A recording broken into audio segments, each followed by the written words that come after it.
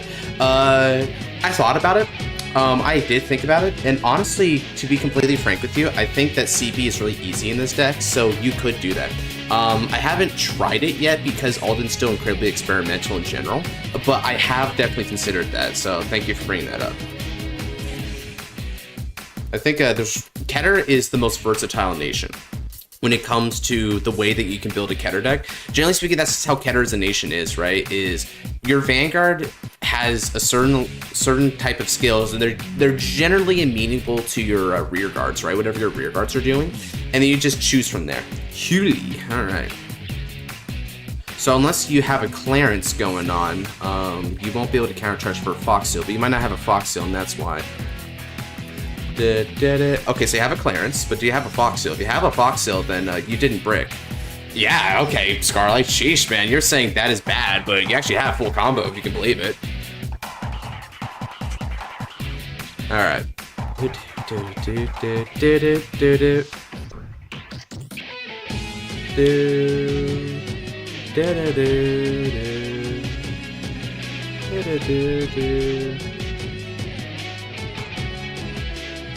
Not so fast. Go, twin cast protection. I get 10,000 power to my Vanguard for the battle.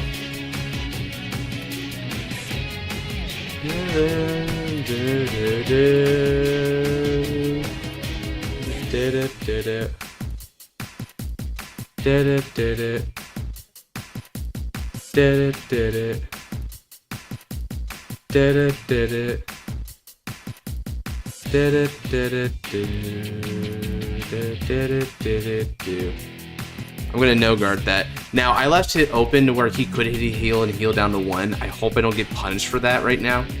Okay, there is a crit though, so that is kind of punishing.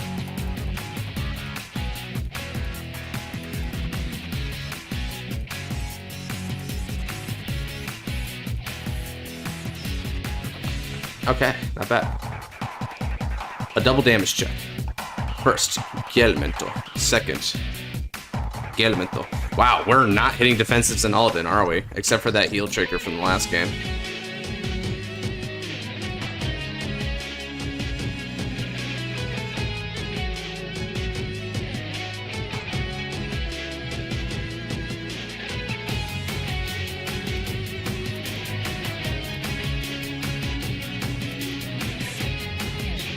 Let me consider this seriously. Take 3 Gelman in the row. Ooh, that's some bad luck.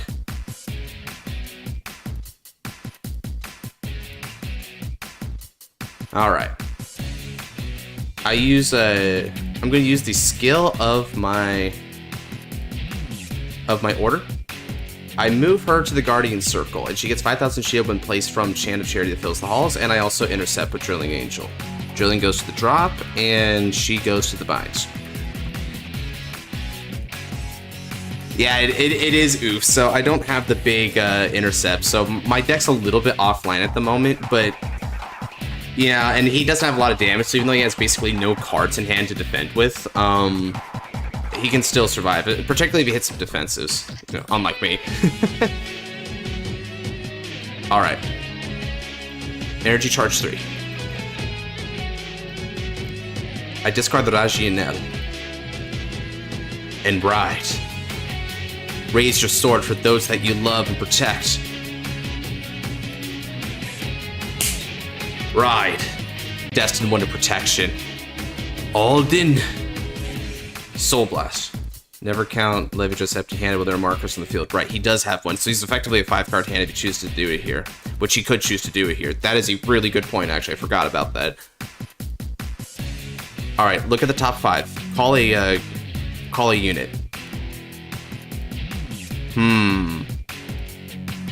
Hey, I have an idea. I call the over trigger. And now, I call the Rezael. Deploy protection. Divine skill activates. Soul Blast.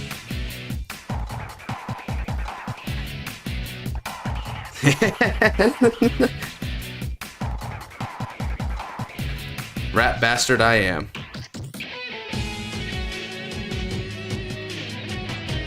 Superior call. 2 units. I superior call Alden and Sergaun. And now both my OT and the Rezael. Yeah, I'm gonna grab Persona off this. Because the reason why I went for OT is because I don't have a lot of shield right now, so I need a strong shield for next turn. Dude. I was hoping for a PG, really, but this is better. This is still good. Alright. It also will enable Saw just down the line. And now with Rezael's skill, not only did she draw a card, let's go ahead and give 10,000 power to the unit that was placed over. Sergaun will get 5,000 power. Slide back. I call. And I call. And I call. Nice.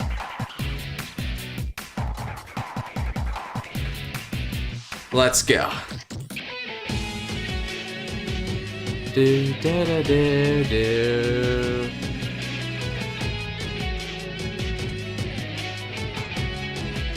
Rezael's skill when placed. Draw a card.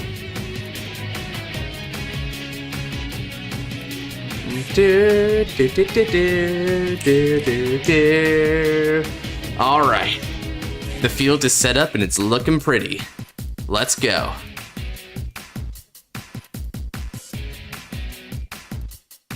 With support, I swing. This is going to be for 26 on 13.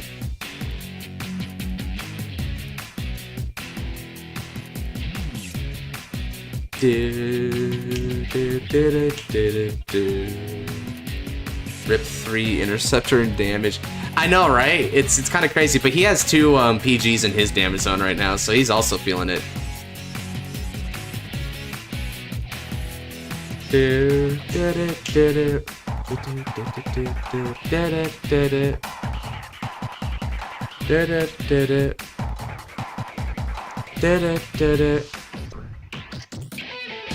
Alright.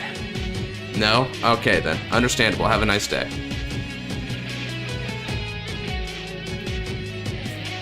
Top 2. I have Ride for a bit. What's up, Dark? Can't be a party without you, huh?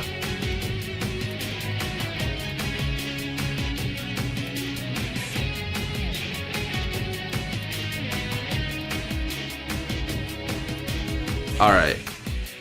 Let's go ahead and swing with Alden. And we'll take some support. You damage check triple. Would I honestly, I think I would take that trade offer, not gonna lie. Let's go.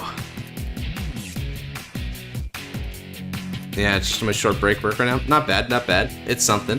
36 on your Vanguard Scarlet. I think you just damage decked. Okay. Sergaun's skill again.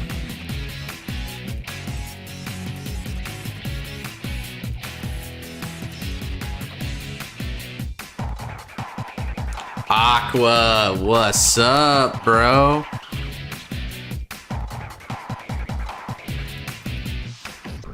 Swing, activating skill. Now then, I'm going to superior call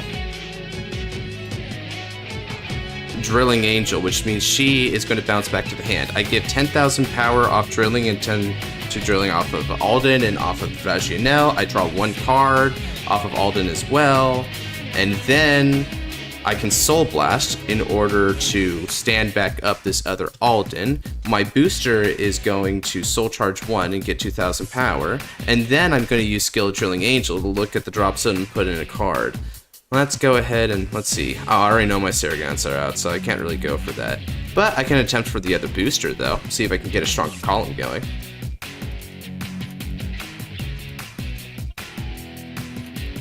Let's see. Nope, alright. Shuffle. I win via 0 Divine. You receive no longer call to protect. I mean, honestly, I kind of want to... I should have used Infinity under Rezael now. Oh, yeah. You noticed that too? I was wondering why you didn't use Infinity and then, Intercept. Okay. My Twin Drive. The first check. Heal trigger. We're going to recover damage and give power over to my rear guard Alden. And then second check.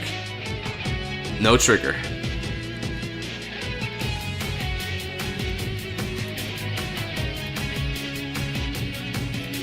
I think you accidentally drew it, but Scout's honor. I take whatever you got. All right. Gotcha. I'm going 30 on your Vanguard. You gonna use your Infinity Eye marker?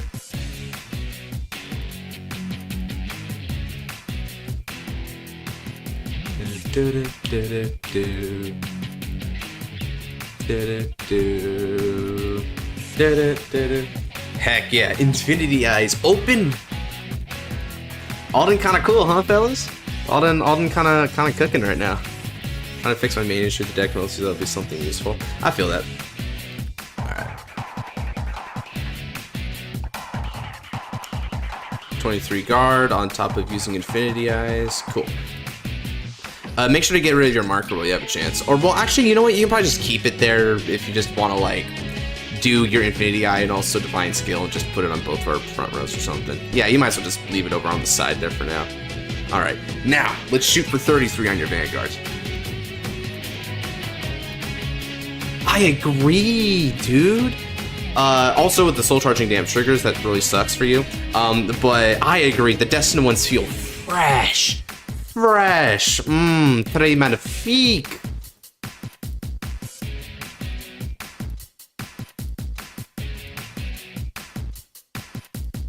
And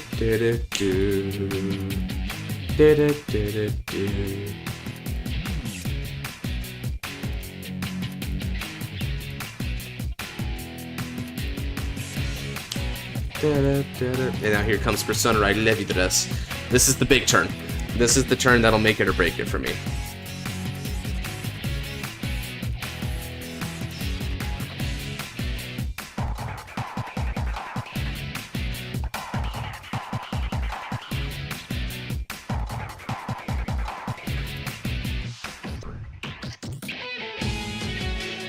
Ooh, interesting.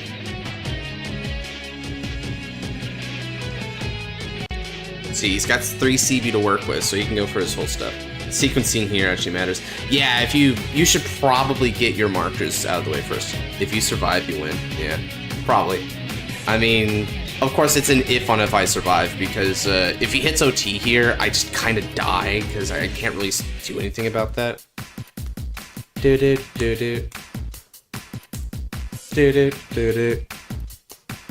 I also have 1 damage to give here.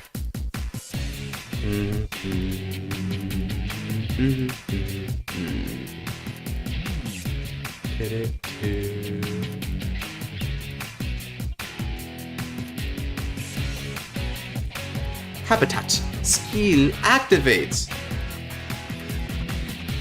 Time to let the knowledge spirit has divine skill. My Overdress speech, nice. I mean, Overdress is got a really pretty concept. Scarlight is probably face palming right now at his top 7. Is your top 7 truly that bad, mate? There's no way. There's no way it's that bad. Come on, come on, come on. Can I show you this? Yeah, sure. Just like, all you gotta do is just like put top 7 to bind or something. There's no way. In case you missed, this was wondering Akina Suou's fight from was like simple using his conduit. I've seen that before. Yeah. We're gonna get into it after like a few fights, right? We're gonna be talking about like the potential Destined ones, like what Fated one moles, where we're gonna like theorize about it, look at some clips, you know, just kind of come to a consensus who it probably is.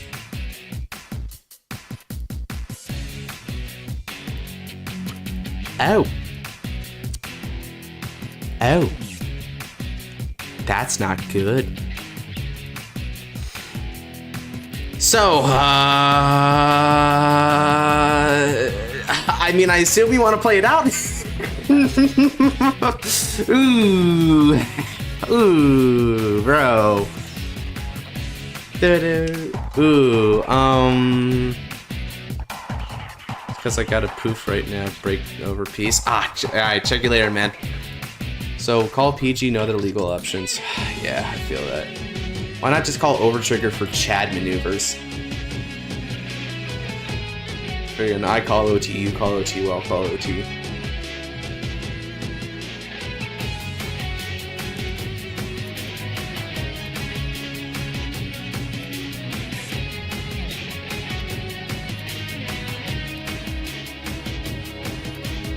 Do-do, do-do.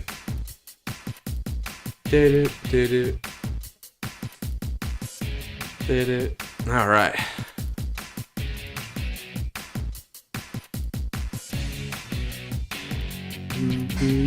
Do-do-do-do-do.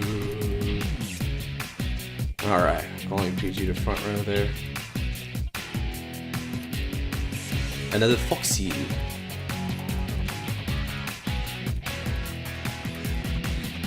Divine skill, because why not? Yeah, you might as well, right? Overdress is another one of those divine skills where as soon as you can do it, you do it.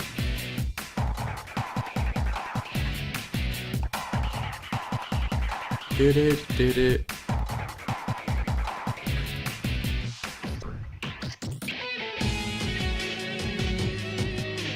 Then Makoto will win, and then if he's not Makoto, so more or less confirmation or anything.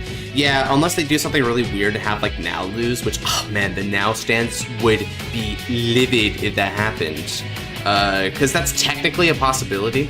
I think it'd be the lamest possibility, right? So like what they do is they have Makoto win, and then they have now lose, and it's like, Akina, you've got to save us all or something. And then it turns out that it's the future Hikari theory that ends up being the correct one. I mean, they could do that, right? 46k, huh?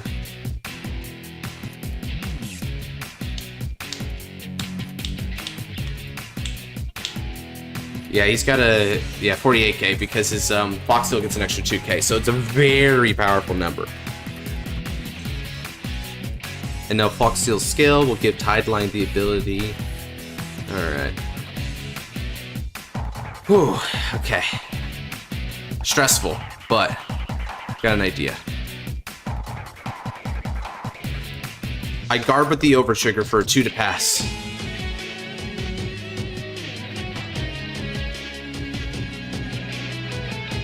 Oh! He did it! He did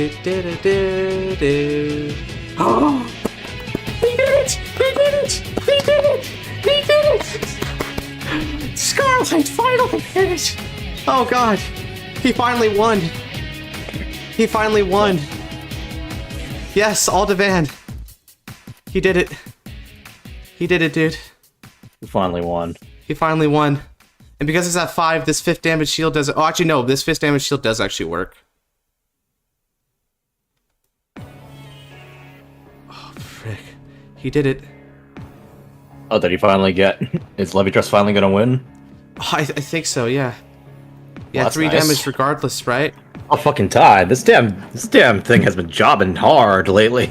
I know, right? Oh my god. Oh, dude, guys, I only have 1 heal here, right? So 1 heal to win them all. And can I do this? Probably not, dude. Okay. Second check. Oh yeah, I need to get rid of this, so. And now my 3rd check. If I hit the last heal in my deck, I can still survive this. What do you guys think? Can I do it? Bets? Is the Scarlight age over? Scarlight's sake, I want to say yeah and no, but my cynical reality self is gonna say yes, it is gonna happen. Bets. Anyone betting? We gonna hit heal or not? We got a 1 in 18 chance, boys.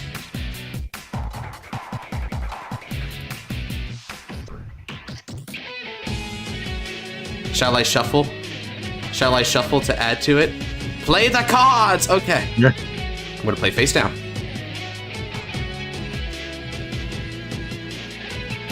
And Ooh, he did it. He did it.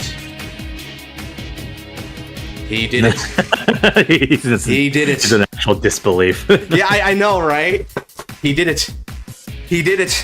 What did I say, Scarlight? Finally. You damage check those 2 PGs and all this bad RNG. It does not matter. You play it out. You play it to the end. You believe. You believe, bro.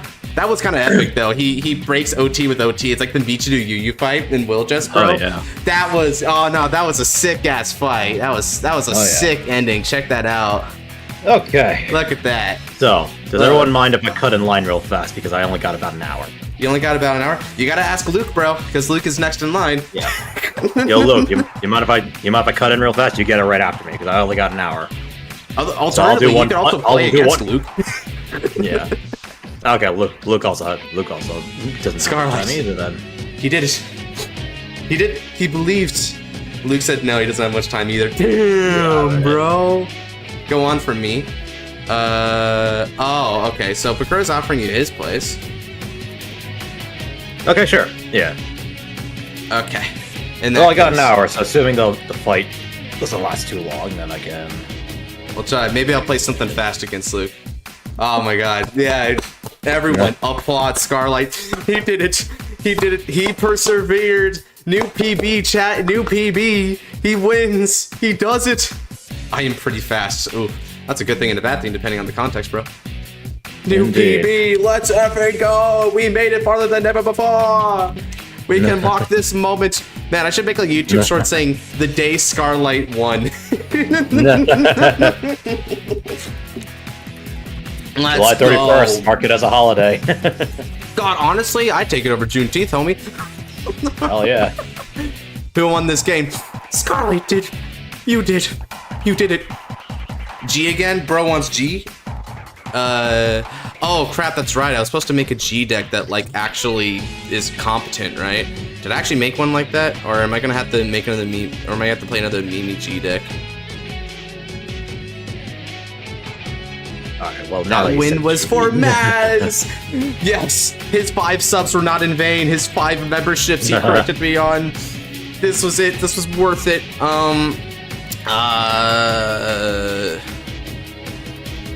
F it.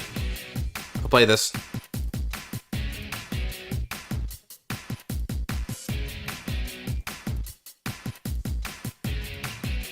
Let me go ahead and pass it. Don't say no, just live more. Don't say no, just live more.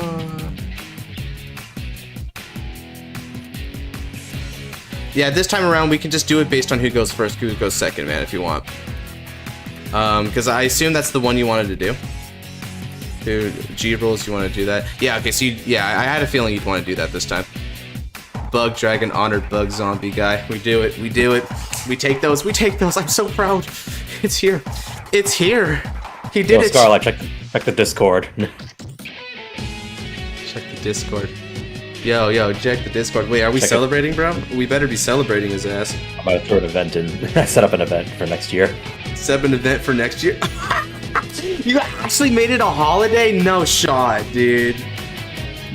I did. No shot. You just made that a holiday. Momentous occasion, my friend. Where? It should be in the event section, I think. Alright. Let me go ahead and get this fast. Now, do it. Stand up Vanguard. Knight of Discipline Electos. Cool. Oh, okay. Ooh, okay, I just hit my alt mile, that's nice. No, I guess this will be fast after all. Alright.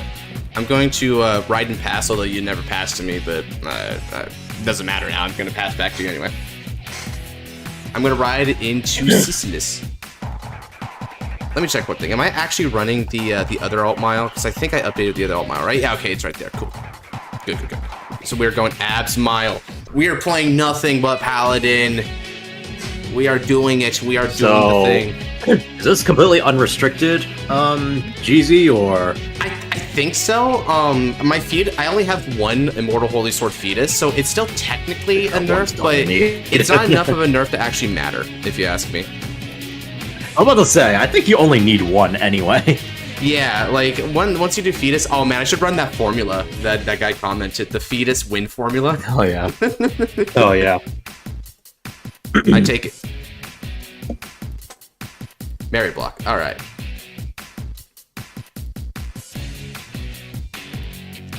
Ooh, nice. This brand.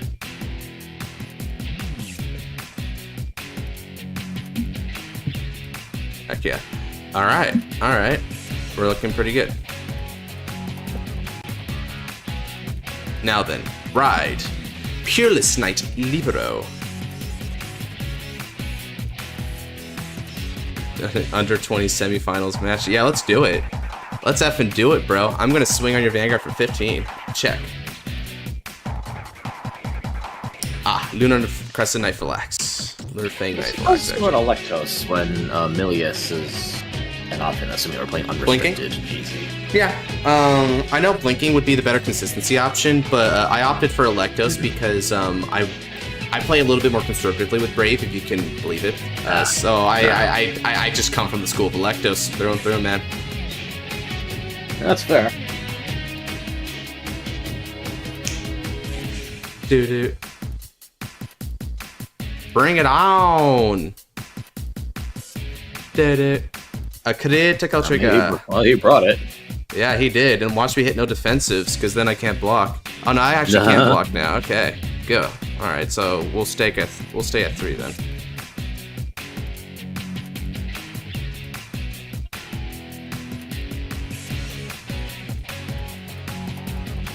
Yard.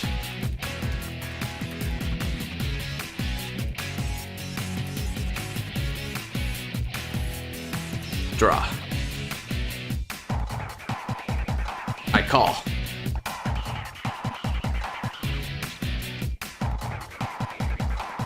Swing on the Vanguard.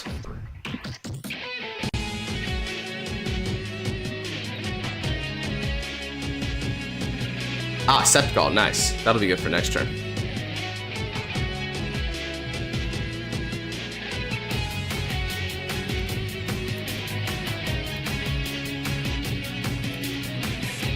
Alright. And pass. Did it. I've got 4, right? I think I've got like... Yeah, okay, I got that. Am I running the original All Mile edition of that, or was that a little bit too head-ass even for me? I don't think so. I don't think it's head-ass. Oh, I'm actually running stand triggers. That's crazy. No guard. Go ahead, man. That's fair. I have a card like Fetus where every attack gets it. Gets a Battle Dore? Yeah. Okay, so he's got a... Okay, so he's hitting nothing but triggers for days. Oh, he's sacking harder than you. Yeah. I mean, I had a feeling it was going to happen. Luke is determined to win, so he'll bring best deck, right? I mean, that's what you got to do to win. Although it didn't work last time, so you know, I guess I should shut my mouth. Can't complain. You gain that heal, I know, right? Thank God, finally, I can have excuses, man.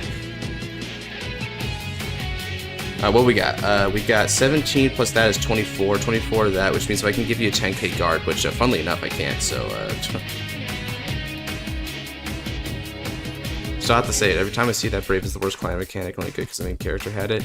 That's incorrect.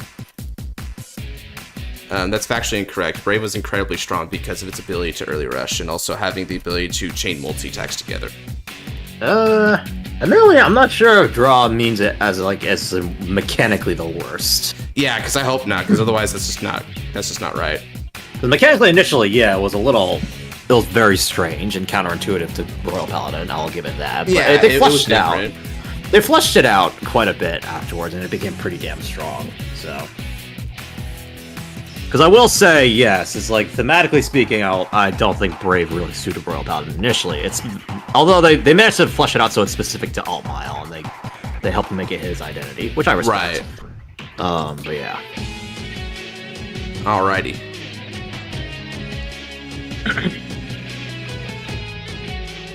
Let me go ahead and shoot for. Okay, so draw meant it the way I thought he did. He meant the royals. It made no sense. Oh, that's what you meant. Okay, yeah. Honestly, I feel like that is correct then, because it was the most weird one. God, it was so strange. Because Royal Paladin was all about superior calling from the deck and conserving your hand size, whereas and then Brave just said, let's call everything from our hand, so we have no hand whatsoever. I'm just like. After Image? After Image was also weird. I mean, honestly, I kind of preferred After Image to dominate as an idea. I thought After Image felt like more in tune with the hit and run tactics that you would see from like a Ninja Clan. Yeah. Okay, let's go ahead and Superior Call Livido from the hand, plus 4,000 power. I'm moving back Lunar Crescent, Lunar Fang Knife Relax. The skill of Hotbox, Counterblast, Soul Blast. Flip a Hotbox so it's face up in the Generation Zone.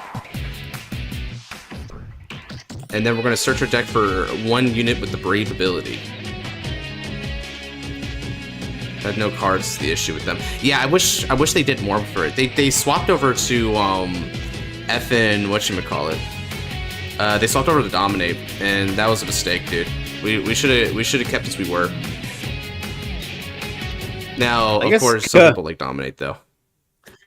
I mean, I think Dominate was an interesting way to continue the mechanic while keeping it more unique to its own archetype in a way.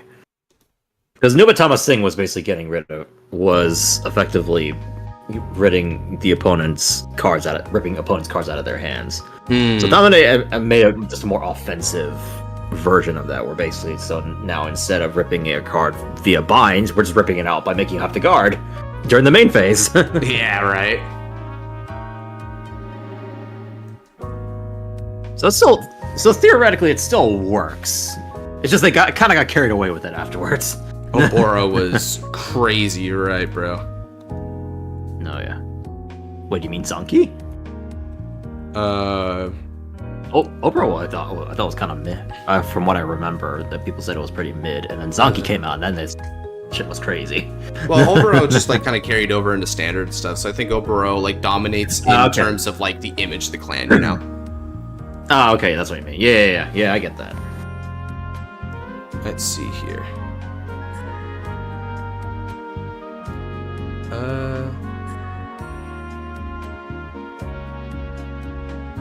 I think I should go for. I have a better idea. Yeah. Actually, no, I don't have a better idea. F that. He's not going to try removal on me anyway, right? So, like, why even bother? Unlikely. Yeah, super unlikely, dude. At the very least, if that's what you're focusing on when you're playing ZTV, yeah, I don't know what the frick you're doing. Yeah, and I'm pretty sure Luke knows what he's doing. I'm pretty sure Luke knows what he's doing, by the sounds of it, so. Alright. Electos is brave. I rest it in order to give 3,000 power over to Lunar Fang Knight Phalanx. And now, swinging support and using a skill of Pilar's Knight Libero, brave. I counterblast. Okay,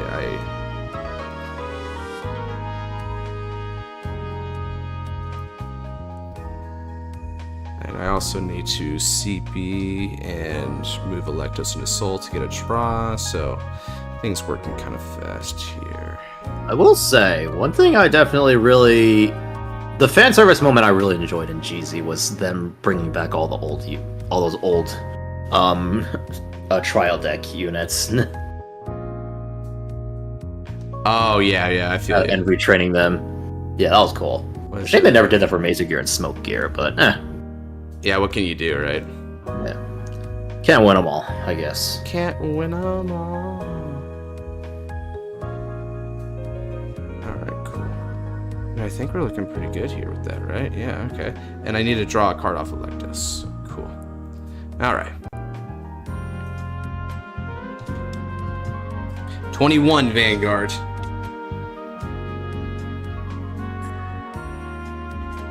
Alright. He's seen a lot of triggers, so his chances of a damage check are a little lower. Not to say they won't happen, but the probability puts it a little lower now. He's got a 9-card hand, though, so I doubt it would actually, like, screw him up too much. Oh, yeah. Brave is in effect, so an extra 3,000 power here, and then an extra 2,000 power because of Lunar Fang Knight Phylax's Generation Break 2. And now... Go Hobbox. I attack the Vanguard. This is going to be for 28. Ooh, he Arcas. He fears the crits, I imagine, which is a fair fear. Fair enough. First. He is fighting you, so...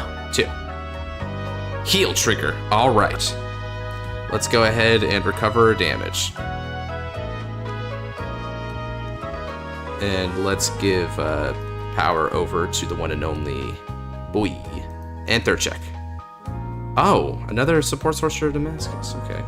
Huh. Old school retrains of old units is cool. With capes, the badass yet underwhelming Overlord the Legend. I don't think the Legend was really that underwhelming. The Legend was a cool card, dude. I like the concept that you could have a stride as just him. One thing you can do, Scarlet, I'm not sure if you've ever done this, but I've done this before, and this is really, really, really fun to do. You know Dauntless Drive, the old Break Ride unit? Break Ride the Legend on top of Dauntless. You basically have a huge restanding stride. Just pray that your opponent doesn't have double intercepting units, because that unfortunately that strategy has the biggest pitfall of that. And I mean, why wouldn't it, in all honesty?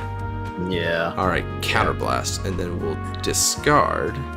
It's funny because I think in 0 they actually buffed it, so basically the Legend doesn't have to attack a rear guard to restand now. It's just any attack. A Dauntless Stride version would be kind of cool, man. I agree, Draw. That would be cool.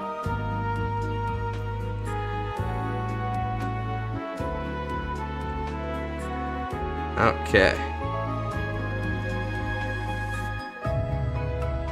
Superior Call. And then it's going to get 2,000 power from both Soleiman and also the effect of Phylax. Alright, this is 19 plus 11, which is 30 on your Vanguard.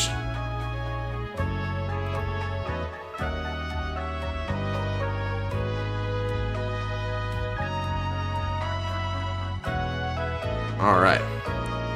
Now then. Swing at Livro and activate skill of Livro. You're gonna want to hold on a second for that, Luke. You're jumping the gun. Because this is a little bit more powerful than you're expecting. Superior Call, Redon. Skill of Redon, Generation Break 2, Brave. All other front row units are gonna get an extra 3,000 power. So this is actually coming at you for 17. You'll need another 5k guard. With Lunar Crescent Knight Phylaxis skill, Redon's going to get 2,000 power. There you go. And now Redon swings for 11 on your Vanguard. Cool. Let me, just to be sure I'm following, because I had to look away for a second. You took a Livaro, then Hobblux, then Suleiman called another Livaro. Someone with the Livaro then called that Redon. Right? Yeah, and because Redon's continuous skill is in effect, it will turn from a 14 to a 17k attack, so you needed to guard with the 10 instead of a 5. And I was like, yeah, hold on a second. I'm braving right now. This is cool, bro. Alright, now let's shuffle. And finally, at the end of the turn, support Sorcerer Damascus skill. We're going to retire her in order to draw a card and also get a countercharge too. Nice. I pass turn.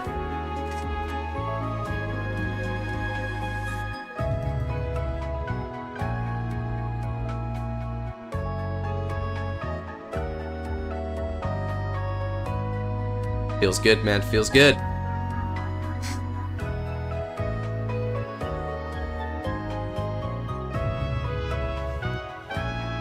Let's see what we got going on here. Jet Dragon Chief drops in the vine. Yeah, alright, so that's how you stride it. I want Bush to make retrains to the Exceed Diablo Legend to D. I mean, that would be the next logical step to take if they want to continue their evolutions. Except for maybe Overlord. Overlord maybe go for the Great first, but eh. Lunar Fang Nightfall Axe has a resist effect in effect, Luke. You cannot target him.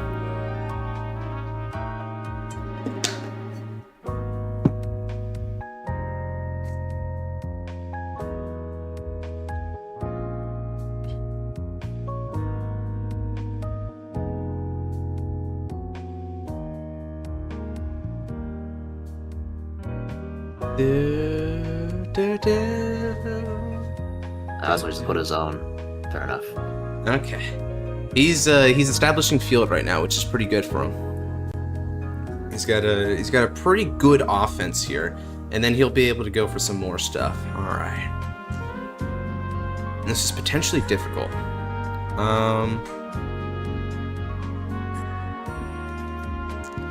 Let's.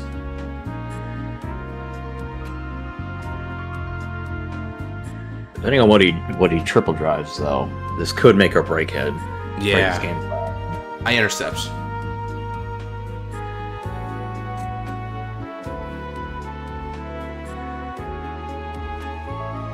Oh, he's going for the hefty attack now? Yeah, this is where I'm going to take. It's a critical trigger, power to my Vanguard, and now that I'm at 5 damage, if he hits a heal, he's not going to heal for me, which is, I need him to not be able to do that, because, which is very fair. we gotta go for the kill next turn. And now Mary blocks skill. And minimize the amount of damage, the chance of him getting damage triggers. Right, yeah. Oh, excuse me. It is a showdown.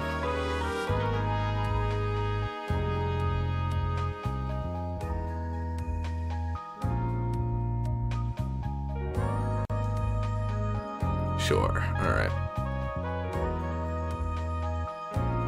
Yeah, it's a crazy showdown right now. It's a showdown of wills.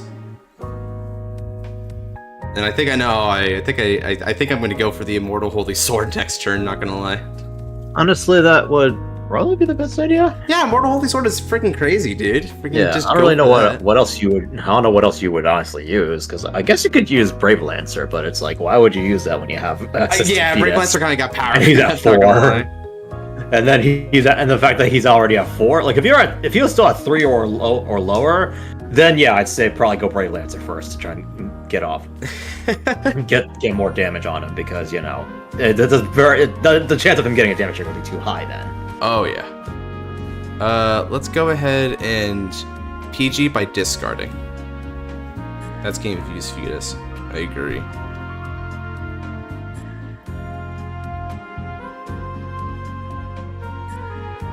Ooh. I hit 1 crit and that's about it. Okay, so not a lot of good defensive stuff there. Cool.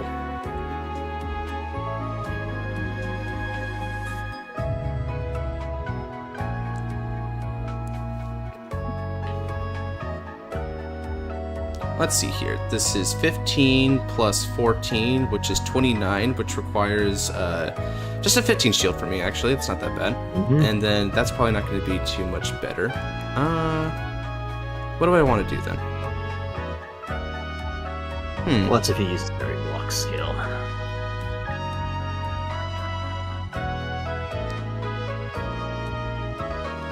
Alright. I'm going to go ahead and Generation Guard.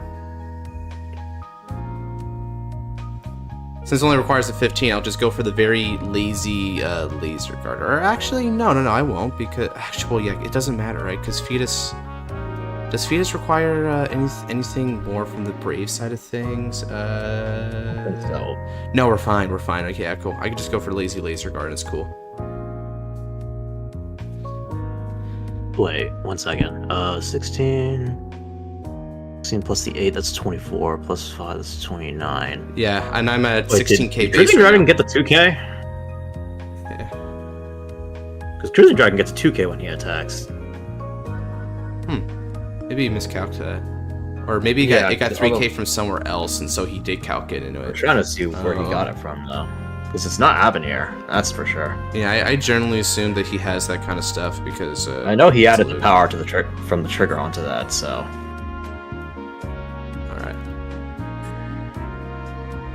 I guess just chalk that up on display. Guard, and then with Brave, I Soul Charge 1, and discard for PG. Alright.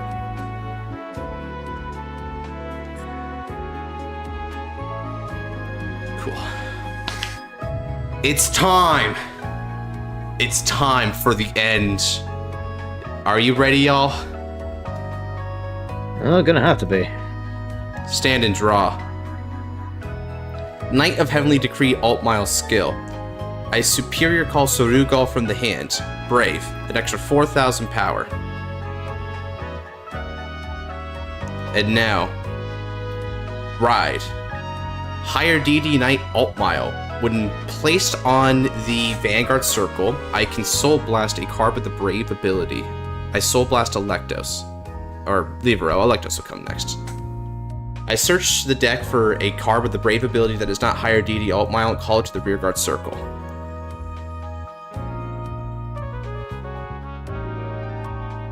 Where are ya?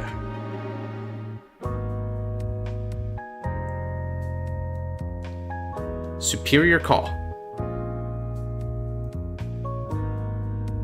And now shuffle. An extra 2,000 power to my front row from Philax. We'll get to that.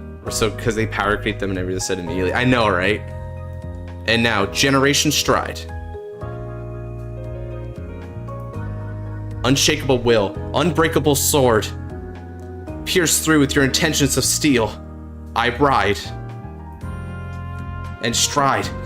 Immortal Holy Sword Fetus. Generation Break 4 is online. Using the Stride skill of higher DD Knight Alt-Mile, I Soul Blast my Electos and search the deck for the Brave ability unit that is not higher DD Knight himself and call it to the rearguard circle. And now, what shall I call? Yeah, higher DD Knights do you run, by the way? It's once per turn? Oh, okay, cool. It is once per turn. Dang. So it's not that busted, thankfully. I run 4. Still, it was a cool attempt, wasn't it?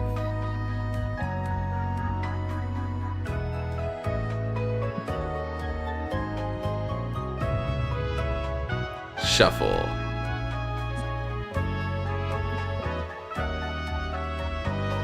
All right, let's see here.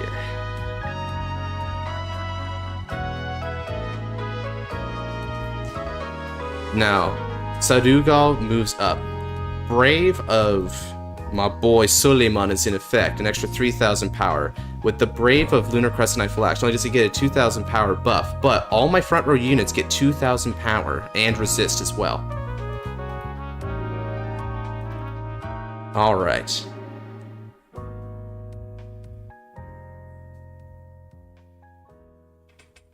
Oh, by the way, you're still on your Avenir Phoenix, Luke. No.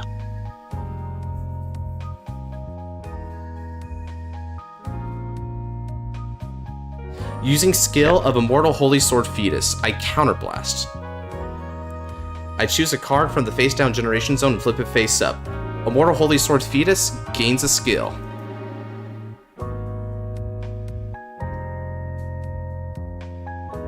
Let's flip up regular fetus.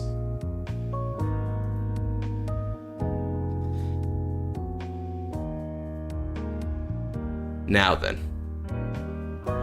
I swing for 10 on your Vanguard.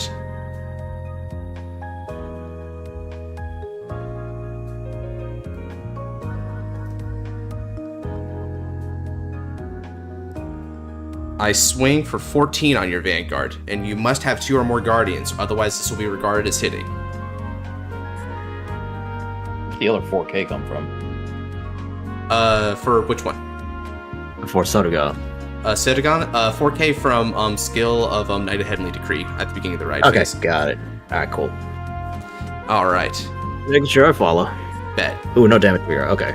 That's huge. Alright. Immortal Holy Sword Fetus skills. Generation Break 4. Brave. When he attacks, if I have a heart card with Alt-Mile on the card name, I can search the deck for any 3 cards. This is not a Spike Brothers unit, and call them separate rear circles.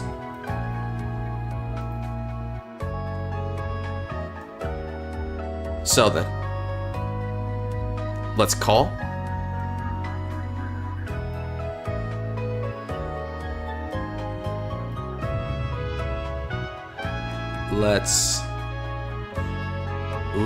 Let's see here. What else can I call?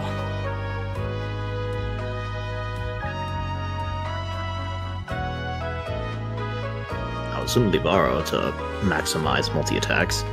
Libero, yeah. Although, I think I might have actually ran out of grade 2s here. Oh, no. Yeah, I know, as crazy as that is, I think I ran out of grade 2s, so I don't think I should be throwing Libero in the deck out on the field yet. Maybe what I can do, though, because it says any 3 cards, they don't even have to be different card names, so I can go for 2 higher DD Knight Alt Miles. Fair enough. And then, let's see, in addition to that, I can also call another one of this stand trigger. This is not going to be as lethal as... Oh, what, as you were suspecting? Yeah. Yeah, I feel that. Especially because he didn't get a damage trigger. I was expecting more pokes. Yeah, I feel. All right. So now we got the guard.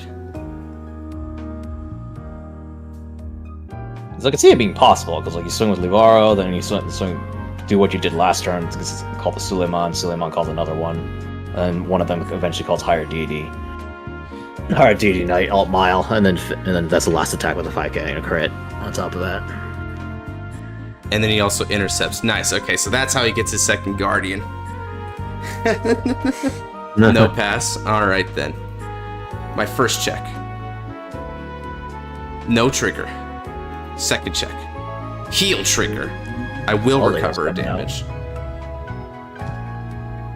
Granting another 5,000 power to higher DD Knight Alt Mile. What the frick is that asshole doing? God damn.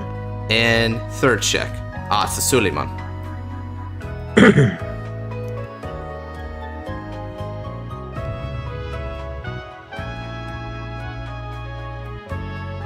Now then.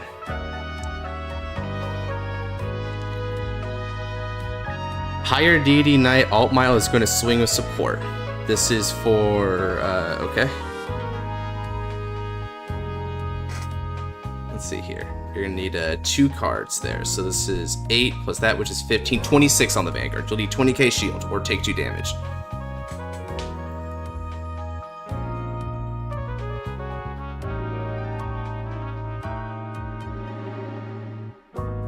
Alright. This is even more devastating. 16 plus 11. This is... Let's see. 23, 27 with the critical. And, of course, the famous battle door. Mm-hmm. Alright, he guards... Yeah, there you go. Good guards. And now, at the end of the turn, the scale of both of my Sadugals will trigger. I draw 2 cards, and then the one Sadugal that remains on the rearguard circle. Shuffle. Over to you, sir.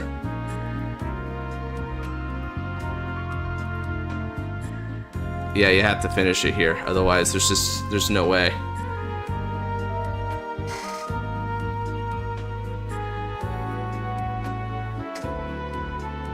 My field of higher DD Knights. Oh boy. Oh, the Chrono Dragon gear next. No predictions on B. What's the queue looking like for a fight? It's kind of hefty. I think Noir's next, right? And then after that is Bakura. Yeah, and I might be cutting in line a bit, but that's just because I got less than an hour now. Full crusade on higher deities. He's calling. Okay, he's calling his hand. Oh, he's getting a CB so he can use this.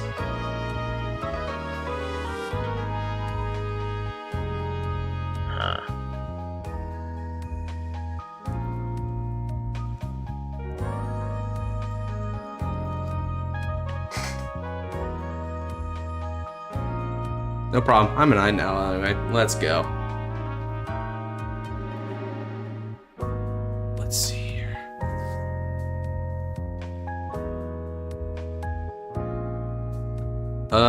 So he's CBing, and then I need to see what he calls, because depending on what he calls,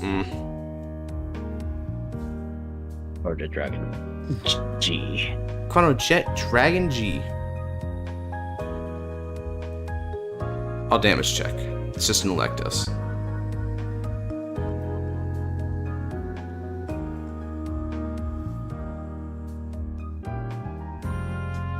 Okay, so he's gonna go ahead, convert that for a draw, which is a really impressive move, by the way.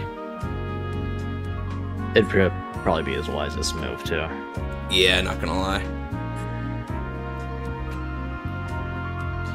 PG with Regis and discard.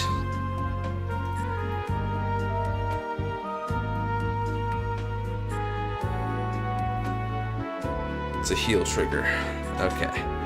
So you can recover damage at least.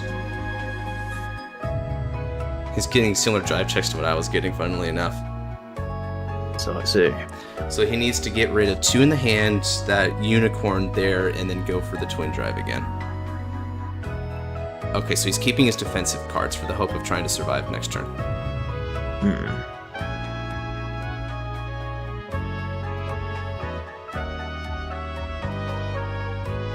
Generation Guard. Holy Dragon, defend Hold Dragon. Brave with defend hold. Your Vanguard's attack will not hit. Furthermore, using the skill of the heal trigger that I used for cost, I bind another copy of the heal trigger along with herself in order to countercharge 1. And they really just... I forgot they gave Brave this. Yeah, because we didn't play it in the modified format. Yeah, I was about to say, I was just like... That's like, huh, I'm just like, I'm surprised. I was like, I know you have a G guard already, but I'm amazed you didn't save your PG for the second attack, which is gonna be bigger. I was thinking just now, and then I was like, oh, that's why. You just gotta have a second PG, basically. Alright. Oh, it says a few clans got PGG guards. Well, Link Joker didn't get them, so clearly I didn't care enough to check. Alrighty. Guard with Surugo. Final turn. I stand my rear guards and Vanguard, draw 1 card. You top 6 strike fodder. I discard Knight of Heavenly Decree Altmile for Stride. Oh, that's an anime moment. That's an anime moment, boy! Let's go! Let's go! Alright, Generation Stride. The heart of the cards. Top deck. What do you mean Ultimate Stride? It wasn't Hard DD Knight he pitched. Freaking, I said Generation Stride. What the man? Yeah, no, Starlight's in the chat saying Ultimate Stride. Like, oh man, I mean, I don't even have the Ultimate here as a protection. What if you don't? Oh man, Luke. Luke fought honorably, so let's end him with honor.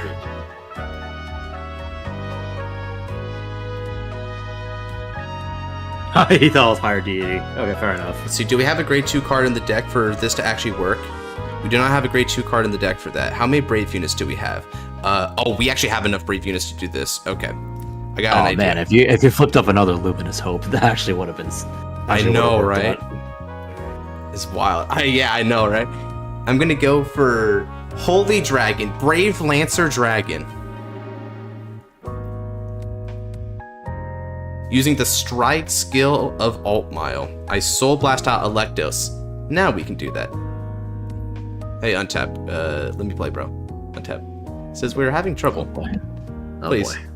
Please, not now. Not now. Not when it was anime. Not during anime, bro. Slightly. No, it's okay. It's okay. It's okay. It's recovering. It's recovering. Okay, okay. Slowly but surely, we're gonna get back to this. Taking a little longer than usual. Please wait. Yes, yes, yes. I'm recognizing that.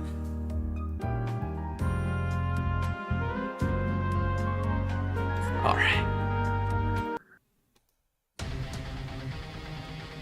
Let's go. The thing is glitching. Yeah, you noticed it too, Luke. All right. Now then, Soul Blast Electos.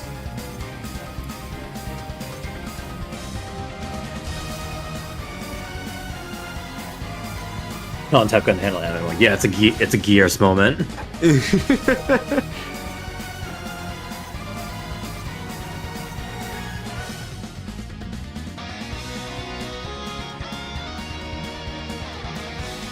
I am going to call.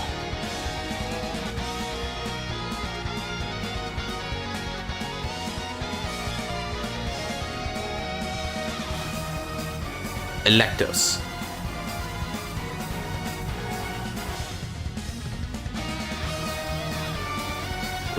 Ooh, guys. She's having a hard time. Oh, Lord. Stab someone. Chronojet Paladin. Calling Sarugal. Now then, higher DD Knight Alt Miles going to be 5,000 power and a critical.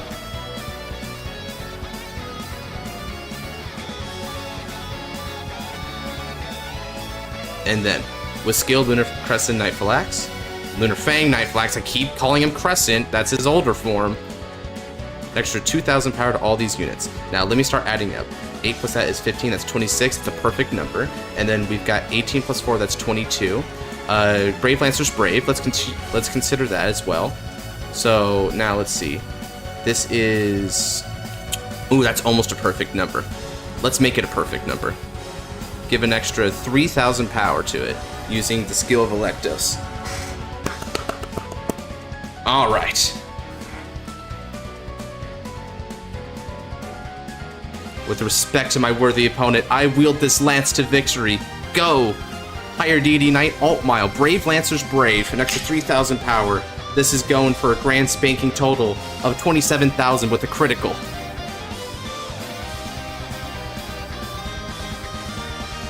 Oh yeah, let me also hit this out again. What's he doing? Chronomedical Hamster? Alright. Elishu, Soul Blast.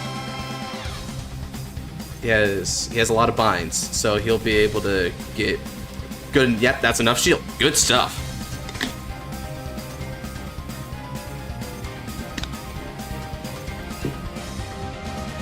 Alright. Nice.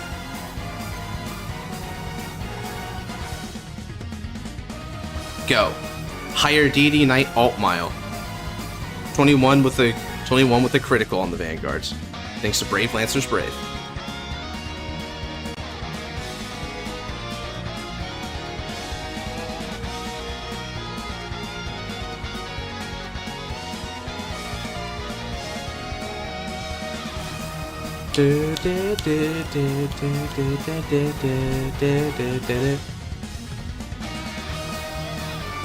Let's see. Oh, you Arca. Gotcha. Cool. Oh, I like how the G-Guard's in the drop zone there. Okay. Holy Dragon, Brave Lancer Dragon attacks. Brave Lancer's Brave. Another 3,000 power to this unit. And then, with Brave Lancer's Generation Break 3, I superior call 3 cards with the Brave ability from the deck. So let's go.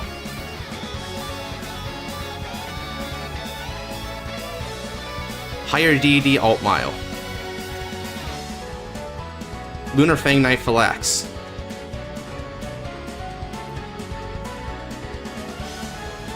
And Regis. You gonna kill him with the PG? I might. We'll find out. Now, Luke, I have a bit of an unfortunate revelation for you. I have a triple drive of this attack. And I'm just going to tell you right now, 4 of the cards in my 6-card deck are critical triggers. Oof. Can you Valios him? Oh, man. Oh, dude. Maybe, bro. Hit the triple. It's so possible right now because of the current ratios. Oh, God. Let's see. Brave Lancer's Brave. And then 2 Crescent Knight Phalanx skills. And then same thing over he only has 1 card in his hand. He can't guard him regardless. He just can't do it. I don't have much of a choice. I feel that. Faster check. Critical trigger. 1. Critical here, and then we're going to give power over to Regis. Second check.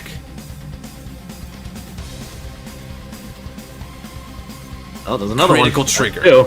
Another critical, the Brave Lancer Dragon. 5,000 power to Regis. And then my third check.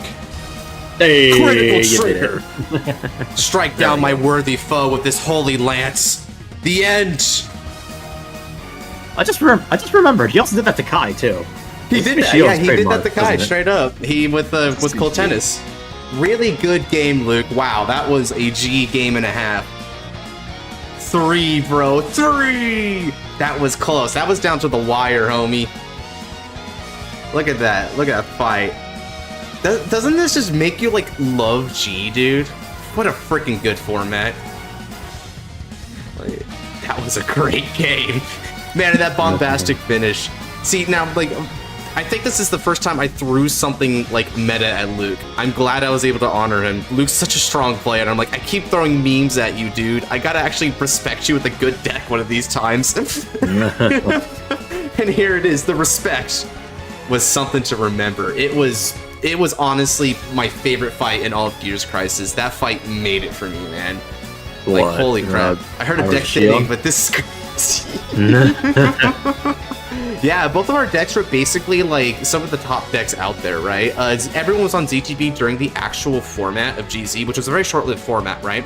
But then when people look back on it, Brave became a lot more popular as a result because they realized that Brave was just a really, really insane deck with the Mortal Holy Sword. Like, Yeah, what a deck, dude.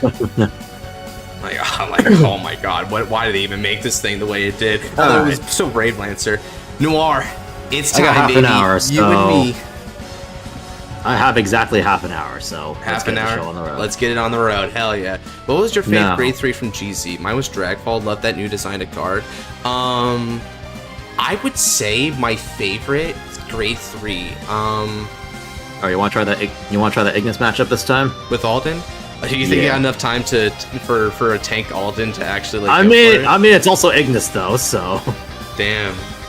You know what? Fine. Yeah, I take the challenge. I could also do Varga because I recently did that. You want to do? Yeah, let's do Varga. You know what? Yeah. Actually, I got a great idea. You play Varga, I'll play Zorga. We're gonna play very fast. Come on, I just did that match. I just did 2 matches with that. Yeah, very fast. No, I just bought 2 matches with David against him when he was playing Zorga already. Oh, you don't know? Oh, okay. I'll change to something else that's still fast. There's plenty of that in this format. Oh, okay. You know what? Welstra. Where's Welstra? Let's see. I say go Agua Libra and win turn 4. Oh man, I haven't actually built Agua Libra, if you can believe it. I do have Noir's deck list that I posted earlier though, so I could always just copy paste that if I wanted. So let me answer your first question, Picora. Let me quickly look at the Vanguard card list because I want to check something from set 14. What was the Genesis from set 14? I think it was a Minerva and Angelica stuff, right? A Met for Noir. Oh, yeah. They were suggesting you like do Agua Libra to beat me quickly, Noir. That's funny. Oh. I mean, that's yeah, sure. I guess I could do that. Yeah, sure. What was the grade 3 for Genesis? Because I think it was just right. Yeah, it was just Angelica. Okay. So still Libra then. My fitting anime matchup then. Bet. My favorite grade 3 from the GZ era has to go to Valios. I think Valios is one of the sickest ways that Aquaforce has ever I gone. rolled a 15 already. You already rolled a 15? Alright, cool. Yeah. Then I'll take your 5, bro. I'll take your 5. I'll take first. I feel that. Alright, let's see if Daddy Welstra is actually right to win this matchup. If you had more time, I would throw Rezael at you because you were asking for that earlier. Oh god, yeah.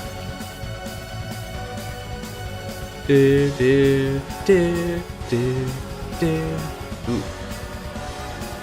Embrace Kiyoma attitude. Short time, short game. Yes. We do not have enough time for this. It's not in the budget. Yep. Alright, shall we? Good cards. Yes. Stand up. Vanguard. List Chief Mechanic Vaten. Quebrar el Dragon. Draw. We discard Kogoflan to ride. Raketenwerfer Dragon. Holy shit. Oh, that's German, man. Names. Honestly, I think the Arabic is harder. Yeah. Yeah, it is, but damn. But then again, I actually did do some pretty good, I did do pretty good in German class, so maybe I shouldn't be talking. Yeah. I took French. I did not like it. French? Ah, yeah, you got suckered into the French crap. Yeah, anyone who, that's honestly a trap. Can't stick around, but hope you have a good stream and stay hydrated. Thank you, Muffin. Thank you dearly. I'll hydrate right now in front of stream just for you, man. Enemy turn. Oh yeah, that's right. Alec Believer did go first, didn't he? Man, poor Welstra, bro. Welstra wants to go first so badly, but he just can't. Maybe I can use up a bunch of CB as God intended. Alright, sorry, Hudson. That's just someone. Okay, we're good. I wouldn't have noticed if you didn't say anything, not gonna lie. You good. Alright, good. Alright. Let's call Bulbamine and Baldidid. Swing with Baldidid. Bye-bye! Guard. Oh yeah, and now, let's head researcher. No, best programmer Straza. Attack it. No guard. Attack drive check it. Geto. Assault flight carrier Lubetsu. Oh, Kogoplan. Again. To you. Stando Andro. Energy charge. We just got another Kogoplan to ride. Damn. So this is where the soul budget Yatsun Cannon Dragon. Yep. First, we with skill call from Soul Charge 1. Smart. Alright, and now we Soul Blast Smart. 1. Deck. Is that Welsh draw a grade card. 1 pull like the most debated thing for him? It's not you. Really? Like grade 2s, not really that contentious, but grade 1s, bro. Everyone's like, alright, which dogs are you running? How many Bulbamines? Is Balderid good for your deck? Do we run Syntheticas? There's so much debate on how to do it. 8 to Van. 8 to Van, gotcha. Take. Oops, Scarlight's got a question for you. How's Kogaflon working in Libra? Oh, you're not hitting this turn. Okay, that's fine. That's the Vanguard? Yep, to Vanguard. Alright, cool. Hey, gorgeous. I mean, you could attempt to swing on my Vanguard for the Yeah, off I could chance. try. I mean, nah, I'll swing on a rear guard, because even if I do get it, it's Dark Veda, so I can just swing again. Yeah, okay, I'll swing fair on rear enough. first. Oh, that's actually really smart, you're right. No guard. Heal trigger. Fair enough. That worked out. And Baldur dies. Those Kaiba Court sleeves look so cool. That's right. Bro, honestly, man, they look cleaner in this program than they do in real life, for real. I actually have some of these Kaiba sleeves because I played Blue Eye Spectre in my Yu-Gi-Oh days, and God, those tore real quickly. Alright. Now then. I'm going to pitch this heal trigger. Over the trigger, bro. Hell yeah. I'm over it. Right, let's head research Ube. With Straza skill, since you're a grade 2 Vanguard, I can add a grade 2 or lower product from the deck. Set. Assault Flight Carrier Lubetzel. No flaws, I promise. I draw a card and then Soul Charge off Lubetzel in that order. Okay. Blue Eyes, wait the dragon. Blue Eyes getting support from the new structure deck and it looks good. Oh yeah, I love the new Blue Eyes support because, see, personally, Blue Eyes has gone through a few variations for these, right?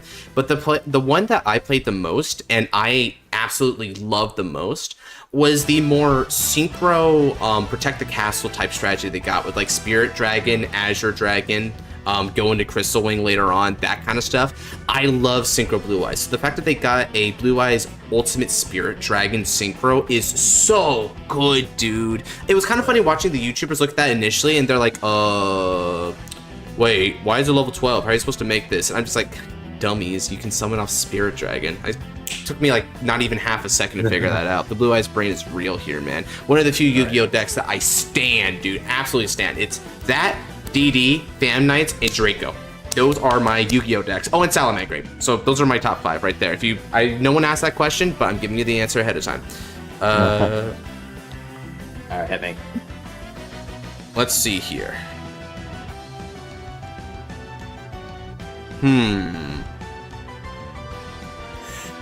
Yeah. I hit you. Okay, no guard. And drive check. Make it a critical. Make it fun. Oh, it's a. But I hate you. I'm not gonna lie, I kind of wanted it to be a crit. Alright, I see your heal is also cucking you the same way my OT's cucking me right now. we're suffering from success, Nor.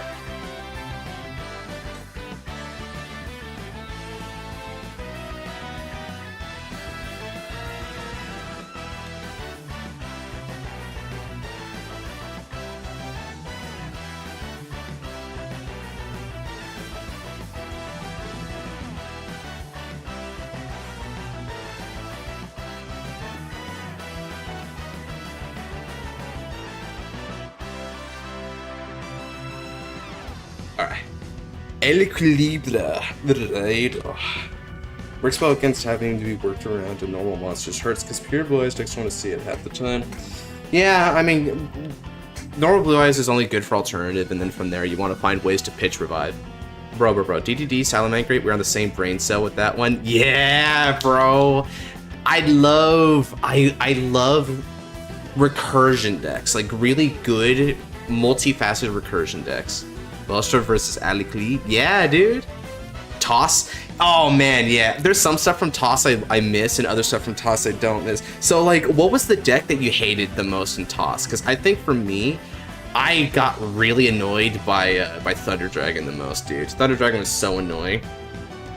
But you know, like it's kind of like wish Phantom Knight got more. Yeah, Phantom Knight had their time to shine, I think. I actually, if you guys ever saw, played in Dueling Nexus, I remember this one time I made it to the top of the leaderboard at the #1 spot of Dueling Nexus with Phantom Knight.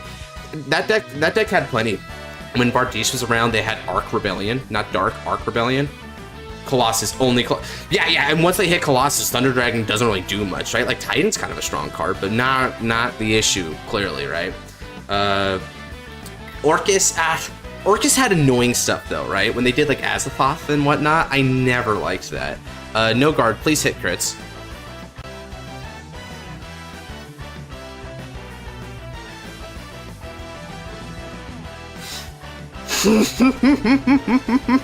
Maybe I should grind.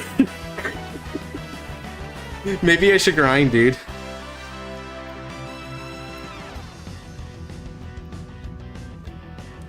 Sky Strikers, yeah, I liked playing against Sky Striker. It was oh, he hit a crit anyway, cool. Did you draw out of placing your set order? Also, didn't you use the EB3 in your Vanguard? Did I miss? I didn't use the EB3 from my Vanguard because I intend to use Energy Blast 4 from this.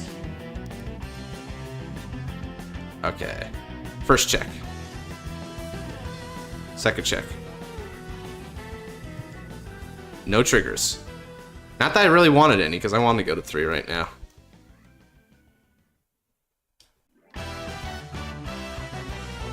Alright. And he's willing to oblige. Cool. Striker, because I had the best opening against me. Man, when the days where Striker could just, like, hit... I feel like when they hit, engage, but, like, didn't completely ban it, was the most annoying. You gain energy off of Satellite. I do. But that's why I'm going to order this very particularly. Now then, Stando no Duro. I discard the new girl. What's her name again? Blitz Publicist, Fented Clique. I'm just going to call her Publicist. Okay, discard. It's time to pull you in for a meeting with our CEO. Right. Fated one of Guiding Star. Welche Blitz Anzani.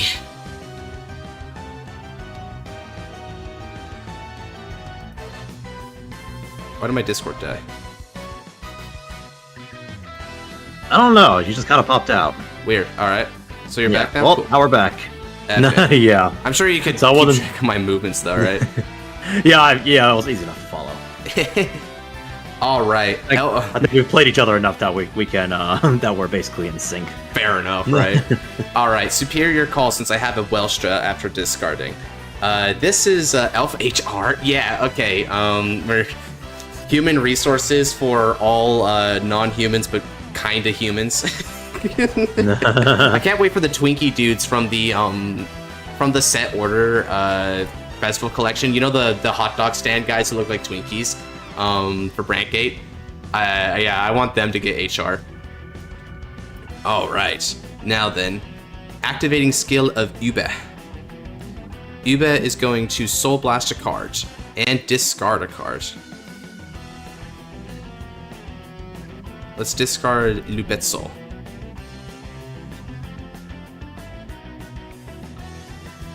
Add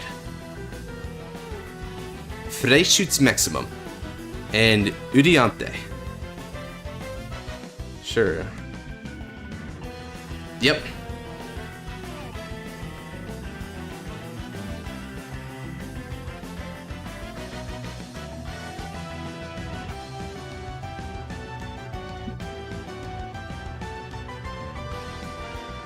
Alright.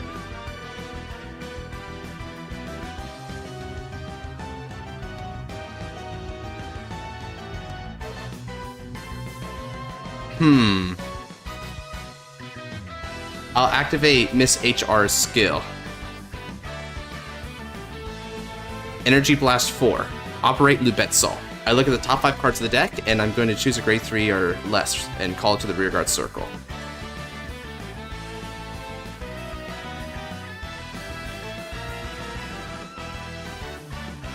Heh. I call another one.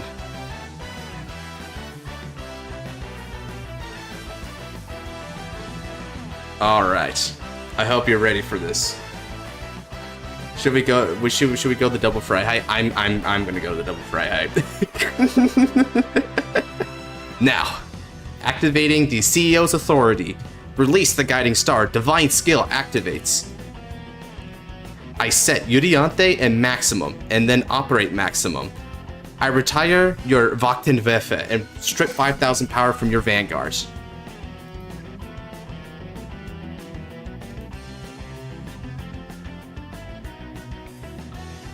God, I opened the stream. Yeah, no kidding. I don't know why it's dying, but you know, we'll let it die. Yeah, it's a good thing I have the stream open, so I can just turn it on if I need to hear you again. Go figure, right? All right. Yep. Now let's. It seems like we're suffering from success in the company. Too many products, not enough space. Let's group them. Steam.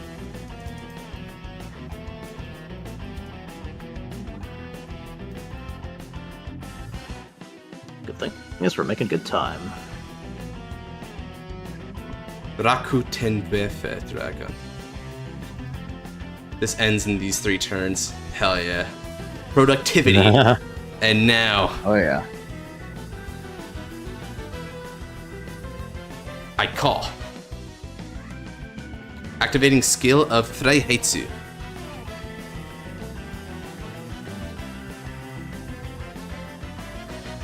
Yeah, and I need to draw an energy charge. He's right. And now, Freiheitsu's skill. I search the deck for Mobile Fortress of Obliteration, Freishut's maximum, and set it in the order zone from the hand. Sounds good.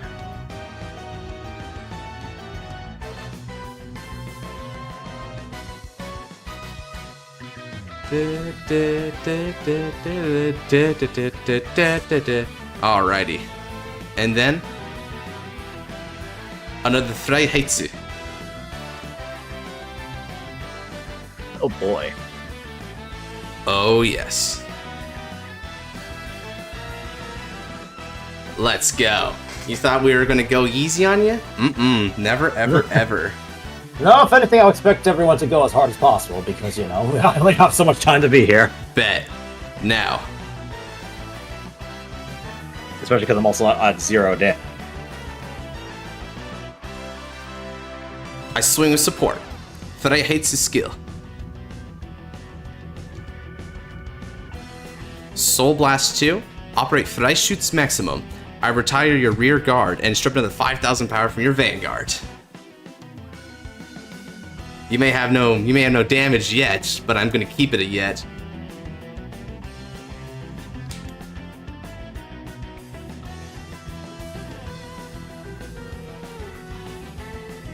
Keeps dying, dude, yeah.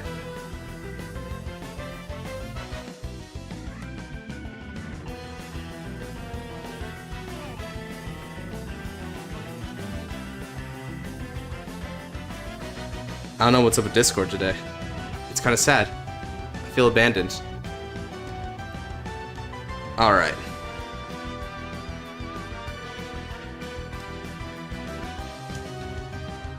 Velstra attacks.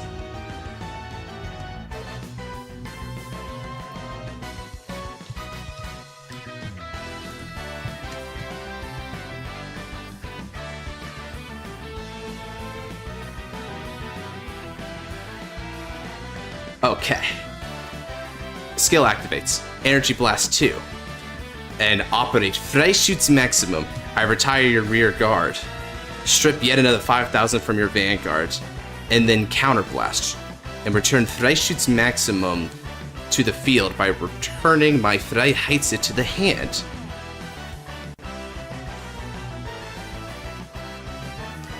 Cheskeki da! 10,000 power goes to my Vanguard.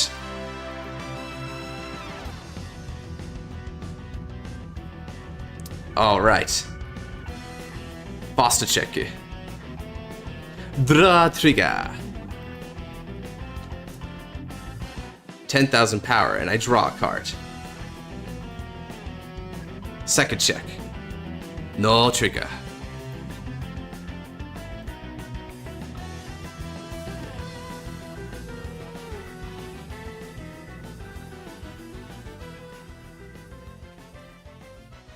And now, I move Bulbamine to the soul and countercharge one.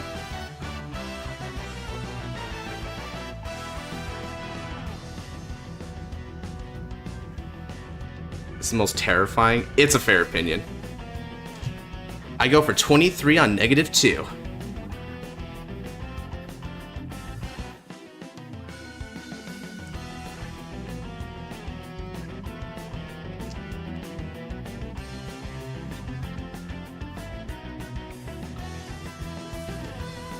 And now I go. There ain't no way you're blocking this.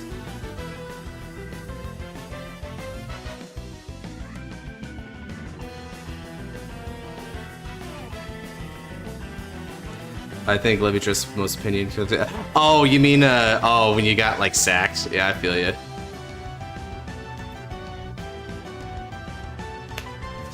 All right, baby, it's his time to shine. A couple of heal triggers from him helped keep him in this game so far, but let's see how bad this is. So he Persona rides.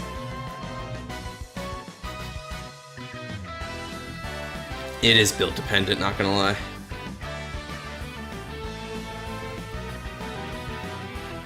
Time to deal a death blow to the man that's never prepared. Oh yeah, we'll see if I'm never prepared, huh? We'll see if he's got me in a corner, because I don't think he does. Ooh, that is a good card, though.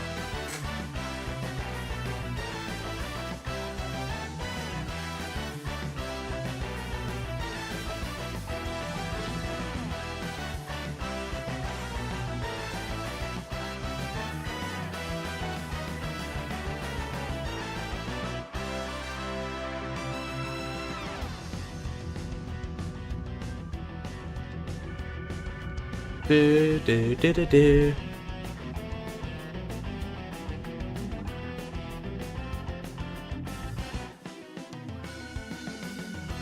Yes. The answer to that is yes. Let's look at the stream here. Anything else new? Okay, no, not yet. Oh man. Let's change the music.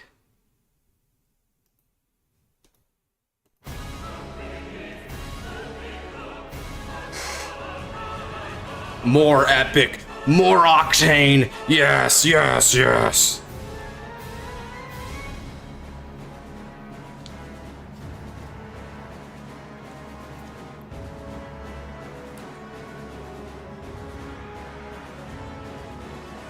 Well, he can't. He knows not to be afraid of Overtrigger because I damage checked mine already.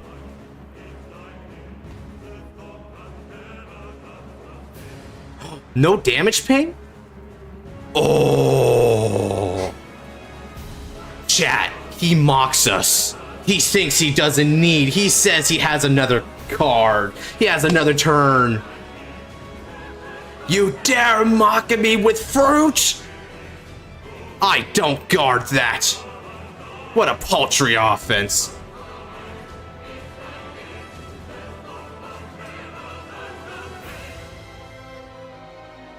My damage check.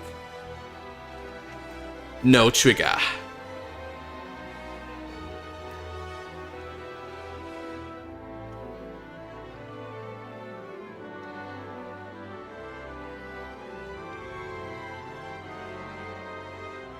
$33K to rear. Alright. No damage. What's the Destined one do? It pings. Here's the thing. He didn't activate Divine Skill, Melfi. He's telling me, Mr. I need to go soon. He's telling me he can live to this next turn. Oh, yeah? Let's prove him wrong, chat. I stand and draw.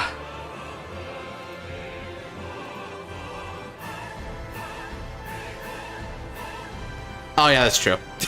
Oh my god, I forgot about that. Oh my god, I sound like such an asshole now. Now, stando. Personraido. Vestra. Draw a card and plus 10,000 power.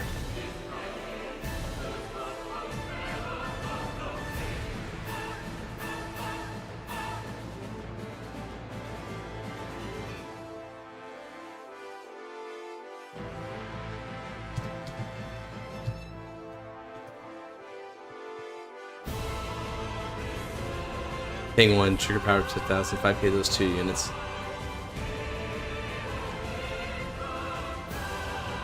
No, why is the label not...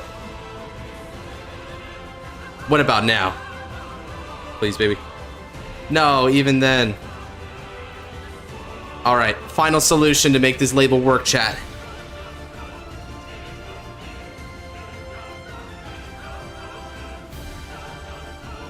There we go. The CEO's ass. Man. Oh man, don't say that now. Okay. Place Lubetsol. Draw a card and soul charge.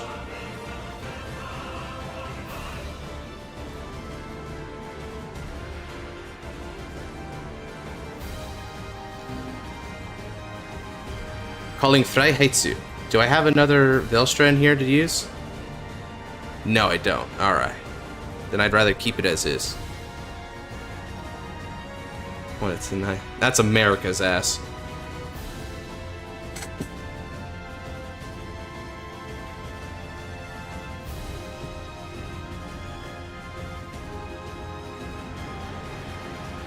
Now.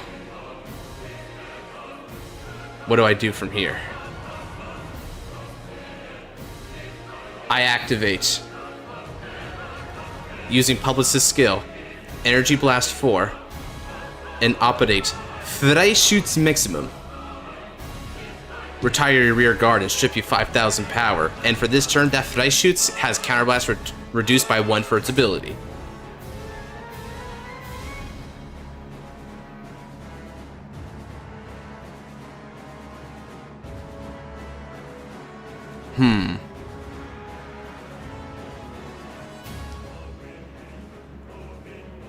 I call Synthetica.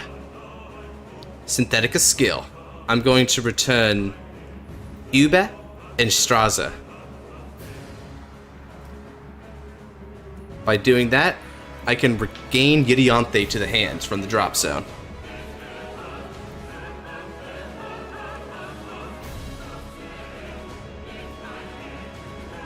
And then I call Baldurid.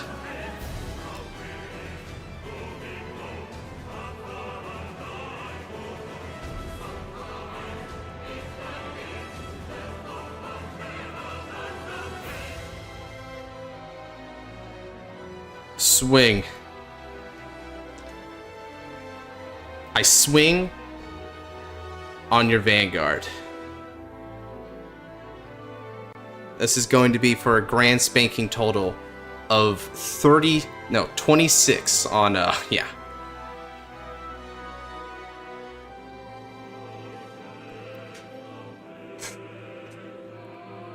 All right. Swing with Operate Master Frei Heitsu. Skill activates. Soul Blast 2. Return Synthetica to the hand. And Spedio Call. Freischütz Maximum. And retire this rear guard.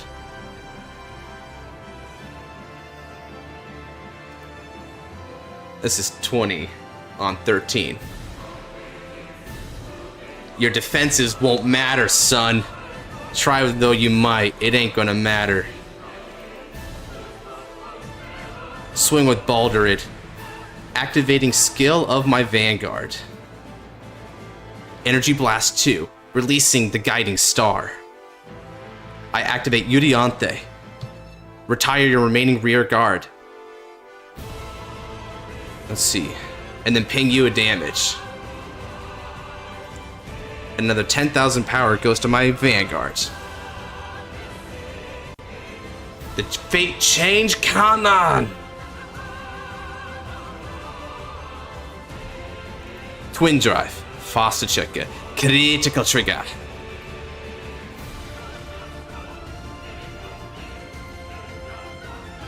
Second checker. Elementara Sanctitude.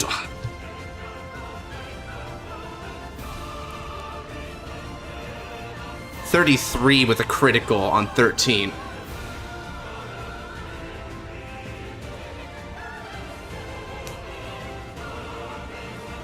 Alright.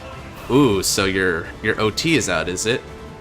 Freischütz Maximum returns to the order zone, and I end my turn. Here we go, chat. It's the final battle of good and evil, and he's got a Persona ride for it. In my deck, what do I have? I have 2 draws, 2 heals, and 5 criticals. This looks pretty good, but I'm not sure if it's not. I'm not sure if it's enough. Bring it. We can do this. My company rules are superior to his.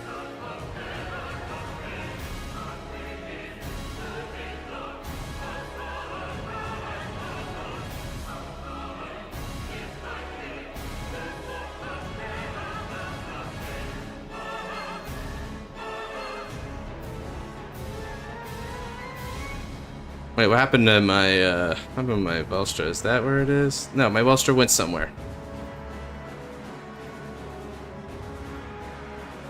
Wait, where's my Velstra? He's in the deck, brother. Why did you go in the deck?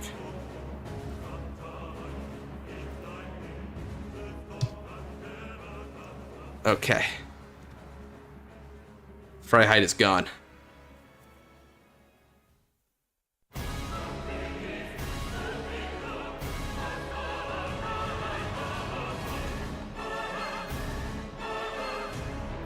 Yeah, so to reiterate, we got 2 draws, we got 2 heals, and we got a bunch of crits. That's what we got in deck. Bro, this is tense. He's sending everything into overcharge. Oh boy! Let's see, he's got 1-shot hoop. This is a 4-attack turn. Damage check it. Big effing gun. I get a draw. It's just like the anime. No power, but I get a draw. That means just like the anime. I can win this, fellas.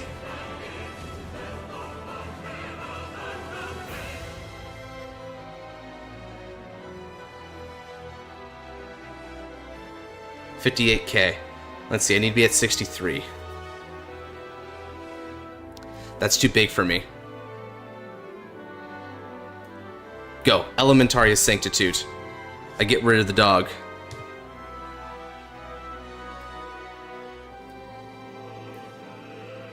This is an anime fight. A confrontation.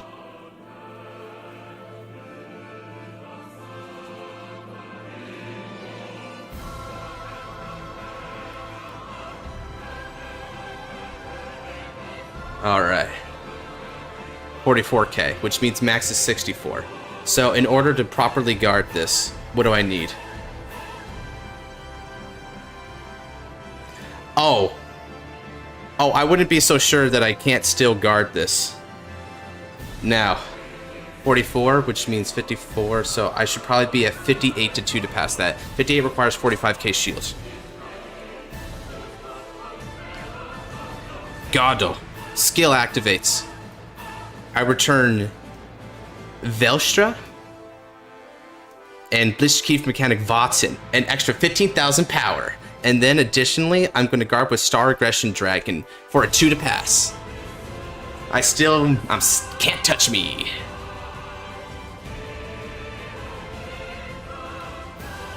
That's the one I bounced back earlier. I got tricks.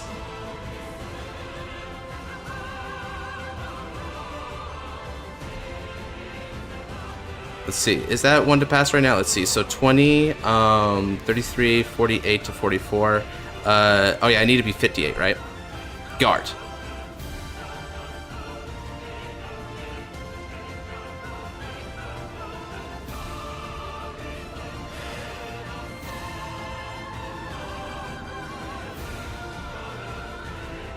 Oh, these went to the hand. These should be in the damage zone. Brother, use the right keys. Boom. 40k. It ain't getting through, bub. I guard that.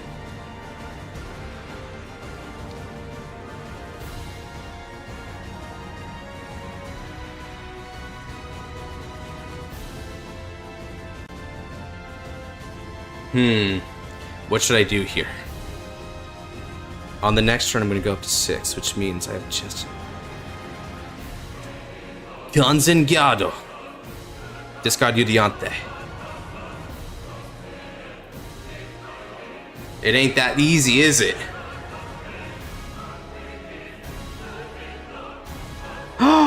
No! What the fuck? What the moment? No! Rip! No! Oh. So unfortunate. Oh. It's fair. He has life to prioritize. Oh! Such a good idea too. Let's see. He has 2 PGs. He ran away. Nah, he didn't run away, bro. He actually did have class. Had 2 PGs to block. Alright, but I have a before attack turn here. Do you have a heal trigger on top of your deck, Noir? I think it comes down to if you have a heal. Because I don't think you can guard 4 attacks for me. You did it. Oh. Oh, man. Oh, man. Okay. I think I had that. Life be like that. So it sours a little bit, but I think I might have had that. GG's, dude. God, we were cooking, Nor. We was cooking. If only we didn't delay a little bit, we might have been able to finish it. Oh well. We basically see what the result would have been anyway. You're gonna run it back into a couple hours. Fair enough. Or choose a different, maybe that Ignis fight from earlier. All right, brother. Brother Noir, you take care. All right, Bakura is next. And then while you get in here, Bakura, I'm gonna use the restroom real quick. Say hi to Cherokee for me.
Alright, chat, tell me about Cherkun's day. Okay, I didn't know why, but Cherokun walking away felt like it was my fault for some reason. I don't know what I did, though. I helped climb Senpai up since he got hurt. Bet Sensei looked towards Cherokun leaving. Well, he only had him to come back and explain. He ignored and walked away. Bet Sensei looked at Stream-chan, and if she was involved, she shook her head denying. So, really, all the Cherokun lore says is that Cherokun just is angry at the world, right? Like, always, forever. Cherokun is never not angry. Why? I'm going to do my fave deck from the Destined Showdown. Alright. Well, no. Actually, technically, we still didn't resolve that, so let me just leave this. Alright. And aim on the mobile, so sorry for the long delays in the gameplay. Alright, I got you. We'll make it work, man.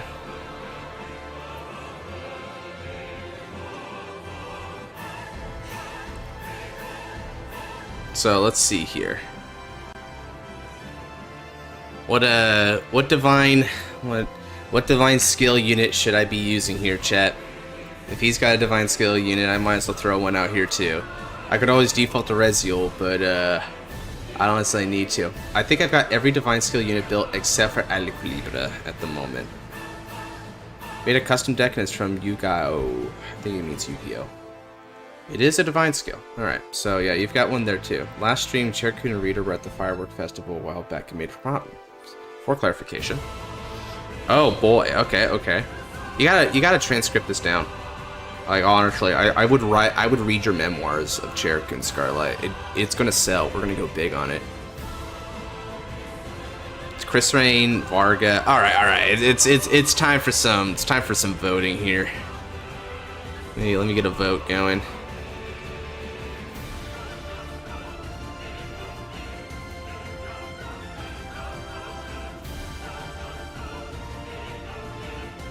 Varga,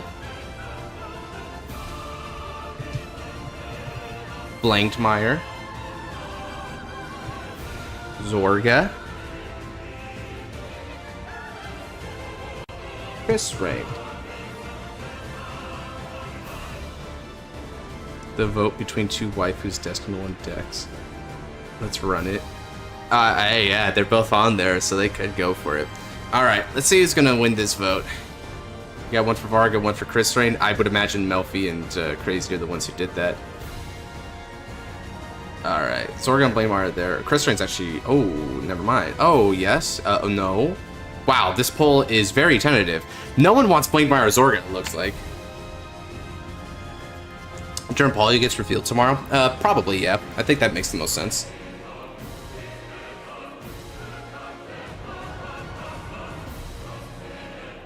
As a matter of fact, I could probably just live stream it as well, so you guys can see the fight night live in action, huh? That might be cool.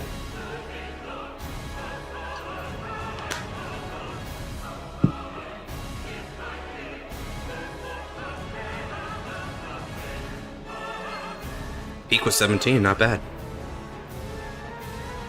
Alright, next vote will determine it. Whoever votes Varga or Chris Rain next, you have all the power in the world.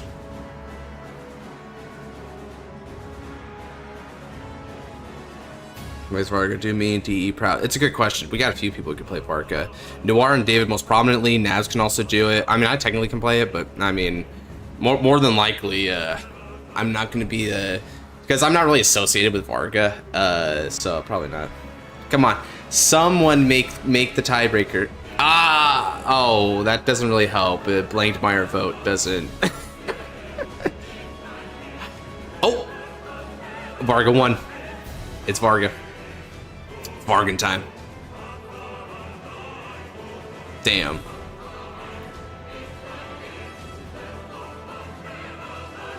Varga that I gotta see. Yeah, on the nose. And just to make sure, boy, I'm confident as hell he'll win. I have, do I have, oh, I do not have, Okay, so this was not updated from set 2 stuff, funnily enough. You know what? Let's not keep you waiting any longer. I'll keep it that way. Your boy don't need Rokusei. Or the new grade 3. Wait, you don't want a mirror match? Oh! Well, okay. Okay. Oh, man.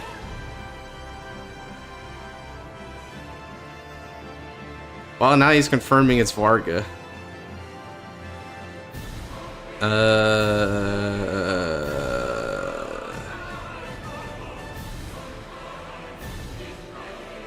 Is Chris Rain updated? Let me check if Chris Rain it is. Yeah, Chris Rain it is. Let me see if it's updated.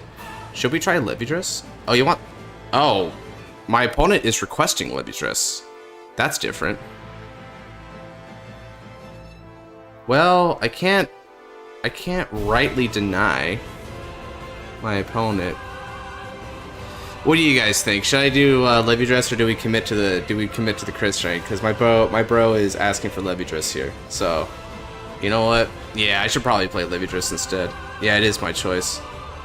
I think Levidress is a little bit more interesting. I think people want to see this deck more. So let's keep it going. Poor Melfi. Melfi was really voting for Chris Rain there. It's okay, Melfi. You'll get your time.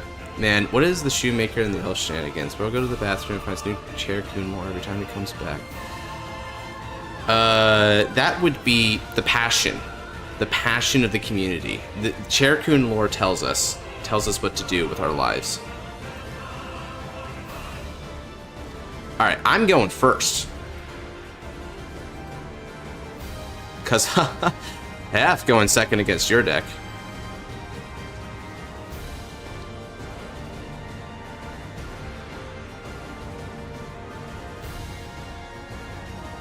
Shuffle.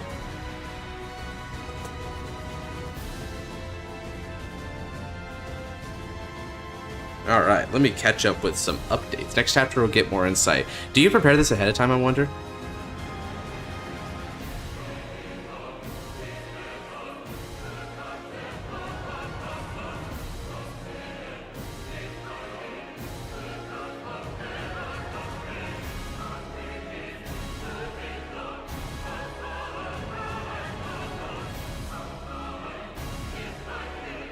Alright, replace one, gotcha.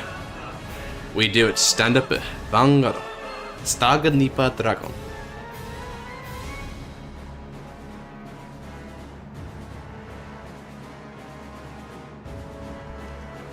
Let's see what Bakura got, bro.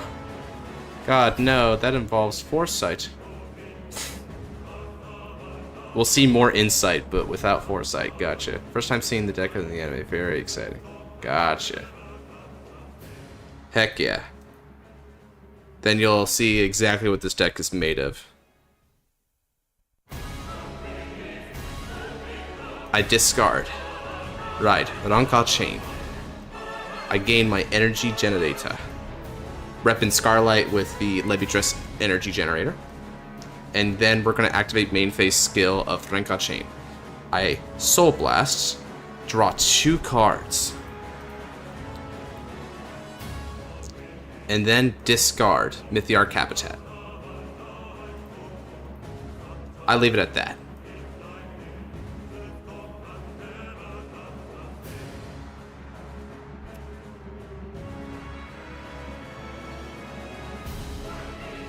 What? Draw the 6th card?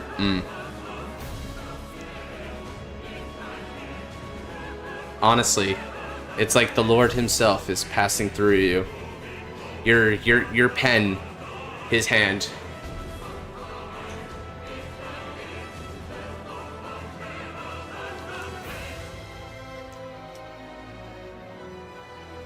You guys want to do that whole theory bit I was planning after this match? Trying to figure out, trying to come to a conclusion who the mole is?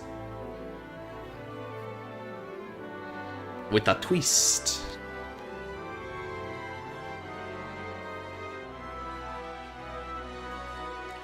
Let me change the music. I think the music had its moment. Let's get something a little bit more chill going. That'd be cool? Yeah, sure, man. Alrighty. Then that's what we'll opt for.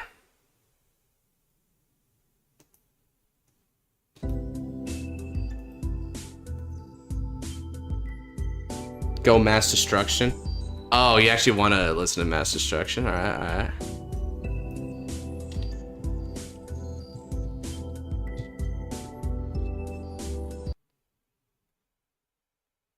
Alright, alright.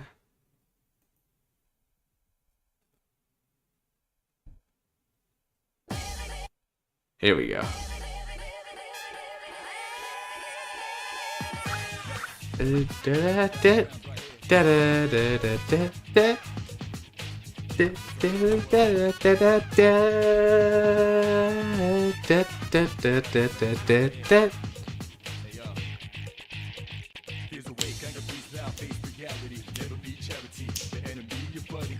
Wow, you got a few different non-Varga things going on with this Varga ride line, aren't you? Fascinating. And both him and I are using like our nation's generic ride lines.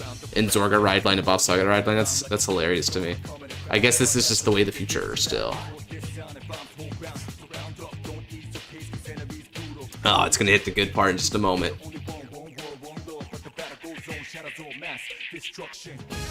Ooh yeah. Baby, baby. Ooh yeah. Now then, let's discard Anadagasta. Energy charge you.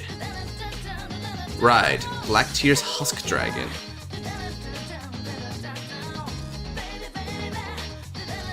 And then, with Black Tear's Husk Dragon's skill, I recover this order. Playing Veer, using skill, Soul Blast. Booyah. I place the set order into the order zone.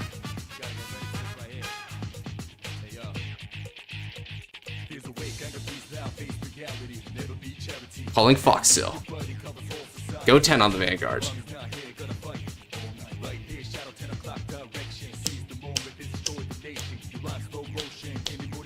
Yeah, this is pretty based music choice, not gonna lie, man. Where you got the music, you got the beats.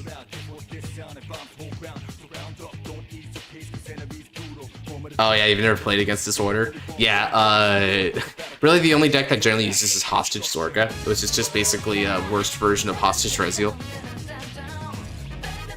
Sup, Sam? Go, Foxhill for 18. Did I even check you? Clarence. Baby, baby. Oh, the overtrigger here. Okay. Is also treated as Fall Newt. Okay, so this is an alternative Fall Newt look-alike.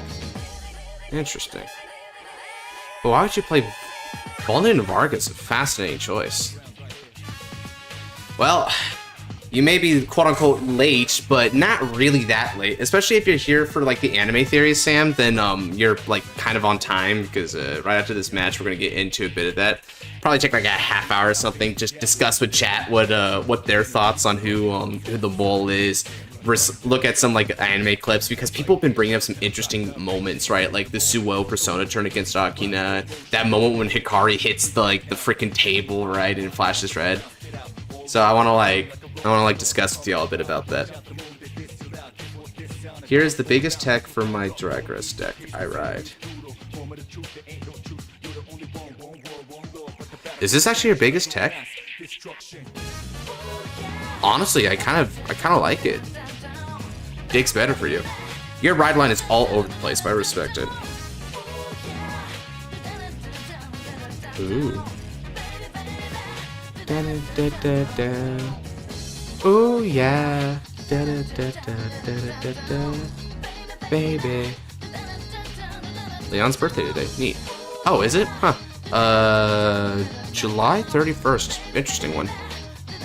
No, guard. Bring it. Said these legendary words to me. Oh, man. If it works, it works. Yes. Hey, man, anyone who's played TCGs for years probably has, like, at least, like, one quote about this game that, like, hits home. Check. Heal trigger. I recover a damage. And power goes to my Vanguard.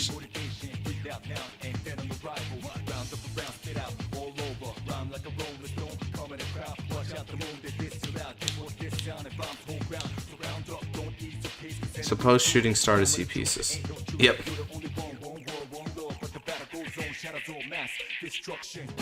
Oh yeah.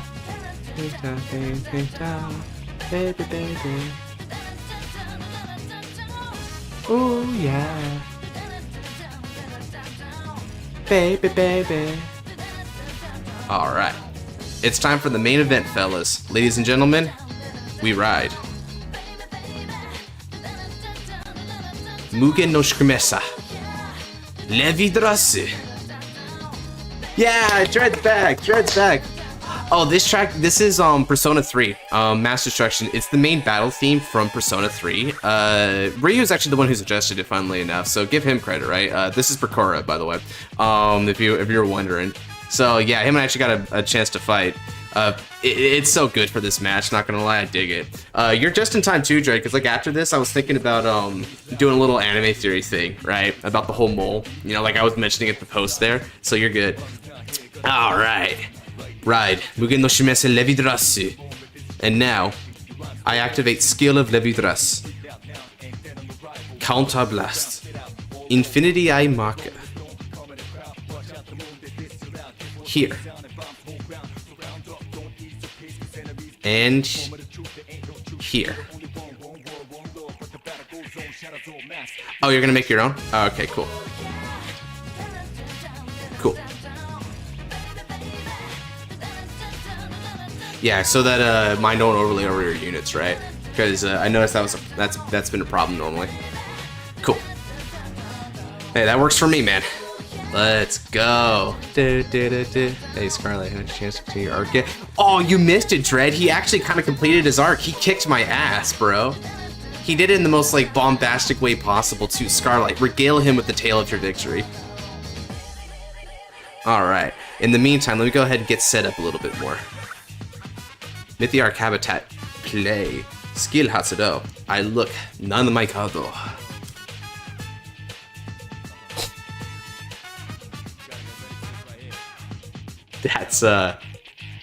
That's one of the peeps of all time.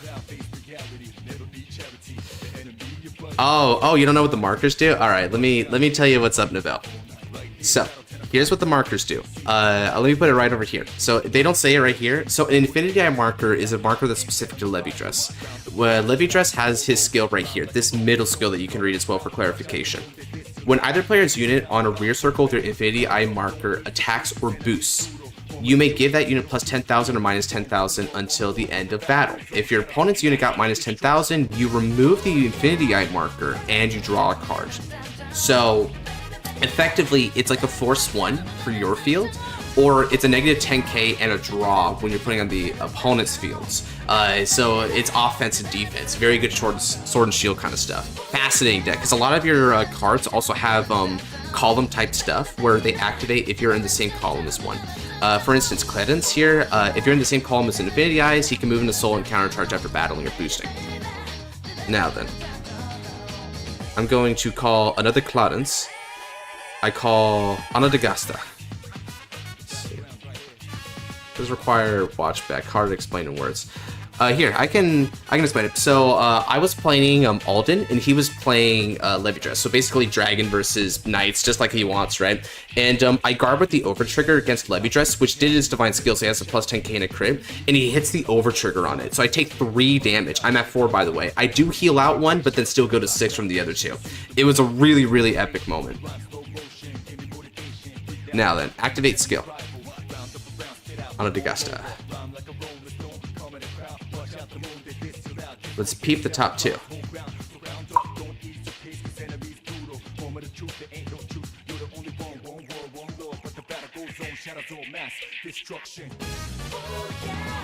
A proper anime finish, yeah. The god-awful RNG. Yeah, that's a big point, right? Let's do it. Ooh, yeah. Imagine being a divine skill user and not getting a counter charge in your first wave of support. Heh. Well, the reason why they do that is quite simple. Because Varga Dragress is limited by Counterblast. Its entire deck design is that your Counterblasts are your really big, impactful effects. If you could just countercharge and keep counterblasting, Varga could do too much offense, right? So you have to be held back by this go big, go home kind of play style, right? That's how they want Varga to be. So I really think Varga shouldn't be countercharging. Yeah, you can play this if you want. You can, but it's a very specific generic countercharge that's not very good for the deck, right? It's the best you're going to get, and I think it should stay that way personally. We can improve Varga without removing its biggest limitation, because I think its limitation is what holds it back from just being like a curb stomp kind of deck personally. Ethan's also a thing. Yeah, as a matter of fact, I actually run Ethan in my version of the deck. Because, again, we have to struggle for countercharge. You should struggle for countercharge if you're trying to, like, make it work in Varga, right? That just keeps it fair. Alright. I swing with Clarence. Clarence no skill Hatsuro. He gains an extra 10,000 power when on the Infinity Eye markers. This is 18 on your Vanguard.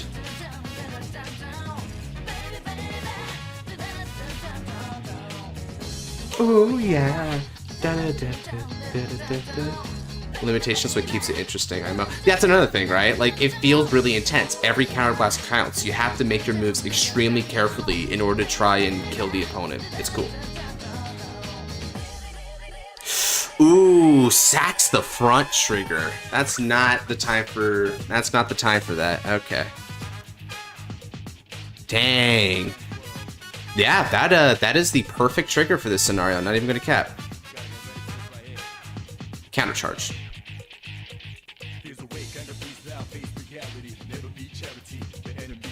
Overdress will swing with support. And I am not going to activate Foxseal's effect to give Clarence the ability to boost, because it doesn't matter. So let me go ahead and swing on your Vanguard for 28.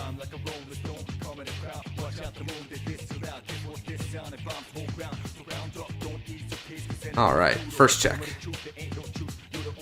And second check. Frontal trigger. Yeah. Baby.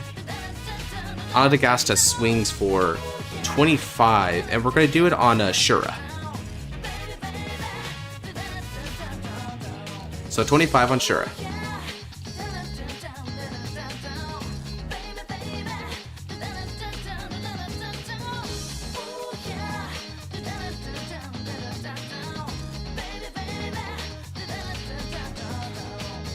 Oh. Yeah, okay, take your damage check. Go ahead, man.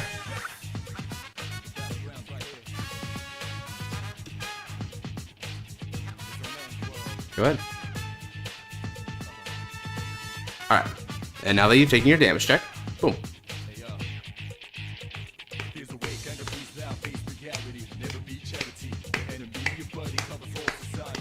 Yep. Another counter charge gone. We're keeping Varga limited, as we should.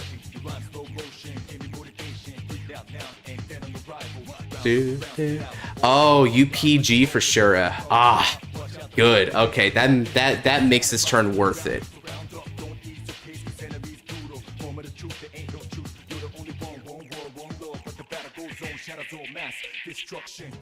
Oh yeah. Baby. His pot of greed countercharge is gone. Now he's gonna starve.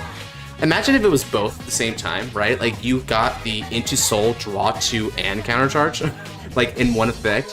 Man, like getting that, I was like, what a power creep card. That card just be too strong at that point. I'm glad they make you choose. But what deck do you think has the worst defense? You think? I'm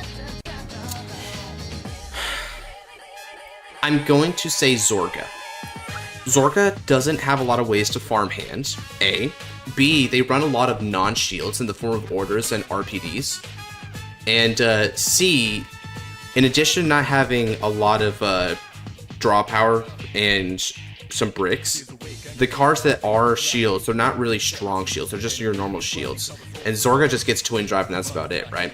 So you don't have a lot of ways to actually defend in Zorga. It's very much a glass cannon kind of deck, and that's why, generally speaking, in the anime, when you see Masanori play, if you're an anime watcher, right, Masanori just basically bets it all on the offense, and then he kind of dies if his big burst offense doesn't work. That's just generally how it goes.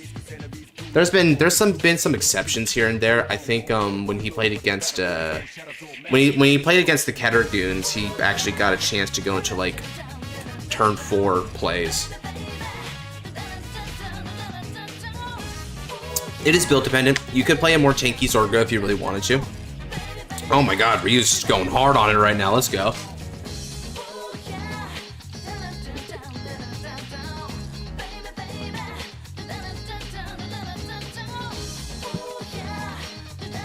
Okay. Overdress Nidrairo. Infinity versus Unparalleled.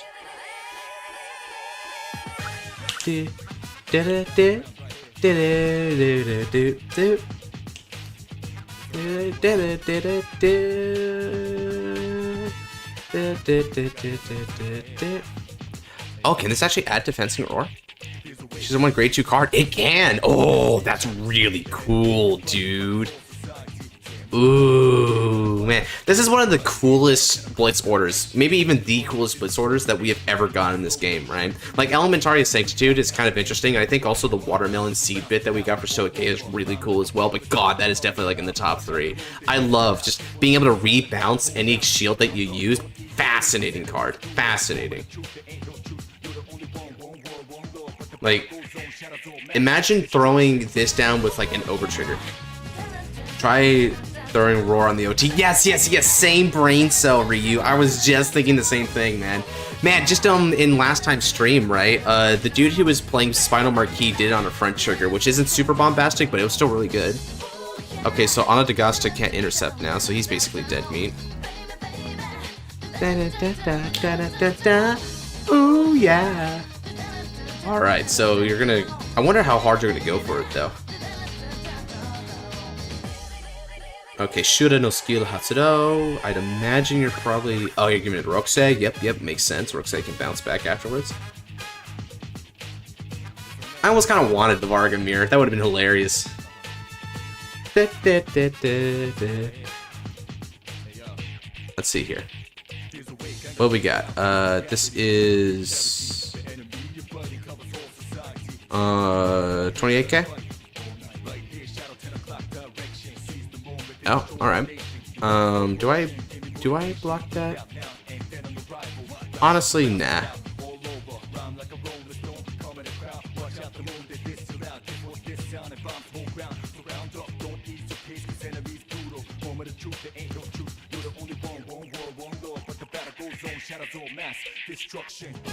Oh yeah. Da, da, da, da, da, da, da.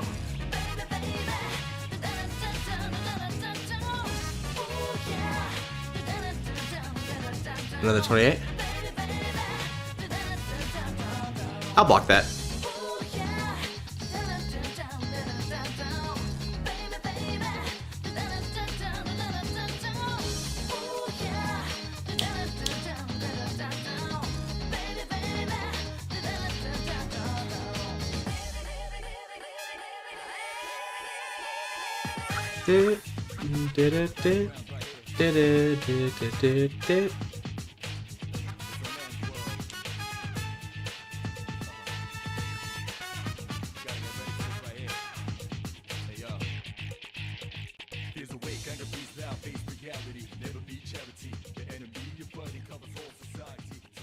Alright, so Varga and then Shura is going to CB and recall itself, and I have to lose Ana Dagasta. Right. Basic stuff, dude.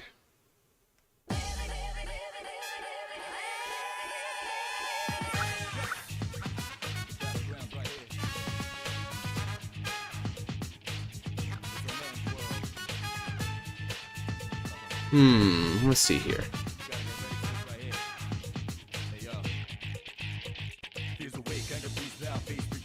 Let me PG that and get rid of Huli, so that you don't countercharge.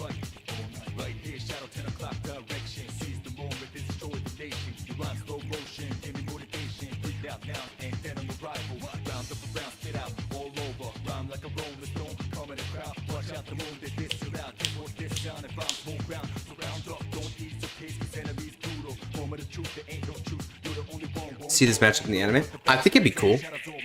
How good is Alden? Decent. Alden has a lot of combo potential and stuff, but you definitely have to know what you're doing with it.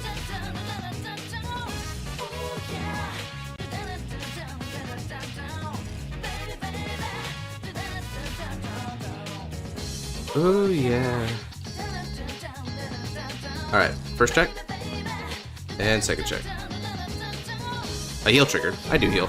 And power's gonna go to the Vanguard. Let me heal out Clarence. So, power, not Clarence, to my Vanguard. There we go.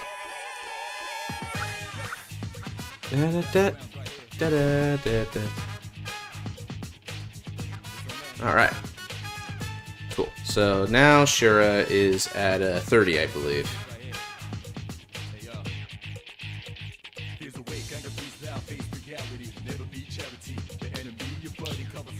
That's not a deck I'd play.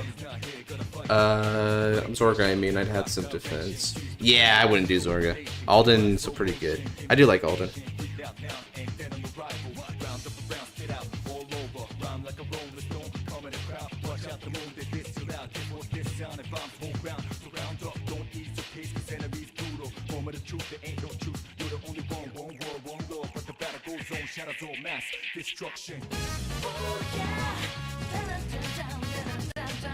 Yeah, it's okay. The 10 crit Shura! Oh no, where's my PG?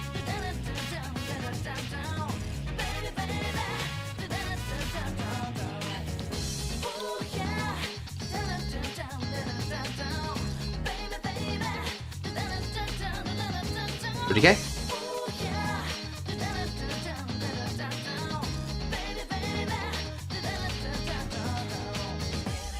For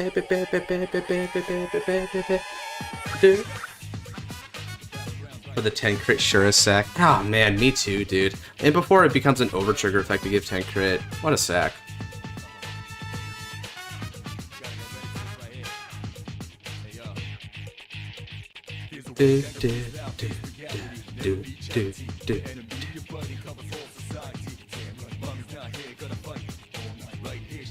I wonder if he's thinking. Oh, he disconnected briefly. Okay. Ooh, yeah. Da da da da. Yeah, I agree with Scarlet's assessment, though. Alden's very versatile. You have a ton of build variety with it, which I like. I think that's Alden's biggest strength, is it can use the Keter card pool very well.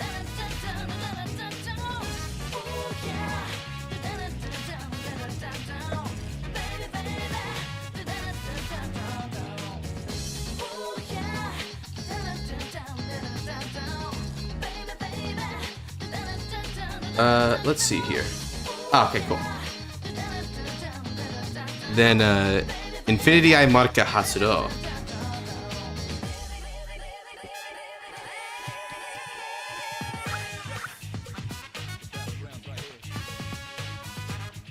I'll use the Infinity Eye. Also, you can just speak. I'm not watching, but I'm listening. Gotcha. Cool. I'll draw one card and get rid of your marker. And minus 10,000. So now it's 20 to 23, which means I actually cool. Now we're good. Go for an Insane Bastion earlier in the stream. Oh yeah, you like that crap? Yeah, I like that. I think that was funny as frick, right? You just freaking call over Raji now with Alden, give it 10k, restand to the rear, superior, and then Alden's skill, just recall. Oh, it's really, really, really, really funny, dude. Especially because, like, dude, like when you do stuff like that, I mean, it's an extra CB and extra Soul Blast, but like, can you play the Time to Make History OST? Oh, I think I know what you're talking about.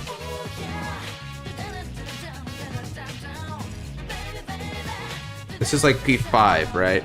Or no, it's P4, I think. Yeah, it's P4. All right, cool. Let's go. Perfect.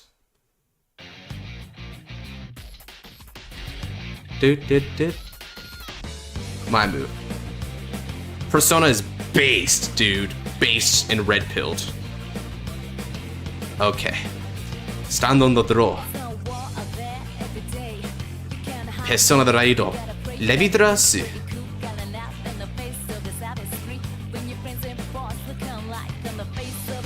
And now, an extra 10,000 power to the front row and I draw one card.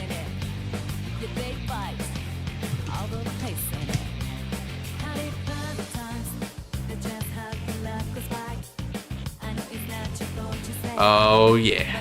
And now we got Levidrasi here. Dude, yeah, same with the Trail series. Have you ever watched the Trail? Have you ever seen anyone play the Trail series, right? So like Trails Through Daybreak, Trails of Cold Steel, Trails in the Sky, that kind of stuff. Play that game series. It is hands down the best JRPG game series ever created, ever known to man. Final Fantasy? Nah. Persona? Nah. It's Trails, Dread. I'm telling you.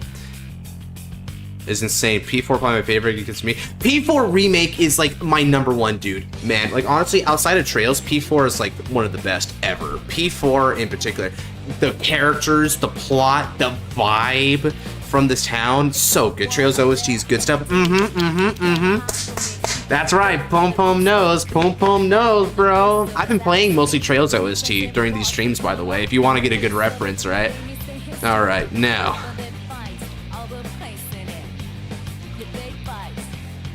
Oh, interesting. What are we threw that down for? Radiance Caliburn's skill activates. Draw 2 cards.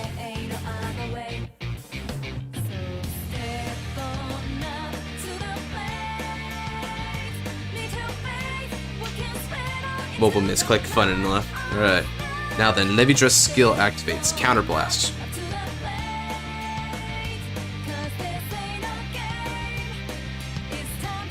And then I'm also going to Soul Blast and get 2 more. So I'm going to give 2 markers to your front row, Ryu, and then I'm going to give over here.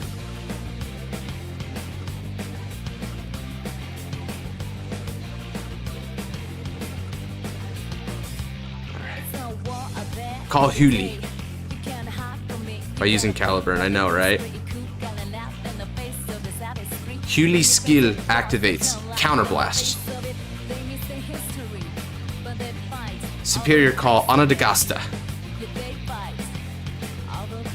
And long probably get into so many games, Scarlet. Yeah, but once you're in it deep. You start with Trails in the Sky if you want to go through the full experience. Or another really good starting point is Trails of Cold Steel. Alright. Huli gets an extra 10,000 power from her own skill, and then Anadagasta is going to get an extra 10,000 power total and Energy Blast 3 in order to look at top 2. History.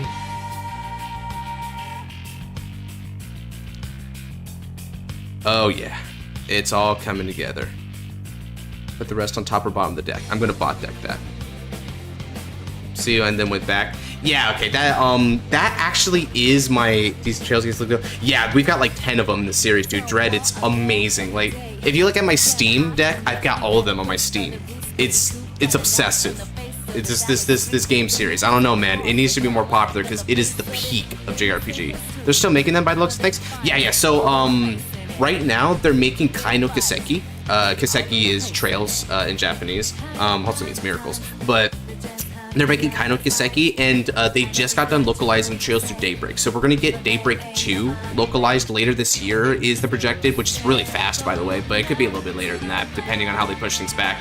But yeah, so we're basically 1.5 games behind right now. So this is the time to get into it. This is the time, because the Trails series is like basically at its pinnacle at the moment.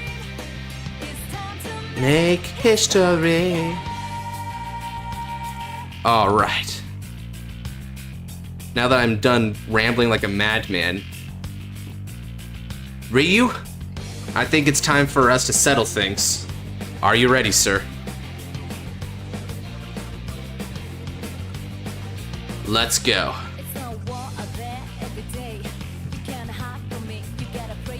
I swing with support. And now, Foxseal's skill. Counterblast.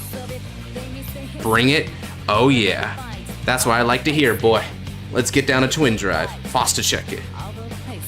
Critical trigger. Critical here, and then I'm going to give the power over to my Clemens. And then second check. Heal trigger. I do heal. And then I'm going to give 10,000 power to my Anadagasta. You asked to bring it, and I brought it. This is the best I can offer. Now let's see that 3 damage checks. Maybe we can get some defensives. Always felt Trails should be more popular than Persona. Nothing against Persona games, they're just lacking in gameplay. I understand that. I understand that notion, man. I think Persona is definitely worse in terms of the gameplay. And honestly, I also think just in like overall story, right? Like Persona has like good, yeah, nice heal, man. Has some really good self-contained concepts, and I think the psychology bit of Persona has always been its most fascinating point. But the Persona gameplay, when you really get down into it, is just not there by comparison. All right, so you got 2 defensives, and you're able to heal down to 4. Good, not bad. This is a game, all right.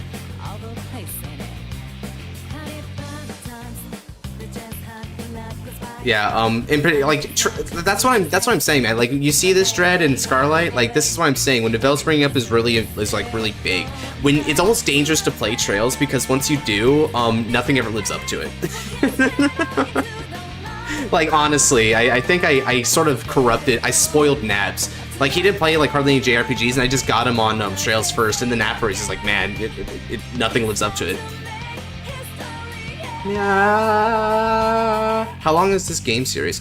Right now it's about 10. It's about 10 games in. So you try Xenoblade series. Xenoblade is pretty cool. I like some of the gameplay of Xenoblade. It has some quirky moments too. Sup, aggro. So yeah, it's about 10-11 games right now, and it's still going. So we're probably going to cap off at around like 13 games or something like that total. So there's a lot of games to get into. It's like open up the next chapter of your life kind of thing. If I got Trails, it would be my first proper JRPG, but I'm finding it hard to resist. Dude, do it. No, Dread, do it. Do it, dude. Just play Trails. Just play it. Just go for it. Honestly, yes, it'll spoil other JRPGs for you in a way, but you can still enjoy other JRPGs. You just won't help but compare it to Trails. All right, now that you got everything set up there, let's go ahead and continue.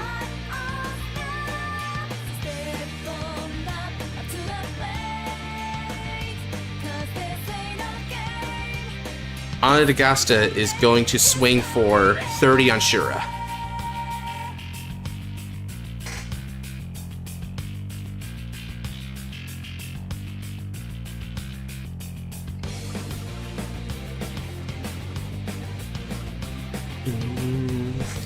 And you know what? Let me take this opportunity to calculate all my markers now. Because why not?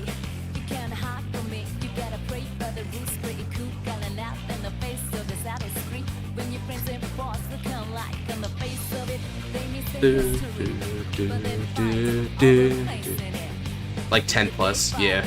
It's like Nico B also got into it. Oh, did he? Yeah, makes sense. I just need to find balance between net decking and knowing how to understand the interactions of my cards. Might be hard to sort it though. I mean, if you want some inspiration, you could. I mean, I know it's a net deck suggestion technically, but I did make a triple deck profile, so that I give you like 3 different builds to work with for it. All right, sure, guys, gotcha. And now, history, yeah. Cladence attacks. Skill activates of Godbreak. Godbreak is going to Soul Blast 1 to get 10,000 power, and then for the battle that Godbreak attacks, you cannot guard with a grade 1 or grade 3. So this is 38 on your Vanguard.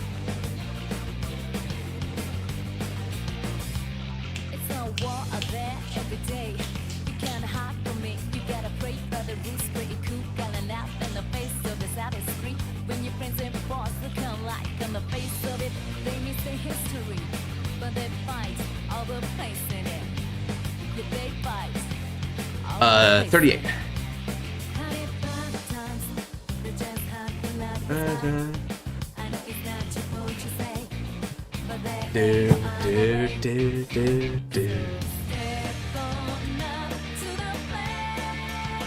Gotcha. Goes up to 48. Alright. God Break swings. You cannot use grade 1s or grade 3s for this attack.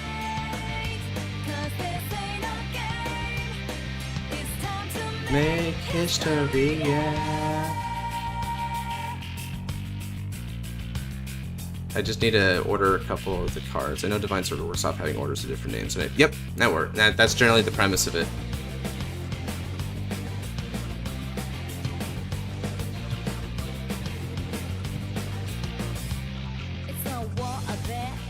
What did you recommend? Yes. I would recommend doing it from the series from the beginning because the thing about Trails that makes it particularly remarkable is that we follow the general flow of the plot from game to game. Like each game plays into the next one. So, for instance, Sky, which is the first game ever, is still relevant in Cold Steel. Like characters return, plot points from the past games are resolved in future games. It's one continuous story from start to finish. And it's got like massive world building as a result. So if you want to get the full experience and like get connected with the world especially, then you start from Trails in the Sky first chapter. That's what FC means. So you go first chapter, second chapter, Sky the third, and then after that it's Zero, Azure. You play the Cold Steels, Reverie, and then the Daybreaks finally. It's worth it. And honestly, it feels long at first, and then it feels too fast. Because that's just how much you'll end up playing it. It's kind of like a drug.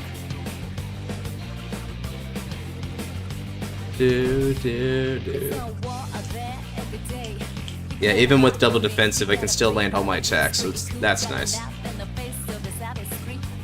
It seems neat.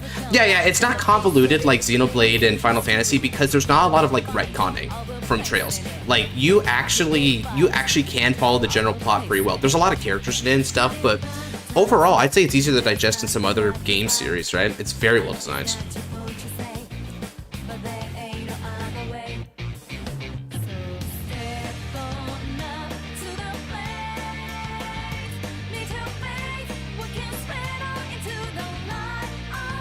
Alright. Oh yeah, if you hit up a counterattack dying my turn, it's a short somber will during my turn, it's a short somber will work fine during my turn. I wonder if a Xenoblade OST is actually copyright. Let's see.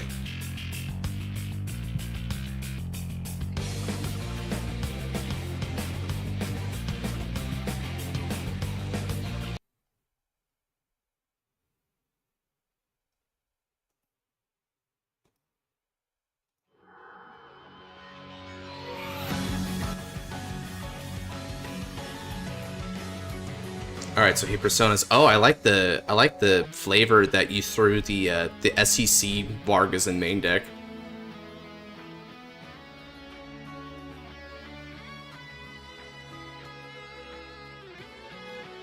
By the way, why was Clarence 30k plus? So Clarence got 10,000 power from Marker, 10,000 power from Foxhill, and 10,000 power from my trigger.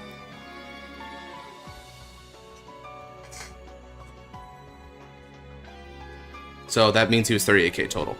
And then I threw another 10,000 power on, I believe, Ana D'Agasta for the second trigger. And so that's what gave them their total power. So this was 38, this was 30, this was 40, and this was also 40. Alright, we hitting good? Damn well better, bro. We playing this whole... We going into some unknown territory here. I don't know if I'm going to get copyright for this, so let's make it worth it, right?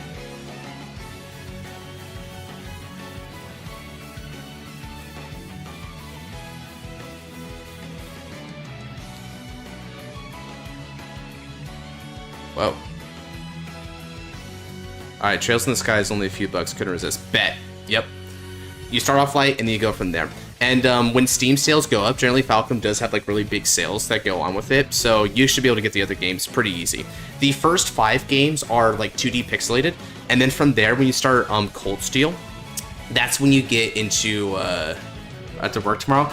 Ooh, Dread. Okay, we've got something to fangirl over about, like in the Discord and in live streams. Tell us your progress through the game, bro. I'm gonna love taking this journey with you, homie. Ooh, and Nabs too. Nabs, huge Trails geek, so yeah, he can't resist talking about it if you like actually prompt him up. Okay, ooh, we're starting with the good attack. Let's do it, Ryu. You and me, baby. How's this?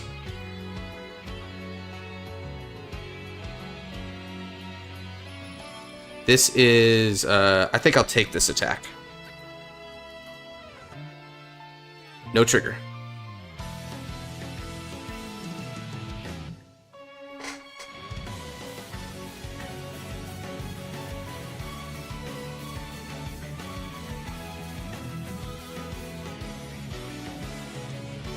Alright, so this is...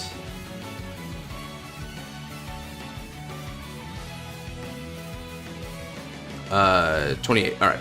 So I'm going to use Infinity Eye Marker skill. I'm going to remove your marker and draw a card, bringing you down to 18. And then I double intercept.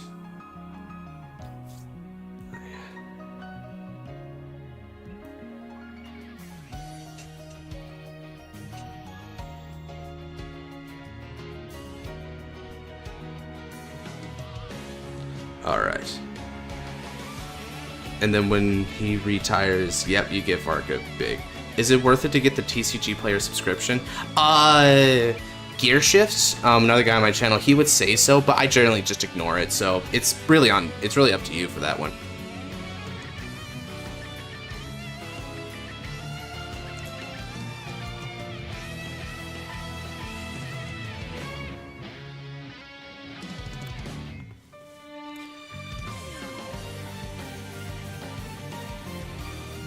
Vanguard.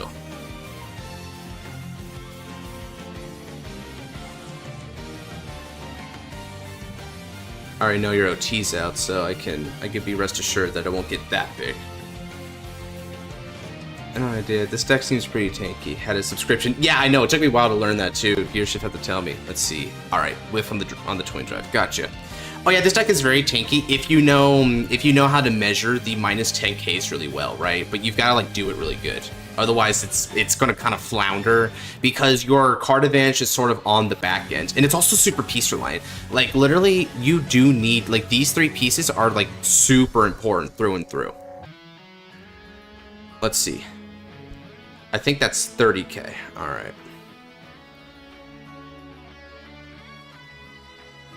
Let's use Infinity Eye Markers. Get rid of that. And then I'm also going to guard with my heal trigger.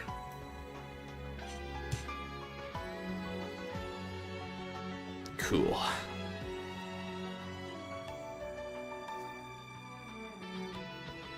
$28, $38. Okay, so Varga should be at 38 with no drives. But, okay, so he's at 38 with no drives, which means I can confidently throw down a 30k guard to go to 43. And now he doesn't get the twin drive. He can't do his divine skill, which means he can't twin drive. And because he can't twin drive, his likelihood of surviving the next turn is very low. And this is the intelligence of playing Levydress properly.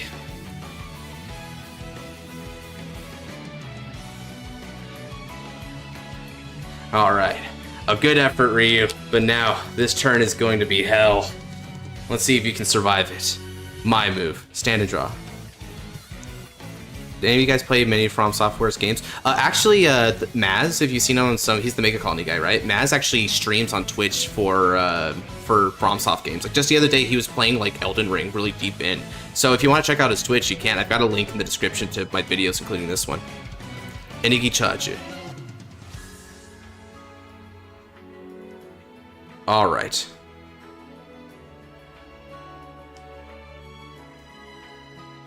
I'm going to activate the order. Soul Blast 1.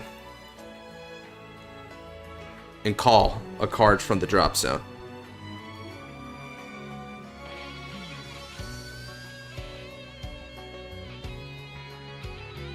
Best part of Leva is the 25 card with 1 card takes to the markers. Yeah, I know, right? It's a really strong deck. Let's see, I'm out of soul, so I can't do that anymore. So let's see, I should go for... Yeah, okay, this is my play. I'm going to hit Anadagasta. Onitagasta is going to get 5,000 power. Renzone's get 5,000 power from Spiritual Body Condensation and 10,000 power from the marker. And now it's going to get another 5,000 power thanks to its additional skill. Because I Energy Blast 3 and look at the top 2 cards of the deck. Stack one and add the other. Okay. Add one to the hand and then bot deck the other. Let's see. Or should I? Well, let's see. God Break here. Ooh. Actually, making numbers might be important. Okay, I gotcha. Yeah, I'm going to actually bot deck God Break instead. There we go. I call it Levidrasu.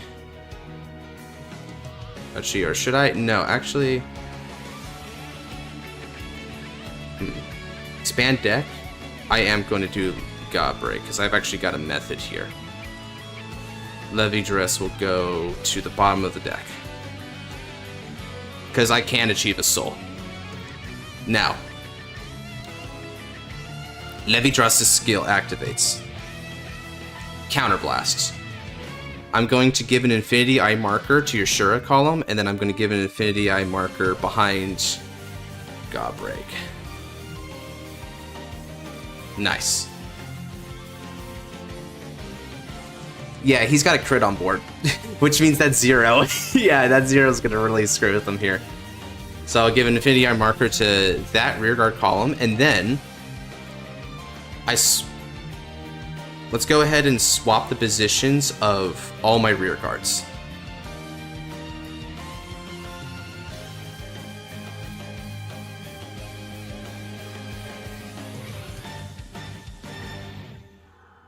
All right, boom.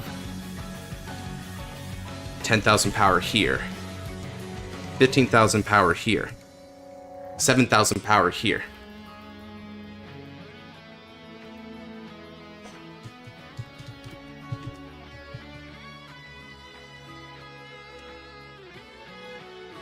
All right, let's go.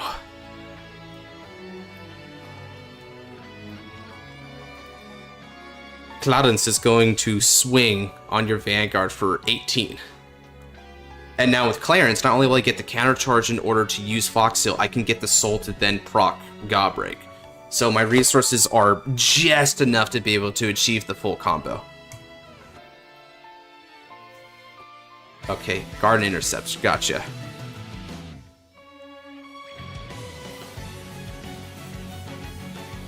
And now, countercharge one. I swing a support. Activate skill of Foxhill. Counterblast 1, grant 10,000 power to Godbreak and the ability to attack from the back row. This is 28 on your Vanguard.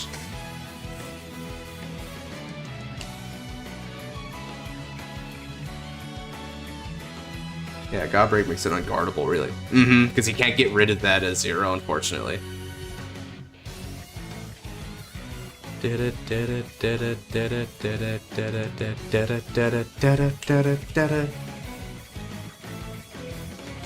No guard. Alright, he's placed his bets. First check. No trigger. Second check. No trigger.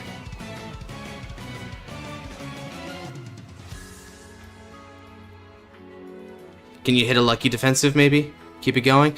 Alright, your defensive helps you out. Good. But it's not going to be enough on its own. Onitagasta attacks. This is going to be for 25 on the Vanguard.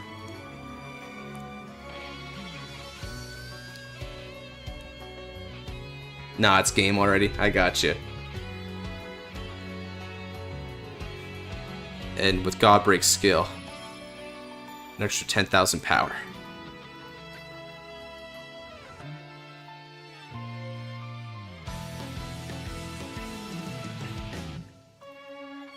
Onitagasta swings. 35 on 23.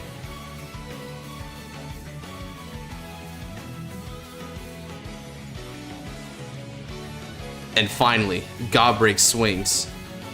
This is 40, and you can't use a 0, 1, or 3 to guard. And there's no grade 2 in your deck that could actually guard this. It's game, unless you hit a heal trigger. And that's game. Good one, Ryu. That was a nice fight. That was a pretty good fight, not gonna lie. They gotta admit, Levy Dress is convincing when you see your pieces. But you have to see your pieces. Phil Myothan recommended the Armored Core game, specifically AC6 and AC for answer.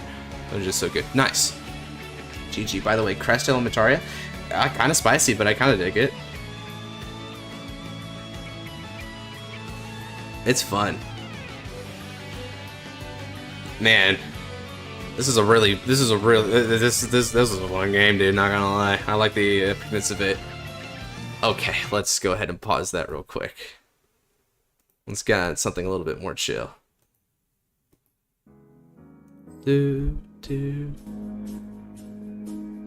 Alrighty, fellas, we've reached our halfway point. Want to talk about some anime? Talk about some theory here. Who's the mole? Who is our sneaky little snake who is helping out Sybil without realizing it? I think it's Akina, personally. Amine.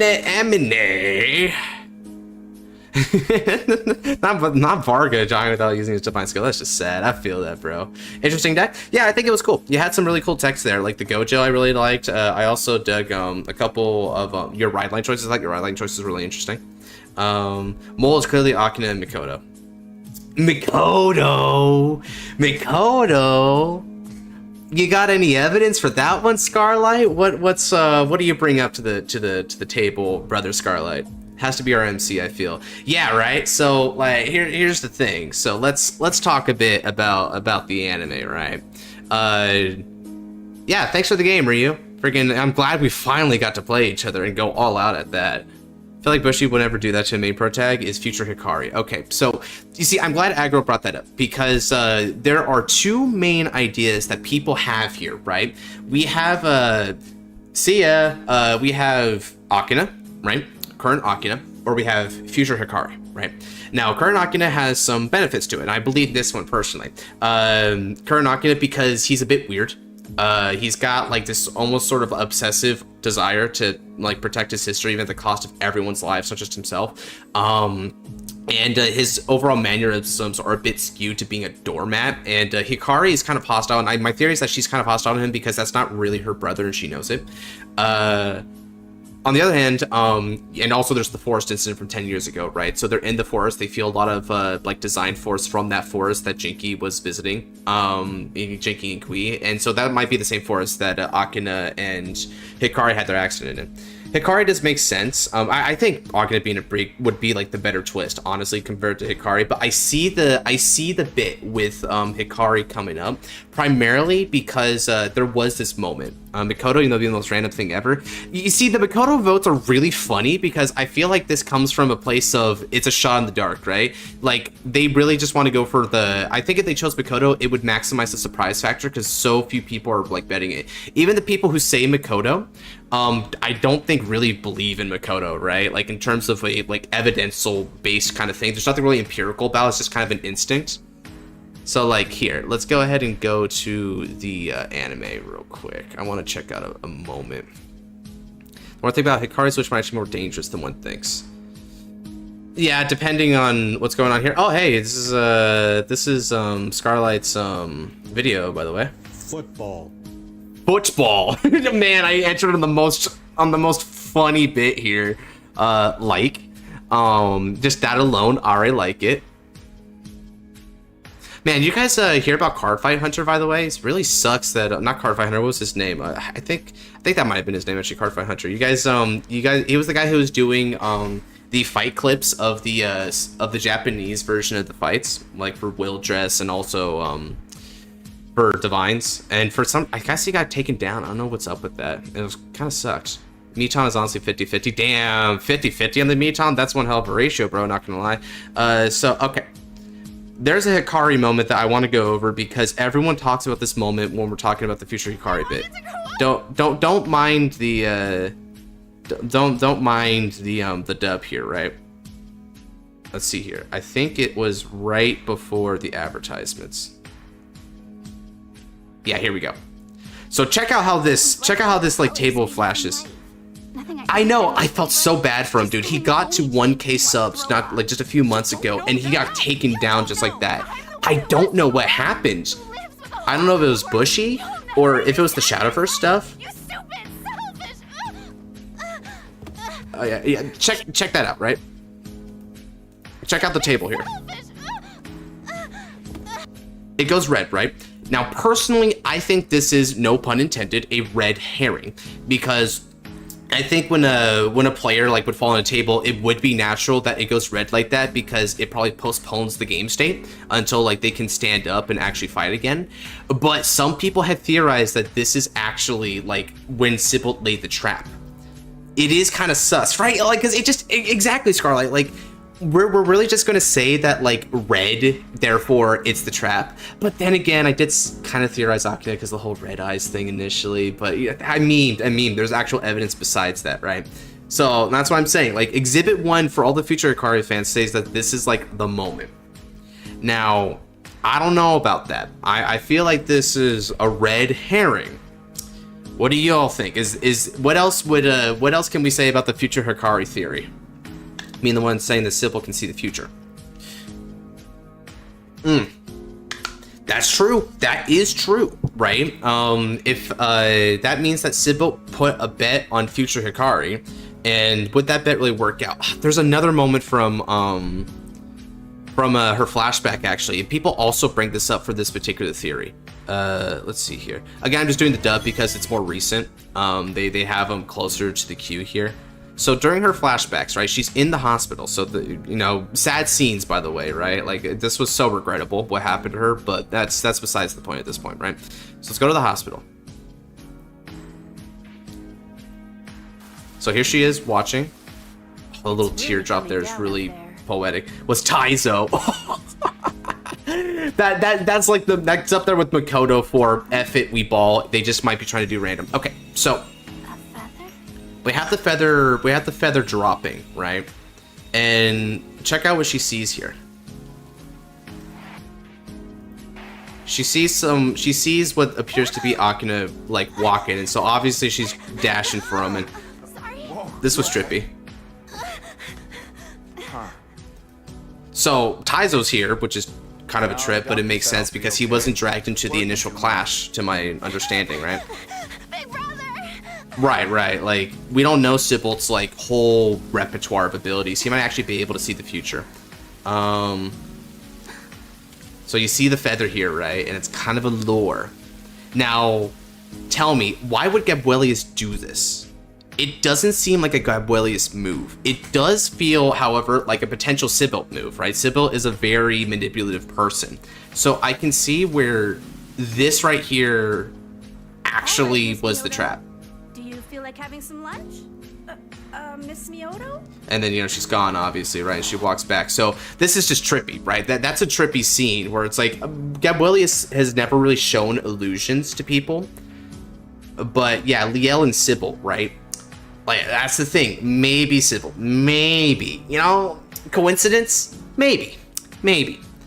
But I just want to defend the other side here. This is a little bit weird. Now, let's fast forward to something a little bit more recent, right? Let's go back to our most recent episode. Because now the Akina bit, right?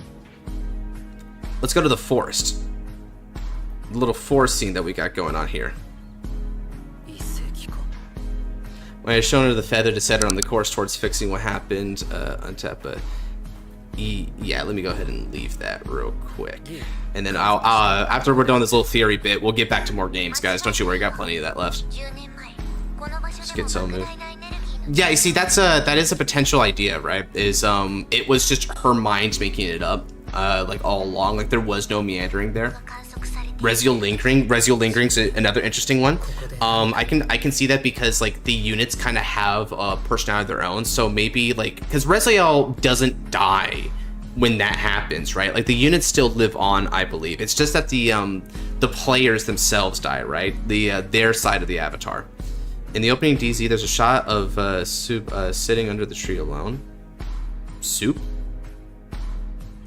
Am I brain farting? What do you mean by that? Okay, so 10 years ago, right? Now, how old? He says 10 years. Suou family also had an accident. They did have an accident. So this is actually what I want to get into. I want to get into the timeline for this forest thing, because depending on how we line up the timeline, there's a Suou theory that could pop up. So let me go into their playlist and actually hit the sub version here. Yeah, I think Soup might be Suou is what he's saying. I think I might have figured it out. Suou sitting under the tree alone. Yeah, that might make sense. Let's see here. So Divines. Now, they're explaining his backstory, and I think they explain it during this episode, I want to say, because of like, that's where like Akina is at. Or was it this episode? Where was it that Akina actually went to Suou's house and talked to his uncle? Which episode was that? Was that earlier? Oh, it was this episode because it's raining. Right. It's episode 7. Okay, never mind. I got you. So I want to hear what they say, because I haven't checked this out ahead of time, but it's possible that the timeline actually might like make more sense here. All right, let's see what we got.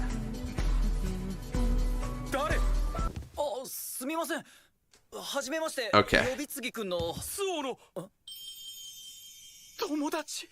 Let's see what's up. They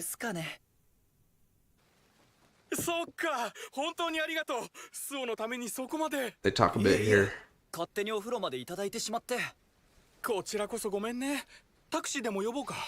keep in mind, we talked about the future of Cardfight. This is for Suou, potentially. 一応父には友達の家にいるって伝えたんですけど、この嵐じゃ外に出ない方が安全かもね。 He is really nice. I hope we see him like a little bit more, like later on in season 2, maybe like encouraging Suou at like a low point. Maybe it'd be season 3. It depends. Season 2 is going by so fast that we're probably going to get some stuff after the Destined Showdown at this point. All right, so he looks pretty young. He actually looks like he could be around like 6, 7 years old. ここには何もない。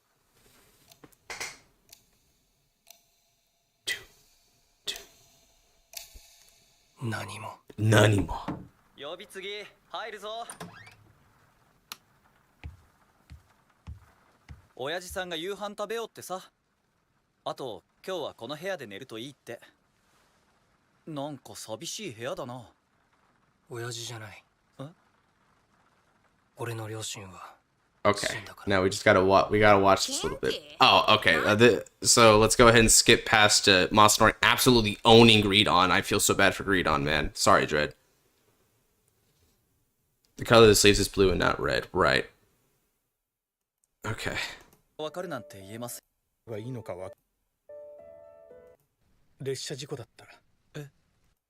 Here we go.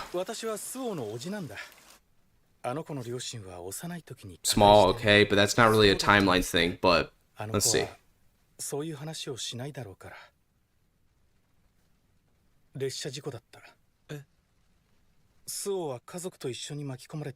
Shinobu did. Yeah, Shinobu always gets done dirty, dude. I wonder if they have any evidence. Again, like, he looks like he could be around that age to be 10 years ago for this to happen, right? I'm just trying to investigate. And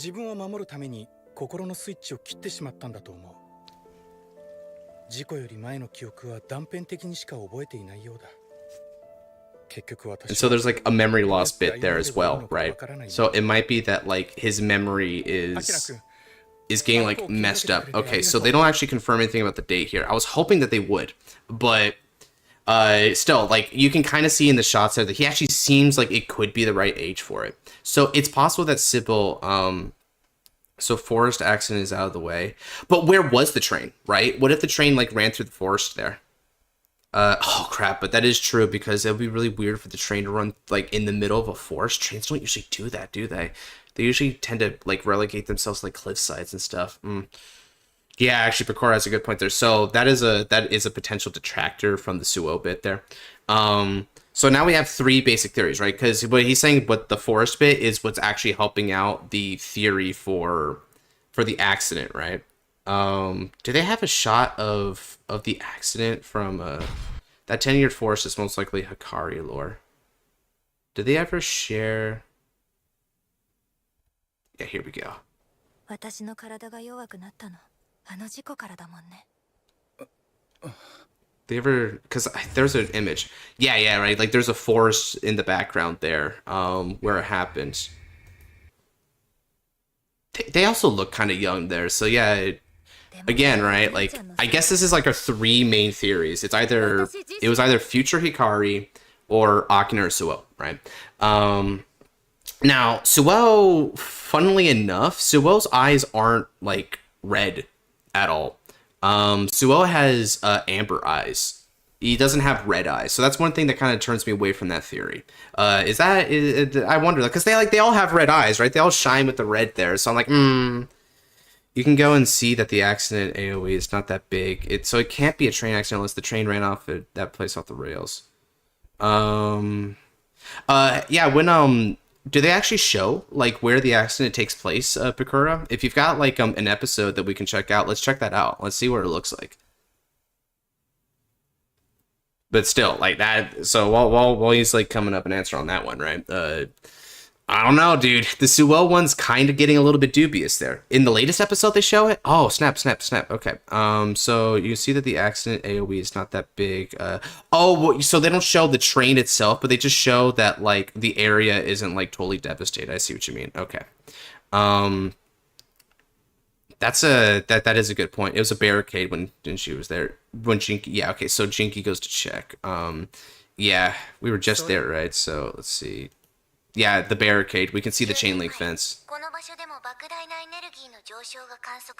But you know what? I almost wonder, because it says like an enormous amount of energy, right? Like what if that energy like actually disrupted the train, right? Like it blasted it or it caused it to misalign with the rails. Like it's possible. They're not... Wait, hold on a second. Is that a fallen tree right there? If it's a fallen tree, I wonder if like trees got knocked down from this.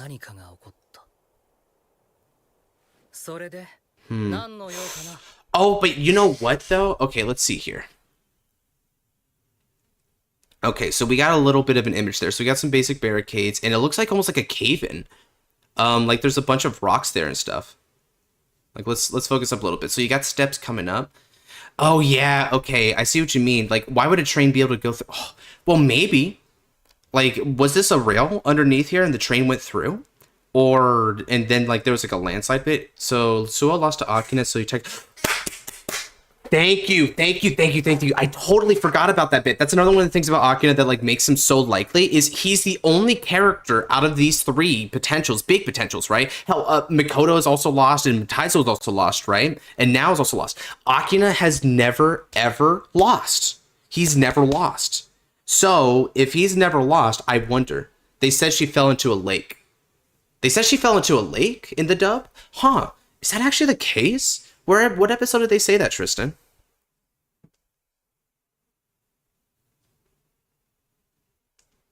You got an idea when they say that? Bakura made a point. Nakina never lost once he entered the Fated Clash. Right. That's big. Okay. Hold. All right, I'll hold. Let's wait up for you. You got something here. Because I think if we suss out the evidence here, like look at the frames, you have a theory. Okay. If we suss out the frames here, we can come to the conclusion together on who is the mole, right? We can make, as a conglomerate, we can make our theory, put it forth, and then we can be right together. We can be big brain. We won't just be 5 head. It'll be 50 head. Makes me think it's Akina, right? Yeah, like that's such a huge point, right? Huge point. Outside of casual games, he never loses. Right, he never loses. He lost casually to Now, and he lost casually to Suou at the start of season 2. Those are the only games he's ever lost to my understanding. Hikari versus Akina. Right. Hikari versus Akina. Okay, so you said Hikari versus Akina is when they mentioned it. All right, so let me go back to the dub for that.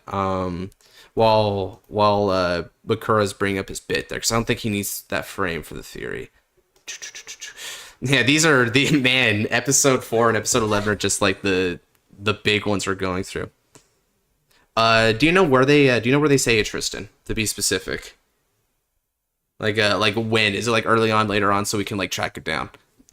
It also explains how he picked up the tournament fast enough that it's only playing for a few days or weeks. You know, that is kind of a good point, right? Like, not all these Destined ones could necessarily been like top tier players, right? I can see Kuon. He's a genius, and also purportedly, I think we can suppose that he was playing a lot with Suou in the past, but Suou forgot. Hikari does do a bit of Vanguard, so she's said to be pretty good, so she's believable as a mother effer. It was days. At most had weeks to prepare. He picked up so fast. He did. And not only that, but Akina has this ability to come up with really strong strategies, and he uses the Keter card pool so well, man. Like, he brings out the best in Rezael, and the Rezael brings out the best in him, but man, yeah. Alright, Tristan's checking on that. But, like, dude, Akina is kind of unstoppable in a way, and that's so weird to me. Man, if it is Akina, I bet Sybil like got so pissed when Akina loses and dies. So someone planted the trap before the Fated Clash began, and Akina never went to the Hakusen stage before the Fated Clash since he didn't know it was so deep in the mountains. Before the Fated Clash began, never went to the Hakusen stage before the Fated. Wait, you know what? You know one character who actually probably did, who probably could have been there? Wait, no. Was Masanori there at one point because of the whole will dress bit? Wait, if it happens to be Akina, did Future Card just enable this by making Akina win against Suou? It's crazy to think that the Zero Wish actually took Sybil. Yes, that's my theory too. As a matter of fact, I almost wonder, whoever the imposter was is no longer possessed because they lost their match, but the trap was already there, so to Sybil didn't matter. Oh. Wait, hold on a second. That gives me an idea, actually. Now that you mention it, Taizo, Masanori, no one's know this. Exactly. Let's go back to the Taizo versus Suou fight. Was there any signs? Was there any signs when he lost? Let's see. So let's check out when he loses here. Sybil looks like he set the trap using Akina. Juice up all you like. It's still until the end of your. Good moment. All right, let's see. Like I said, everything returns to zero. All right, so let's see if there's anything that happens here. I'd be interested. The winner, fated one of zero. So that's Blangdmire's divine skill?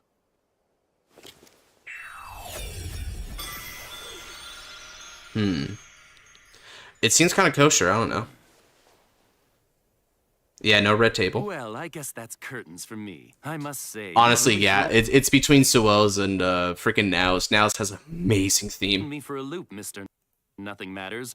You truly have no desires at all. Okay, so and then it breaks down and gets into the future of card stuff. So nothing. Okay, sounded like that. Yeah, if you ever listen to the advertisements for like the Fated Clash set. Because like the Fated Clash come out in EN, they use Gabwilius' voice, and yeah, he's really deep, dude. He's got a bomb booming voice. At least the new themes, Suou and Jinki's themes are crazy. I think they're gonna do that on their Vanguard channel at some point. Like if you do a membership with them, you can get there. Noir is trying to check that out. 545. Okay, cool. So let's go ahead and check out the 545. Not Lelouch. Yes, Lelouch. 45. Okay. Let's turn this up a little bit so we can hear it. I had a cough before the accident. Falling in that lake just made it worse. Okay, Tristan makes a point. She fell in a lake. That didn't look like a lake there. That did not look like a lake. During the Fated Clash. Okay, I don't think the Manager's Akina had seen the trap before. Jinki's discussion implied that the mole was used to set the trap during the Fated Clash from the before. I've seen the table before. Okay, and then that's their bit. Okay. So But I didn't fall because of you, big bro. You were only a kid. You can't take responsibility for everything. I'm your. I didn't fall because of you. But wait a minute. Yeah, this might actually support the Akina theory even more so. He's guilty. He feels super guilty, but he did like nothing. He wasn't even near her when this happened, right? He was just searching for her. But he feels so incredibly guilty about it. So maybe in that panic state, he got nailed with the trap. The force from the trap setting, quote unquote, the force from the design energy that Sybil was throwing down, it blasts her off. But it catches him in it. So maybe that's what happened, right? And so he feels it's him, but it's not him. So Akina has mold due to his unresolved guilt. Right. And so the circumstances were set up. It was orchestrated by Sybil that way. Having a fated fighter possess guarantee that no matter whose side wins, Sybil will get his wish. Right. That is true. Oh, you know what then? I wonder if the thing that screws up Sybil here was because Suou's wish like basically killed the entire stadium. It's almost like Sybil's corruption is amplifying the guilt, even though he was barely had anything to do with it. Right. That's what I'm thinking. So Hikari's like, why are you so hard up on this, right? And I think now it's coming full circle that, yeah, this is not naturally what Akina would feel like. He's getting manipulated. It's been like sacrificial lamb since day one. But yeah, almost like to an unhealthy degree that it didn't start until that point, right? So we can confirm that it doesn't really like Scarlett mentioned earlier that it looked a little bit like there was a road there, but we can probably assume that, yeah, no train accident, because it seems like it seems like something different happened there, right? Maybe there was a blast, and so the blast like caused a bit of a rock avalanche, so to speak, avalanche, but it's just rocks. Suou winning the blast and putting a dent in Sybil plan. Exactly right. So Suou's bit disrupts that, right? And so I'd imagine that as a transitive property, Suou is not even like the one that he would place his bet on. So that would leave Hikari, or that would leave Akina. Hikari fell into a lake. There's no lakes near there. So I would imagine Hikari didn't get nailed with that. If we're assuming that this is the impetus, then that it doesn't matter about future Hikari, because future Hikari is just in the same position as what current Hikari was there back then. It's not like he went in later and set up the trap, right? So the only one there who was there in that moment saved everyone by killing them. Yeah. But then unwittingly, then Liel and her, he has the red eyes. He got good way too quickly. Unexplained excessive guilt, and his naivete makes him the most likely candidate to be too trusting and get trapped. Right. And also there's the plot bit of it, right? Where I could see very easily that the way the plot turns, we have Mikoto and now win, but then Akina loses. And then once he loses, the veil is opened, and that's Hikari's whole bit. Hikari frees him because Akina finally loses in like one of these high stakes matches. His red eyes stop glowing. He sees things for how they really are, and then it's revealed that Sybil's grand plan, Akina was the one who set this up the entire time without even realizing it, without even knowing it. And then from there, we can probably proceed into the end game, and he probably fights Kuon, probably in part because he feels guilty about having been the one that set this whole thing. So it probably becomes his onus to resolve the whole Destined showdown and win it for everyone, to save everyone from Sybil's plan. Rezael and Lord, who isolated himself, only came back to the fated clash. The blue Akina sleeves in the opening. Okay, let's see. Season 2 opening, right? Let's check out Season 2 opening a bit here, but I'm going to mute it so that I don't get, like, copyright strike on it. Let's see. So, if we check out opening... Alright, let's check out this opening a bit. Baller opening, by the way.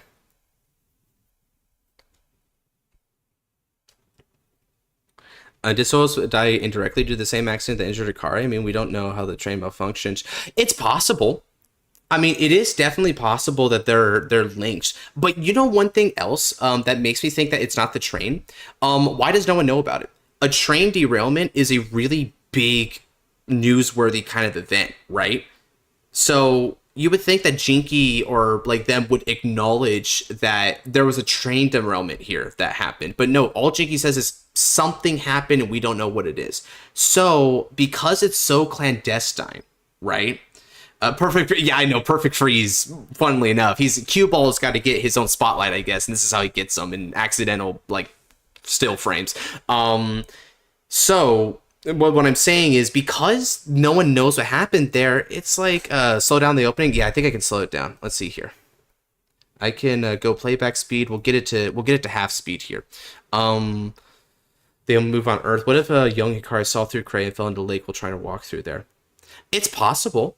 It is possible. Noel Chrono moment. Yeah. Chrono did have that bit with Duran, right? And it kind of screwed everything up. So it is possible. Yeah, there's a memory thing about it too, though, because like they don't really. Yeah, so Akina could have the same thing, right? Like Chrono Moment ain't just for Hikari, but for him. I think that sounds like a train accident would have been brought up at the point. Thank you, Kirei. Yeah, I think like the oh, I know. He's like, you guys think it's Akina or Hikari, huh? Very interesting. Welcome back, Crazy. We're in the thick of it now. So okay, let me start again from the beginning, and we're gonna go at the half speed here. All right. Tell me where to stop, bro. It's perfect for an overlay. Kind of is though, not gonna lie. So yeah, we're gonna watch some of the stuff here. But yeah, that's what I'm saying, right? Train derailment.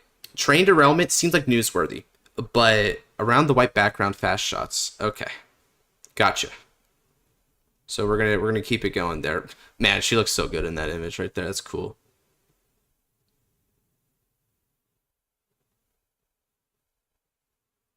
Cool bit there, by the way. First 30 seconds of the opening feels like shampoo commercial. Oh yeah, because of all the hair, right? Like the way it's flowing and they look so vibrant and fresh. Yeah, I see like big, like long, luscious, healthy hair. Antioxidants included in all of our products.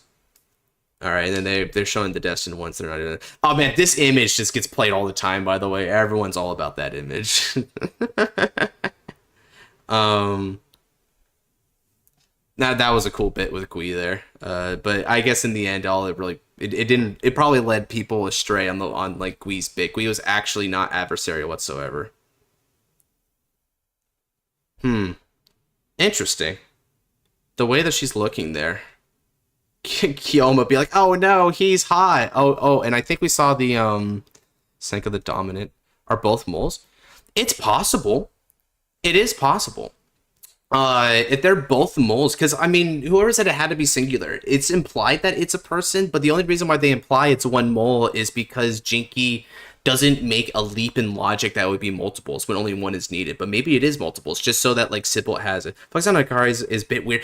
It is a bit weird, right? So like let's go back here. Like how uncomfortably long, right? Like the red eye looking. It's like, what does this mean then? And then it distorts. It's cool and all, but I think we're forgetting one thing. And what would that be, Bakura? Oh boy.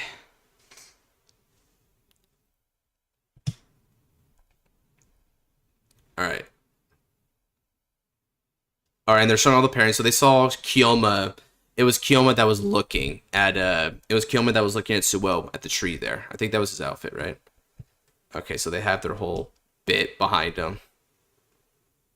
Really cool scene, by the way.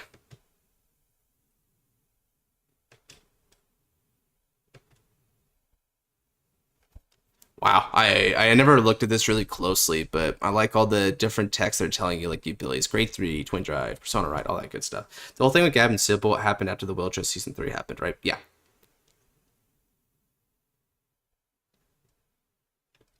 Blue eyes, right.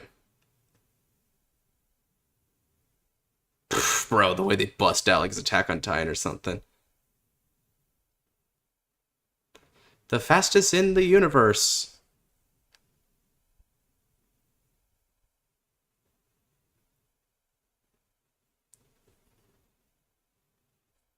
And I really like, yeah, again with the Kuon Suou bit. Play Hikari and the Leverage guys. Long since. Alright, Fate Change Canon. Man, everyone be on that Liel. This is going to be a great looking fight, I bet. I'm going to love this fight. They're just fighting in space, dude. Straight up. Penguin doesn't look that much older. Yeah, that's true. I mean, it probably is a pretty recent phenomenon, all things considered, right? Okay, and then that's like the opening, basically. Okay. So yeah, like looking through that, there's not a lot that we can really like presume from it, right? I don't think so, anyway. Like, what is there any like the only thing that we can kind of see is there is a really weird Hikari bit going on there with like focusing on her eyes. So I almost, but the thing about it is her eyes aren't glowing, right? They're not glowing. So maybe the implication there is she's free, but he isn't. Maybe. The Leo bit is so cool. Wait, hold up. Oh, Scarlet might cook something. Alma Jester mask. Yeah. The way she's standing has the bits on the back. Also, like I guess the way the skirt works is a bit that way too. It's a cool design. It's not very relevant, but interesting the Destined ones are flying from the Earth while are descending in the shot. You'd think the good guys would be on the Earth side. That is an interesting idea. Over 10 years, because that's not gonna. Then what if Sybil's gonna do it many years before? So unless the time gap is over 10 years, doubt it's Akina. So Sybil was going on a trap many years before. Huh, this may seem dumb, but go back to the tablet white background scenes. Yeah, sure thing, man. Let's see, tablet white background scenes were here. All right, check them out. Let's check them out. All right. They're all revolving. Now more Rezael Odom fight. Three small Hikari be so fired.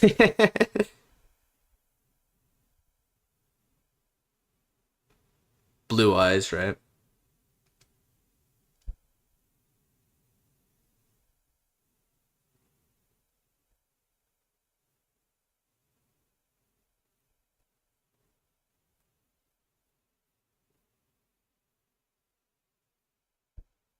So, what were you thinking, Scarlet? What was did you have anything in particular about the whole tablets bit? Because I couldn't tell anything different there, except the blue eyes might be implying something, because, you know, blue and red have, like, a duality to them. Rezael broke through this unnecessarily menacing... Dude, like he didn't even, like, slice through. He just, like, and then he just, like, picks himself up from it, right? He's just, like, tearing through like some wild animal. Yeah, he's great. Rezael had to look down, then break out. Everyone else seems to have been released. Is that actually true? Let's see here. So he breaks out, right? Yeah. Huh. I don't know. The tentacles might have been like him smashing through the tentacles, and I don't know. Unless Sybil can see the future, makes zero sense to possessing child Akina or Akari. How do you feel about Impaldio tomorrow? I feel like it's going to be amazing. AOT vibes. I'm not the only one, dude. Thank you. I'm not the only one. Novell, yeah. It feels like I want to play like AOT music over it, right? You know, just like breaking through the wall. Yeah, that is a potential plot hole. How would we resolve that? Well, then hold on a second. Here's the thing, Bakura. That might actually not be an issue. Here's the thing. Let's put it on a fundamental basis, because there's one bit of evidence that kind of counteracts the potential plot hole. Can I retry my fight against Impaldio? Wait, what do you mean by your fight with Impaldio? But I just noticed with Alden, he just got released. Yeah, but I think Zorga might be counteracting that bit there, because look at what Zorga's doing. He's whipping out with his like tentacles, so I feel like he just like smashed through as well. We could be overthinking it, but it is an interesting bit that you noticed there. I wonder. So going back on the Bakura there, here's the thing, Bakura. Then why is there Design Force 10 years ago, right? That Design Force being 10 years ago, why would it be there if it would only pop up with the Fated Clash? That means that even 10 years ago, there was something going on with the Design Force plotline, and the Design Force plotline involves the likes of Gabuelius and Sibyl's. So it's possible that there are two theories about this. One, this Design Force bit happened many years ago, and so he did. But then how much do we actually know about the Design Force and how it comes about? That's a good question, right? The theory is that based on what Gabuelius says, right? Gabuelius, let's go back to episode 1 of season 2, because Gabuelius talks about this. How do you know where to find a Fated One user? It's pretty sus. He says because of the search of Griffogila's conflict between the Graded Ones, right? Yeah, so Griffogila's conflict was the bit there. Let's see. Let's go back to his particular explanation, but we remember it. So let's see here. We can make this normal again. That's not normal. It's almost normal. All right. So where's the cafe bit? Alright, so Blangdmire jobs Rezael a little bit. Alright, here we go. Head spread over strawberry and split it in half, right? So here's my idea, right? Because of that. Well, this plays. Here's my proposition. Whoever said that time was linear? Whoever said could we have a double time travel like from 10 years ago, or there was also someone else's wish from now? It's possible. But furthermore, whoever said that time was linear? What if time between Cray and Earth is a little bit different? Furthermore, the time, right? You could go back in time on Cray. There's Gear Chronicle units. This happens a lot. So time is very flexible. There's probably a way where time works differently on Cray, so maybe it moves slower or faster, relatively speaking. For what it's designed for us?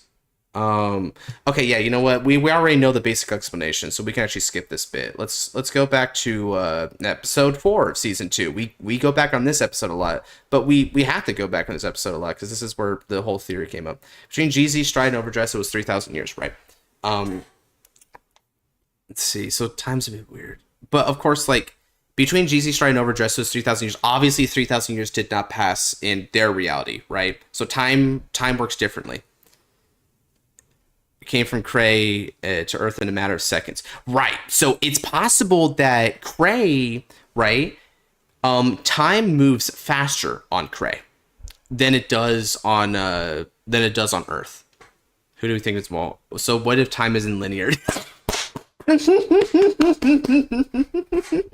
going to get into quantum physics, Dread, just to figure out who is the mole, bro. We're going to get into it. We're going to posit time travel theory on a Will Dress finale, but that happened around a year ago, Will Dress finale. Yeah, that's true. The timing would be weird. Okay, let's see here. Let's see what he has to say. If he pops out Design Force. This is just a forest path, right? And it's really deep in the forest, so I doubt there was a train there.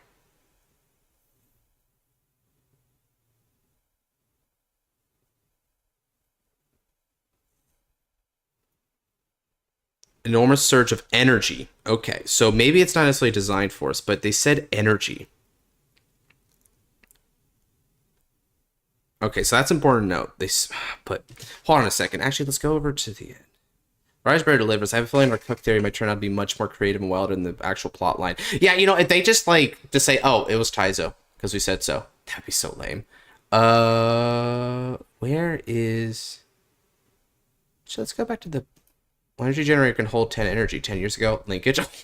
Okay, now we're making some number theory there. Maybe.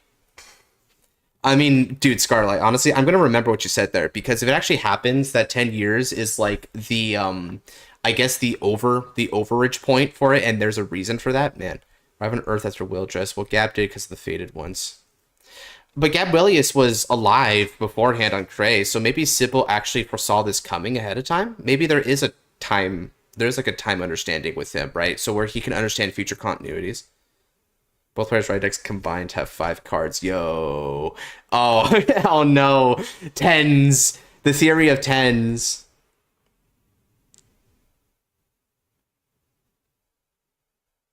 You need to set up the trap before the Zion Force gathered there. In other words, the only one who would during the Fated Clash.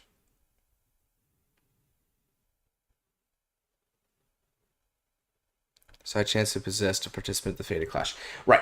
So the idea is that if he's saying the participant of the Fated Clash, then the trap was laid during the Fated Clash, but before all the Design Force came together at the end there, right? Because the Design Force lingered over so that Gabrielius can do his wish.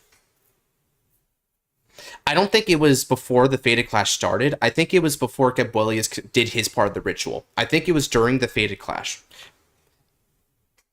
Let's go back again on that. A trap was set up beforehand in the fighting grounds. Yeah, like beforehand, because he did this afterwards. So the reverse trap needs to happen before the fight of Akina versus Suou. Maybe it could even happen after the fight of Akina and Suou. But yeah, basically before this, because he did this after the Fated Clash was done and dusted. Everyone went home, right? So it's because that's why it's urgent, right? It's not like this couldn't have happened beforehand, because then this would happen for season 1. So I think that's why it has to be during the Fated Clash that this popped up, because the timing makes sense, and they are insisting that it was a participant there. But I'm sure it was before the Fated, but after the Fated fighters were selected. It's possible. I mean, they could do it that, but I think by that point then, it doesn't really matter then, because all that would need to happen then is there's a mole equals Gabby. This is not direct to the topic, but do you think when Gabby comes in, he's going to be his own deck or a part of Rezael? I think Abuelius is going to be a generic unit that can be put into any Fated 1 deck. That's going to be my guess. Did fight a lot of times, so there was plenty of times for the set. Yeah. Like, that's my thing, right? Sybil chose a champion at some point before the clash and then used them to set up the trap during the clash. That could also be it, because there is a point in between the characters being selected and the clash actually taking place. So all he has to do is possess them, and because there's some sort of like, there could be some memory tampering with it involved too, right? Because of his takeover. If that's the case, then really they might have not even like remembered that they went here beforehand. His own Gab will be elemental, like early Messiah Strike. Yeah, that's what I'm thinking, right? Like, he'll be something that you could do for generic Fated ones. I think Liel was a precursor to it, because Liel could work for Fated ones, but it's only Keter because she's a Keter unit. So they just take it to the next level and actually have it be a Cray elemental. Also, Akina fought the most in the Fated Clash, so adds credibility to this. Yeah, like maybe every time Akina fights, he lays down more of the groundwork there. Of course, then one would have to make the argument that Akina winning was really, really fortuitous. Well, maybe even if Akina lost, it didn't matter, right? And the only thing that mattered was Suou's Blangdmire actually wiping down the entire arena. They have to give us cards for Gabs and Sybil Cray forms. I know, right? So you'd have like a Messiah Gize type thing. And Sybil would be a Cray Elemental for Destined ones. Seems kind of cool, right? I kind of like that, not gonna lie. I imagine the DSR, the Cray form, and plushie form together. Yeah, or even better, like, yeah, like the Cray form, and then like the plushies like holding up like the sigil or something. That would be sick. So like, yeah, it pops over there. To overwrite my summoning method. First, the designed force gathered there. So his summoning method at the beginning of the episode, right? Akina seems too obvious to me. So I'm trying to see why Suou wouldn't be an imposter. Suou? Well, I would imagine that... I'm going to assume Sona means Suou, right? I'm going to imagine the reason why not Suou is... would also raise the resistance, so it makes sense to delete Sybil in the mole. Right. I would imagine the reason why it's not Suou is twofold. One, we've seen that the train accident doesn't seem to be like in the nearby vicinity of where the inciting incident takes place. Why Akina wouldn't be an imposter. I'm trying to see why. Okay. Why Akina wouldn't be an imposter. Gotcha. So same basics, the difference, right? Except you're not thinking Suou specifically, you're just thinking not Akina. There's not really a lot of reasons why not, you know? Akina seems obvious, but we also have to remember that Vanguard has never been super contrived story arcs. The most obvious thing happens quite often. I think also on top of that, it's almost as if because of, if we're going to go back like way earlier in our discussion, right? Let's keep in mind that there is a red herring with this fight, right? Like, this fight has the red table bit, and, you know, also the idea that everyone's like, oh, well, you know, the mole was before the Fated Clash, and technically she was running around before the Fated Clash even started. She came and went back in time to before the Fated Clash, so I think she would be another obvious choice there, because the timing of her arrival lines up, and also she happens to be a part of the inciting incident, and she had the red table bit. So I could see where this would be you thought, and they're relying on Akina's protagonist status, the fact that we sort of like stay with him a lot of the time to sort of lead us away from assuming him, but we're just kind of smart like that. We sort of have a feeling about it. Would think it was Akina, so use a card to throw people off. Yeah, that sums it up really good, Dread. That would be my sort of like theory right now. And the Suou assumptions just kind of don't make sense, and the others, you know, sort of like Mikoto, Taizo, they don't really have evidence behind them. It's sort of just like an instinct thing there. Her card was big red herring, right? Red hair. Ing. The only thing she could bring is Liel. Yep, I agree. Again, future Car will be saying Sybil can see the future. Right. And so I think because of that, like, and there's nothing really saying that Sybil couldn't see the future potentially, right? Maybe Sybil, either that or Sybil's just like one of those like very giga-brained anime manipulators. You know how like anime does sometimes, where you have some really convoluted plans set. It feels like forever ago by big brain manipulators. Like for instance, Aizen from Bleach, really good example of that, right? Like the amount of stuff that he actually brought to fruition way beforehand, that amount of planning and forethought, just ridiculous, dude. So I could see where they make an argument for that for Sybil. So yeah, I think we probably talked about everything more or less that we could talk about, right? Sybil's also like a spirit, could be omniscient. That's true, Scarlet. That is true. We have to bear in mind that Sybil might have could tap into like the greater collective unconscious, right? And that's how its ability works. And because of that, there's some amount of precognition that could be afforded from that, and also post-cognition. Pretty impressive. They managed to make a satisfying answer that isn't Hikari or Akina. I still think Abuelius is hiding stuff from us, so if Gab and Sib could pull a fast one with the humans. Yeah, that's true. It's possible. Let's say it's Akina. Something is bothering me for a while. What you got, Ryu? What do we got here? Because I think we're starting to come together on something here. Oh yeah, right. Future Ikari was future Sybil and sent back to avoid prejudice. Sybil's dead. Please no. Oh, I mean, it is a possible theory, right? You know, Sybil and Guelius could probably have just both reformed, assuming Sybil was there, but Sybil might not have been tagging around there. Why did he do it 10 years before the Fated Clash was even an option? It's a dragon, he's honorable. You know what? I think I might have a reason why, Ryu. I think the reason why he might have done it 10 years beforehand is because it would exceed the watchful eyes of Gab, right? Gabuelius is doing this to get rid of Sybil's influence, right? So to make sure that he can get around Gabuelius being on guard, he could probably have laid the trap way beforehand, like planted the seed in Akina and then have things play out naturally. The entire anime is Sybil 6. Sheesh, dude. 10 years before Dragon Tree and Straw, though. Well, yeah, but then what was the energy, right? Like we know for a fact that some big blast of energy happened 10 years prior. So I think because of that, we can kind of omit the idea that this is too early, because that is also too early, but that's a guaranteed aspect of the plot. You know, we know that happened and we have to run with it. So if they didn't say design force energy, but maybe the energy is sort of like his energy. It could also be energy from something else, and then it allowed. No. My point is, how does Sybil know the Fated Clash will happen? That's a good one. How did he know? Well, hold on a second. What if Gabuelius made the Sybil confrontation okay from Dragon Tree?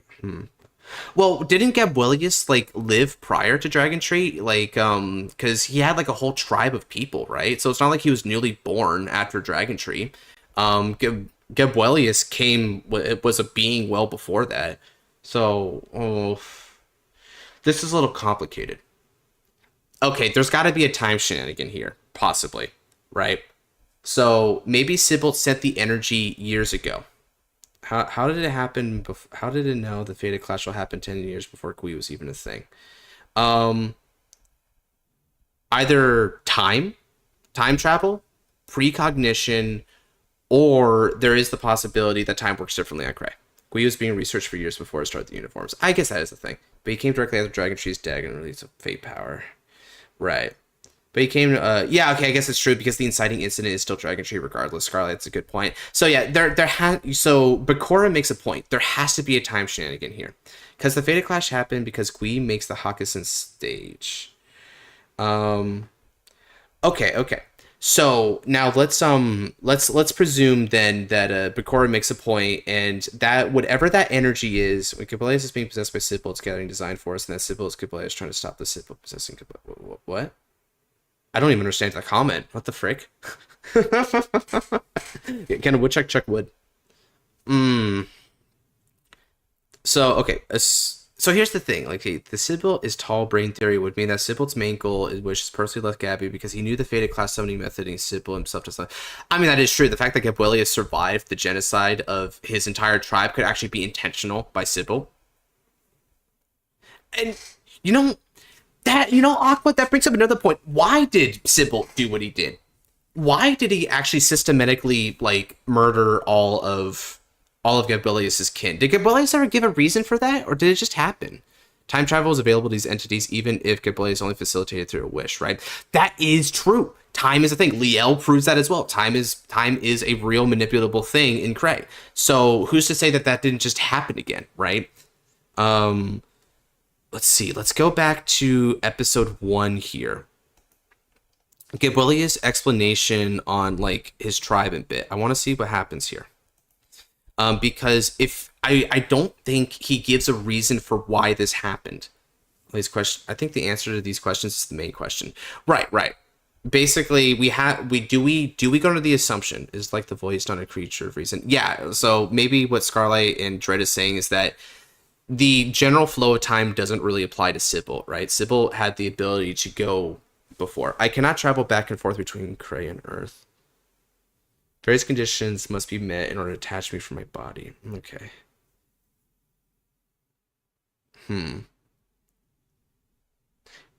That's true. We don't know what Sybil's wish is. Although I think Sybil did have a little, like, talk about that when it was first confronting the Fated Ones. All right, let's watch this again. Possesses no physical body, right? So it's just an energy, right? It's like a Cray spirit almost. We're corrupted by Sybil, killing each other and end up extinct. But why did it do that? He never explains why this happened. This was a really funny moment where he's just eating a parfait and, lollygagging while this guy's talking about genocide. Fading to Sybil's soul with Akina and frame is interesting. That is true. That's actually, not gonna lie, kind of a based observation there. Right there. Tread makes a point. Tread does make a point. Okay, question.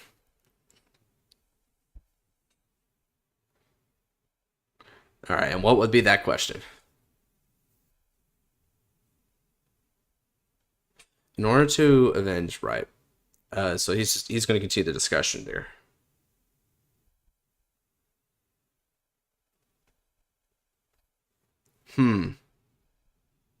I was one step away from cornering it, but it got away. Did they put Masanori funny moment to me distracting the question of why Sybil Gabs? Maybe. Although, we don't ever see him talk about it here, so maybe that wouldn't even do it. Because Masanori wasn't interfering in the conversation. They just pan over him a little bit. I needed your design force. Design force is a power that bends all physical laws, including time.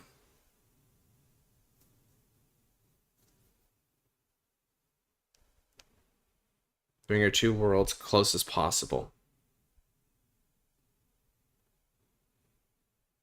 Cards of the Massive were born. Okay, yep. The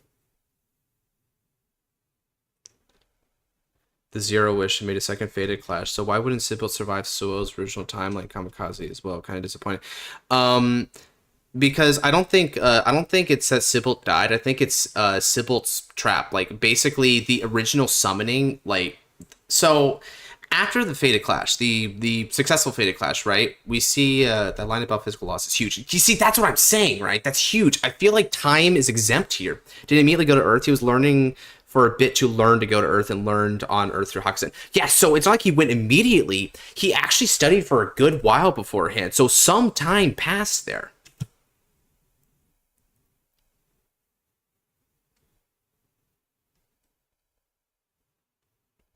Let's see.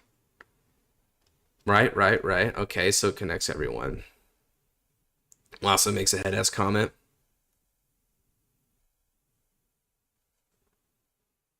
Fated Clash summoning involves gathering Fated Ones to create a portal connecting Earth and Cray. The winners would amplify creating a force that crossed the worlds. Would amplify creating a force that crosses the world. The connection would be stabilized by my summoning, which would create a portal.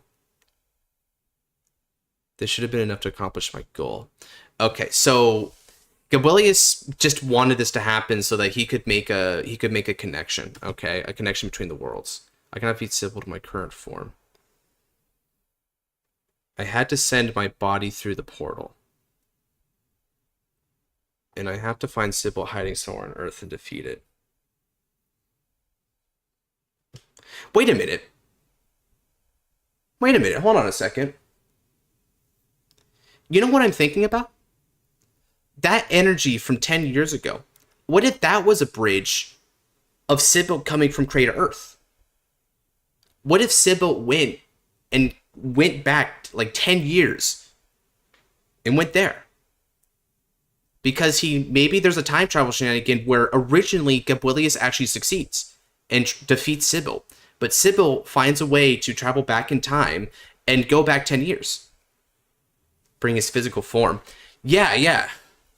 He wanted a bridge. So that means that Sybil has been hiding on Earth for a while. A good while. There we go. So whether by time shenanigans or precognition or something, Sybil has been here for a while. And so Gabrielius, finding that out, found a way to come here, and now he's trying to bridge his physical form to come here so that he can put an end to Sybil once and for all. But Sybil knew that Gabrielius would be coming ahead of time and laid that disruptive trap. I was thinking he's getting us closer to finding the imposter. I do feel like it's too obvious because everything's pointing up, but nobody else makes sense, right? So even if it's quote-unquote too obvious, I think this is also explaining why the Akina theory could work. Because we can come to the conclusion that Sybil came ahead of time. For one reason or another, he came ahead of time, probably some time travel shenanigans involved because Gabrielius succeeded, or maybe precognition, he knew Gabrielius would succeed eventually. As a matter of fact, I almost wonder if the reason why... Welcome, Dark, welcome. White hair match Sybil is? Oh yeah, that's actually kind of true. You got like the red end and, white stock. Okay, I see what you mean. So... maybe he saw, either he time traveled back or he saw ahead of time that Gabrielius was going to eliminate him, and as a result he actually did try to eliminate his entire clan but failed with Gabrielius. So maybe there's a sort of like prophetic type of precognition where it's not exact, but there's almost like a prophetic bit where this race of dragon tribesmen is going to be the end of you, and so it gives him the hint to try and stop it, and so he laid that a while ago. That could be it. I don't know, man. I think Gab is the super bad evil guy, and he's just gaslighting us all. Really? Aqua, if I ever had a super bang, I'm kind of funny, dude. So, okay. We have, so the Suou theory seems to be kind of out for the most part. Future Akari, kind of obvious. Kiri's bringing up Gabrielius being a gaslighter, but, then again, I feel like if he is, well, Sybil's not really doing a good job of actually making himself seem like a good guy. So, like, for instance, Sybil's... when they confront Sybil. Let's see what Sybil says. Sybil is a type of dragon tree corruption, just in more advanced form. Maybe it's the seedling of the dragon tree, right? Like, the spirit of the dragon tree lived on even after its corporeal form was shattered to pieces. Masanori because he likes chaos. I'm just doing the same as you. Oh, you see, now this is some gaslight right here.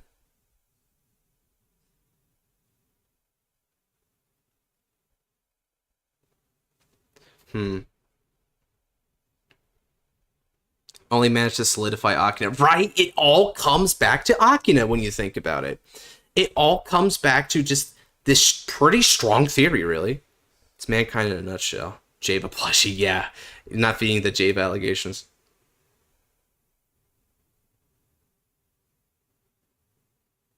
And Masanori is like, I believe this. This sounds right to me. It's an avatar for Gabby, and Akari's an avatar for Sybil. Probably switched around. Yeah, it might be switched around, and Gabrielius is kind of like channeling through or something. But I don't know, because Gabrielius doesn't even say anything about that. What is this thing? I got a really bad feeling about it. Wait, hold on a second. Here. Go back on that again. So Masanori and Jingo was corrupt because he's the one corrupting. Nah, I want that plushie, bro. We can assume Sybil's wish is open a portal to bring his material form in order to take down Gabrielius from his soul form. It's possible. So they're trying to, like, they're basically a race against time here. I could see that. Oh, because I kind of like that idea as well, Dread, because then it so it has a material form. Yeah, so but I wonder if, like, he's trying to, like, kill the spirit or something. Oh yeah, because you know what, that does make sense though, because Sybil doesn't have a material form, he's just a spirit. Crap, yeah, I forgot about that. So yeah, it's not that he's trying to kill Gabrielius then. There's something else here. Let's see. Alright, yeah. Does he say anything else? The fated and destined ones. Yep.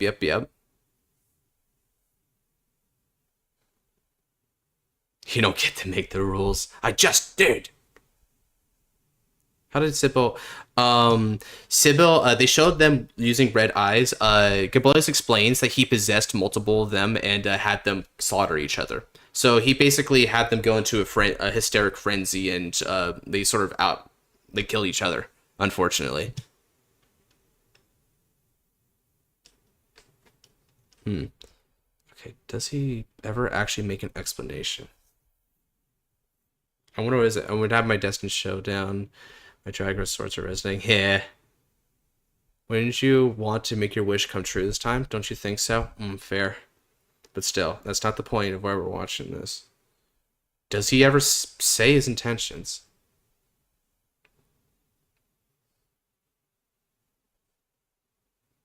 Oh, okay. So he doesn't really say his intentions, he just introduces them then. Okay, so then they just have like that frame. But still, there was actually something kind of weird that we happened upon here. Yeah, like there's a little eye shine there that happens, which is weird. So like look at the way Akina looks at him, right? And then boom. And Akina's like, And then look at that. The way, look at his pupil right now. Doesn't that kind of look like what happened that was on Sybil's eyes right there? Like, look at that, right? Look at his eyes. And then, I wonder. Maybe I'm looking too deep into it, but maybe he was actually making eye contact with him because he knew this guy was like the mole. Like it is Akina after all. Whew. Okay, fellas. I think we're in real deep. We're in real deep. Finally out of class. Want a VC? No, that's a good point. Want a VC? Yeah, just in a moment, Noir. He actually came at a pretty opportune time because I think our theory, he just wants creatures to be greedy. Yeah, you know, that is true. Maybe he just wants chaos to reign, Masanori style, right? Oh yeah, and Hikari knows it. Then why is she on the side of Sybil? I think the reason why she's on the side of Sybil is because she wants to free her brother. Because if she can face him in the Destined showdown, she might have the opportunity to defeat him and then bring him back to his senses. I mean, heck, when you think about it, it's not like that far-fetched. Freaking Jinky infiltrated the Destined ones as well, right? Even though technically he helped progress their plans by defeating Masanori. So Hikari might be a similar way. Her eyes do glow red. It's like Jinky, she is possessed. That is true. She is also glowing, so I guess it could just be a simple matter of, oh, you know what? I wonder if like her desire is to actually like snap Akina out of it, and that got amplified. That would be kind of funny.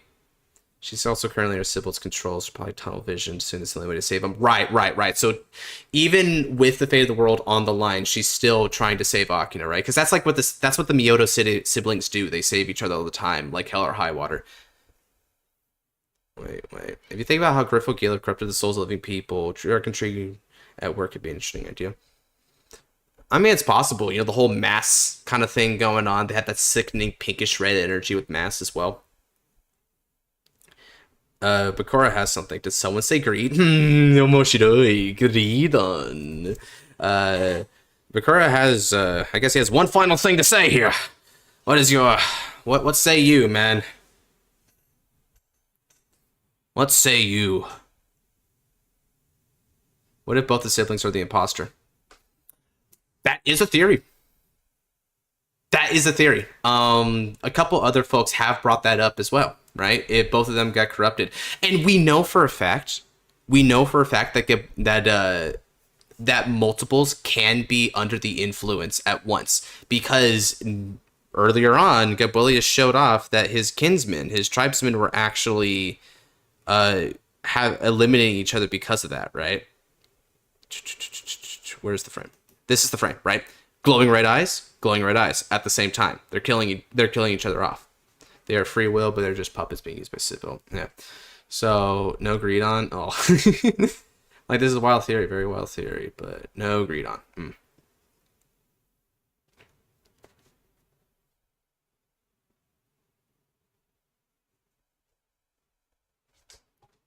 Let's see.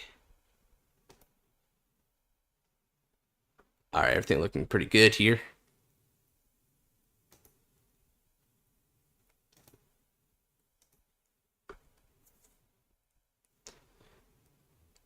Right, if y'all got to this on Akina being the imposter, you could say Sybil got Akina when he's getting ready for his wish granted. Fair. Got hit by it after Akari activated something, summoned Sybil, then Sybil's power gave her that illness? Definitely Akina, since we've pinpointed theories. Yeah. Alright. So there is the potential that it's both of them, but even with the theory of it being both of them, that means that even then there's still like the Agnes. So I think most people are now under the, I mean, the illness thing is kind of interesting, but what if the whole Miyoto family died, but the children harbored itself within them, basically bringing them back to life as Sybil puppets? Oh no, not the crazy Akina and Hikari are secretly dead theory. What the frick? Where did that come from? Ooh, that's actually kind of spicy, bro. Okay. That's kind of cool. I'll dig it. I will admit, I think Maz would like that because, he's got this whole undead persona thing going on too. Ooh. Yeah. Thinking about how it could have been future Hikari and how there could be two Sybils. Oh yeah, like a past Sybil, future Sybil, and like future Sybil is aiding past Sybil by like sending her forward back in time. Did the siblings have the colored bang in their flashback? Oh, hold up a second. Let's visit again.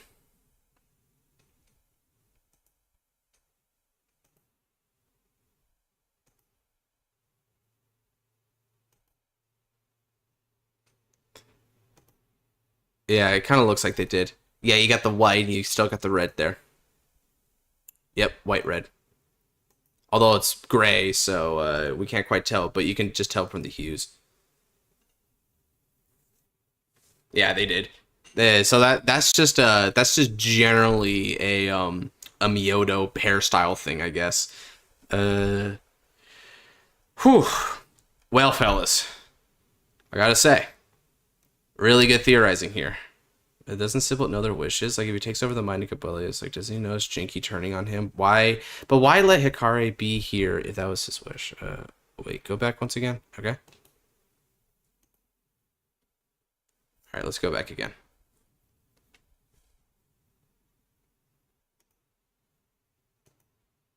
We played detective for a good bit. We did play detective. Brain do hurt. Brain hurt big time, bro. Brain hurt big. And I think, sussing out all these like different factors. I'm glad we did this too, because it does clarify a lot of Gabulius' story, because I think we were going after like a couple false assumptions. Like, he came immediately.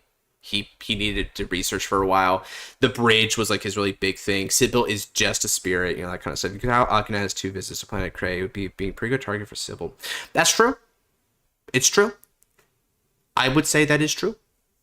And Hikari too, right? So I think Hikari could also have travel past in Cray, right? And if that's the case, I was trying to see if the Akina shirt was blue or not. It's just white. Yeah, it's just a regular white shirt. Kind of his general outfit motif. I don't think Sybil cares, but if the Akina, Sybil still wins because they possessed Akina. Destined he's probably possessing Kuon, so he still has wins. Yeah, I agree, Dark. Plus, with how naive and trusting he is, he's a great target. I lost my brain cells mid there. Yeah, I feel that. We're talking about so many different convoluted plot points here, right?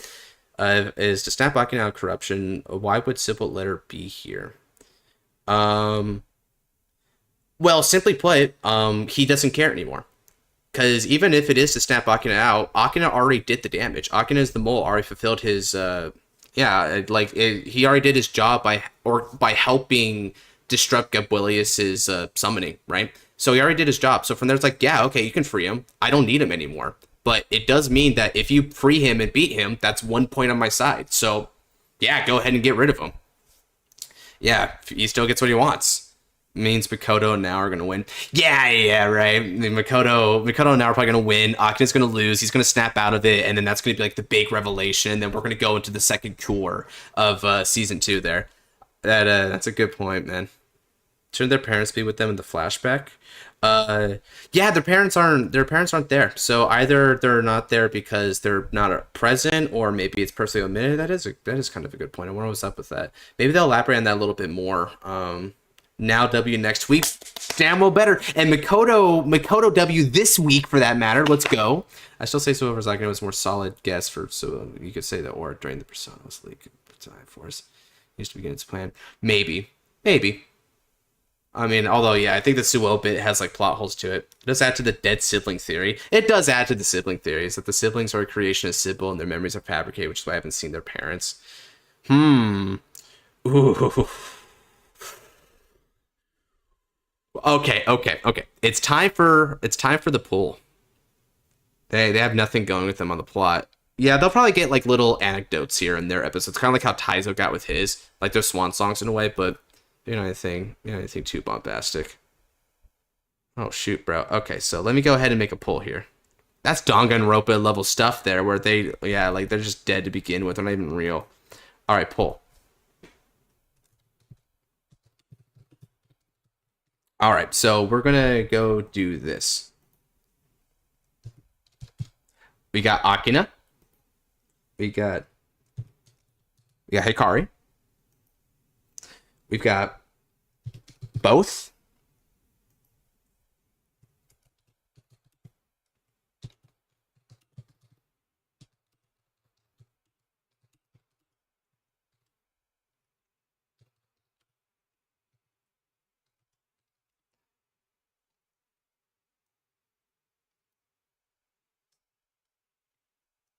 Both dead / not real.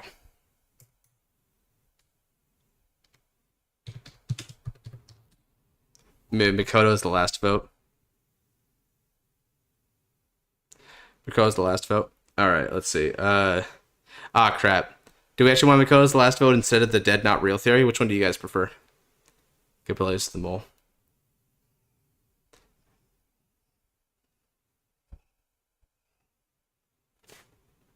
How about other? What about other? Why would Mikoto be here? I'm hoping for the fake children hype train. Mikoto, Danganronpa isn't in bush here. Okay, nothing suggests or points to it. Okay. We're going to put other. We're going to leave it at other here. All right. We're going to throw down our poll here. Our sort of magnum opus. Our thesis on it all before moving on. Akina getting the first vote makes sense. Other. Okay. It's working pretty good here. Watching it just like fluctuate. There's a Hikari, there's a both. I like the both is kind of a cool theory, not gonna lie. I'm just gonna keep it simple, not gonna. Okay, sorry for the weird theory. It's kind of a cool theory though, not gonna lie. Oh man. Because funny, bro. Because funny. All right, everyone vote? Okay, not everyone. We'll get it in a moment.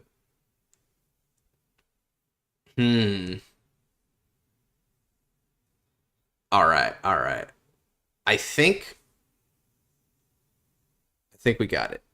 I'm going to close it down in 10, 9, 8, 7, 6, 5, 4, 3, 2, 1, close. Okay, 12. So we got our votes here. And that is our thesis. Let's go ahead and get a screenshot to commemorate this moment of chat being based and coming together as one. Watch as it's Megami. Oh my god, don't even ask. Man, no, who get rid of the triple 18? I know, right? It was so clean, and then it wasn't clean.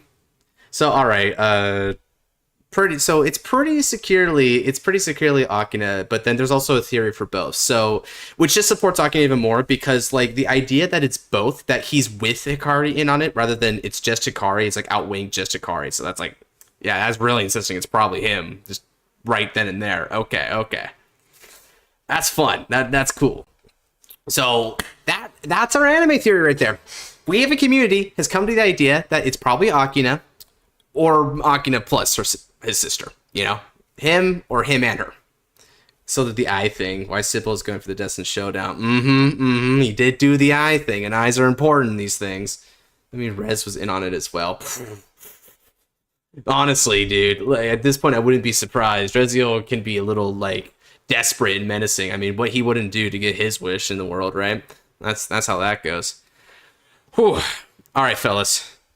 Now that we've done that, amazing, really cool. I think this is very video worthy. We had a really good discussion here.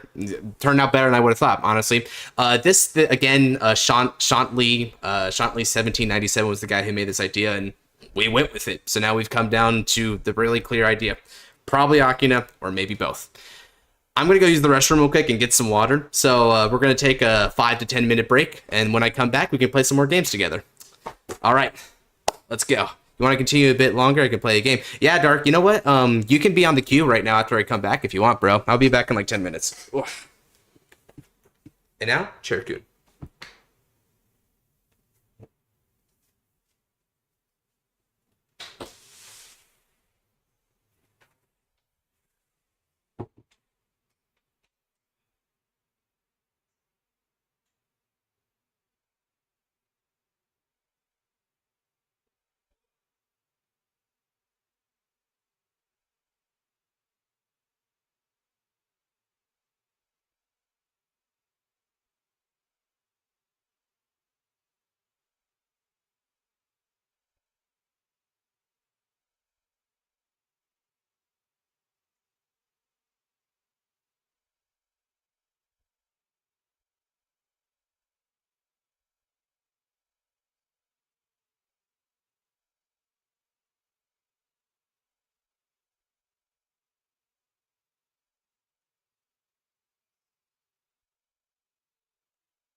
Oh.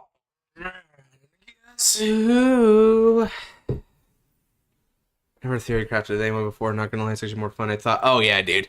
When everyone actually feels it good. When everyone like actually feels into the theory and stuff, and we're good for the conversation. Oh, it gets good. Groupthink is cool. As long as groupthink is actually between individuals who aren't like head asses, right? You know, which happens. All right, fellas, I have returned.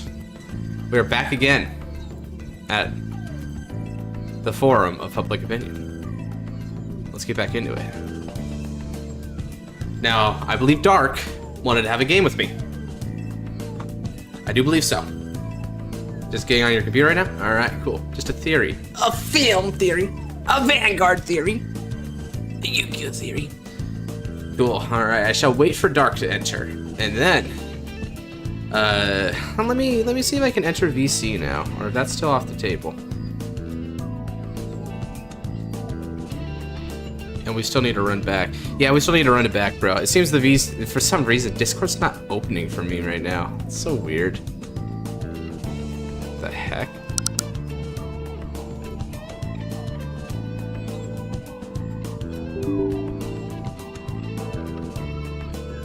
Okay, Discord. Please run.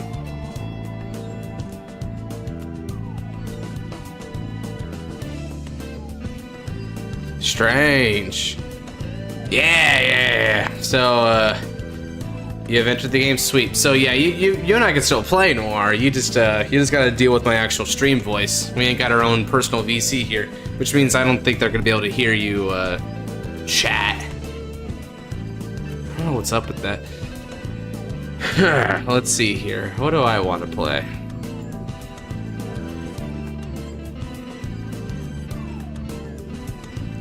Try Control Shift Escape and search Discord and slow us already. Control Shift Escape.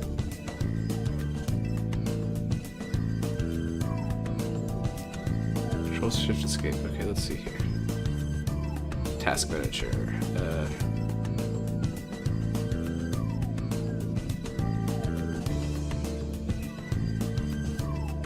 All right.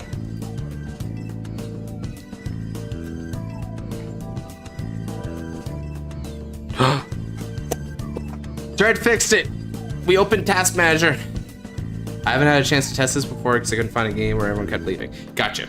That's fine. That's fine. There's no shame either way, bro. We celebrate exploration and putting yourself out there, and winning and losing, honestly. But, you know, putting yourself out there. All right. I think we got it. I think Dread. Oh God, man, you're so good, bro. He's a channel member and also a Discord lifesaver, brother. Let's go. All right. Now we can hear you. Now we'll be able to hear you again. Cool. Good old Task Manager. I'll remember that for next time. Yeah, if you can believe it, Mr. YouTuber Man is not the most tech-savvy guy. Sup. All right. Now we're back. Returned. Let's see here. Let me play some. I almost wanted to play Leal more, and I realized, wait, this guy's gonna almost certainly be playing Blangdmire, so let me not play the hard counter. Let me play something that's just more even Steven with it. Let me see here. What do I want to do?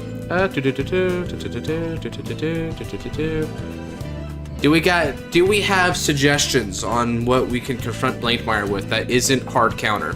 That is not Rezael and is not Leal. Versus Blangdmire. Chum 1-3R. You want to play Gandiva? Damn, do I even have a Gandiva build? I think I do. I don't even know if you do. Oh man, that's probably Walden.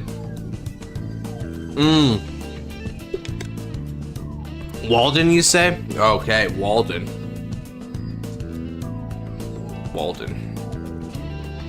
There is in fact an Alden deck that I could do, huh? All right.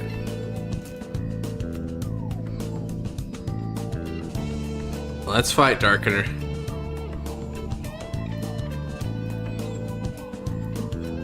I must return your plot armor to 0. Brother. Scarlight kind of did that until he didn't, because then the next few games after that were kind of easy, I guess, relatively speaking. We both rolled 5. Wow. But can you beat that? Already beating your plot armor, I guess. 1. Oh, the nat 1. I assume you want to go first. Let me not even. Finally, I won a die roll. Okay. You know, you remind me of a guy back from my California days. Yeah, I know, right? Oh yeah, he's instigating. He's instigating a fracas with me. And now that was bad.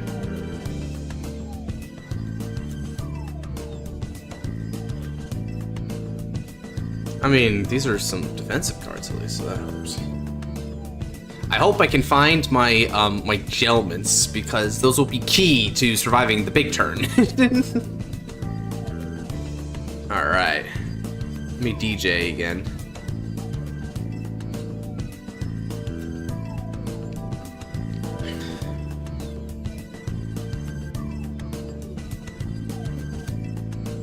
What's a good DJ song to go for? You know what? I like this one. Freedom Security is. Probably my favorite Persona song, but for safety.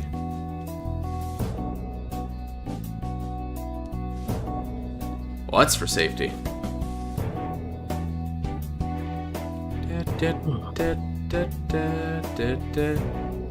Okay, he mulligans one. Honestly, I get that. Was class good, my man? Yeah, it was pretty good. For once, I don't have homework to do, so I'm actually gonna be free to do stuff for the next 2 days. So that's nice. Man, yeah, that's easy street for you then. Let's go. Oh yeah, freaking finally. Tame Impala, I've listened to him before, but yeah, you were definitely right. That's got to be copyrighted. Ain't no way I'm playing that. All right, Darkener, let's fight. Grasp fate in our hands. The vines. Knight of Heavenly Expression, Demise. I think I played Alden 3 times today, and all 3 times are him going second. I will have all the energy for Rajianel every single game. Demise. Okay, so I don't have very long to prepare for the Blangdmire End of the World. I've basically got 1 grade 3 turn to prepare myself. Which means, number 1 goal, I need to hit Gelments. The thing I'm wondering is, will Blangdmire's skill erasure erase the protection on your rear guards? No, because the skill erasure... Yeah, the thing about the skill erasure is it only applies to, like, skills that are, like, currently in effect, but those retires... Continuous effects. Yeah, right. I get that. Yeah, I guess I didn't really need to explain that very hard to you. Yeah.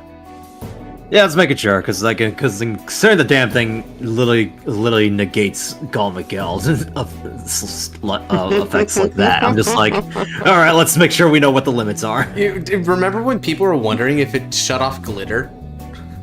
Oh god. Just the actual glitter keyword? I was like, I mean, maybe? if it does, oh my god, never play against Blangdmire for glitter. Oh god, yeah. Can anyone even that, you really only gotta last 1 turn for. Yeah, only gotta survive 1 turn with it. Yeah. Dealing with that. God, 1 turn is everything in this game right now, you know? That is true, yeah. Oh my. Now then, Ride to Tranquilla, get 3 energy. Does it kill glitter? Oh, the answer to that is no. The glitter keyword is still present. So even though, because there's not really like an ability associated with it, it's just a keyword. So it just checks if they have the glitter keyword for like all the rearguard effects and stuff. Yeah. Because the thing about glitter is not a skill; it's more of a state of being. Right. It's an identification, and there are glitter skills for the glitter companions, but those are rearguard, so they're not shut off by Blangdmire. Yeah, no worries, Dread. We don't lose glitter skills because all Vanguards have is the glitter icon. That's it. Now then. Let's see. Gonna hit that Ultra Instinct during the final turn? I'd hope so, bro. I'm gonna go for a swing.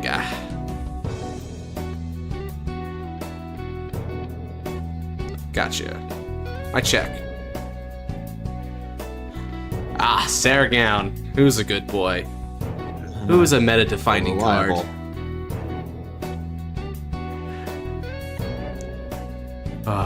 Who made Rezael expensive? That's right, you did. You did. You know, Divine Z really did become kind of like the pet era, where it's like there's a lot of dogs and cats. Wellstra is a dog person. I will not be told otherwise. I mean, he has a freaking cannon strapped to a puppy. I would be amazed if he was otherwise. Oh my god! Yeah. I mean, it's a little ironic that he died to a puppy. Well, in the fight, he didn't actually die from it, obviously, but still, he got tackled by the guard. He got launched to space by a dog. Man. Reminds me of the Doritos commercial. Oh god, yeah. You guys remember that Doritos commercial? Or you guys who watch Super Bowl stuff? There's like that commercial where the dog like chases through the glass back door, just shatters right through it. Yeah. Oh lord. What you got? Hey, you know, it's 2 cards. You'll take it. That's secret. It took a while to load. Oh, it did. Man, honestly, the critical for me as well. Oh god. Accidentally threw the Expeller hand, lol. So yeah, he's got 2 Expellers in there. So, okay, I'm finding out pretty quickly that my strategy for Blangdmire should be to do the same thing I did last time and simply take the Blangdmire hit, because this is getting ridiculous. That's fair.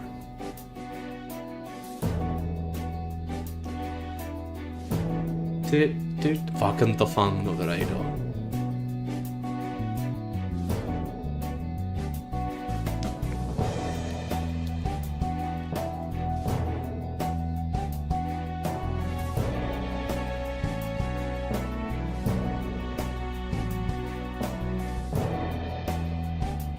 Yeah, sorry, opponent. Your Blangdmire got rid of my divine skill service sets, now I can use it again. Oh my god. If that was actually how things worked, it'd be kind of a bro moment. Okay, so your soul, I mean, you wanna call a Holoraptor, dude? He's gonna call the Expeller. Honestly, fair enough. I suppose so. So he's trying to push me at some high damage right now. I guess that's his whole plan. Well, it's a good offense.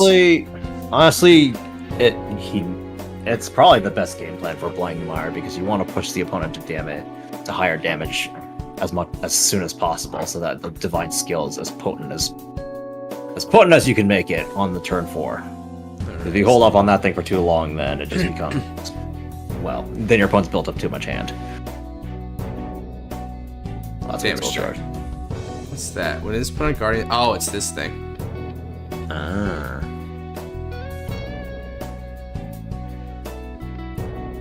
think I'm gonna have to head out. Really enjoyed the anime discussion though. Have fun, y'all. Yeah, man, you have a good night, Dread. Thanks for having you here. Peace. I'm gonna have to take this. I don't really feel good about that, but I have to take it. Ooh. Okay, if I can hit it defensive, I'll be good. Come on, baby. Come on. Okay, it's not a defensive, so I need to figure this out. At least it's only asking for 5k still, at least. 5k is kind of hard for me, so I'm gonna give this heal trigger. Because I'm only gonna take 2 from that, man. That's fair. Alright, it's a good thing I did that. Alright. Discard Alden. Now, ride from Tranquilla into Sadius. Sadius the skill. Now, Tranquilla is going to look at the top 5 cards of the deck. I think Doggo wants to go out for a bit. I'll be right back. Cool.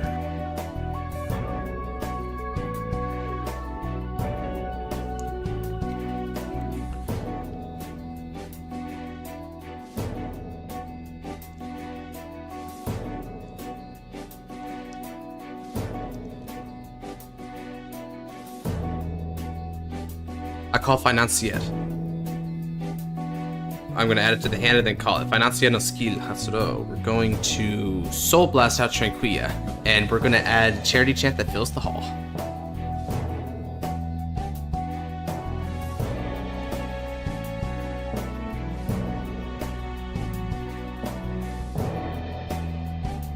Alright. I have a way to defeat Blangdmire.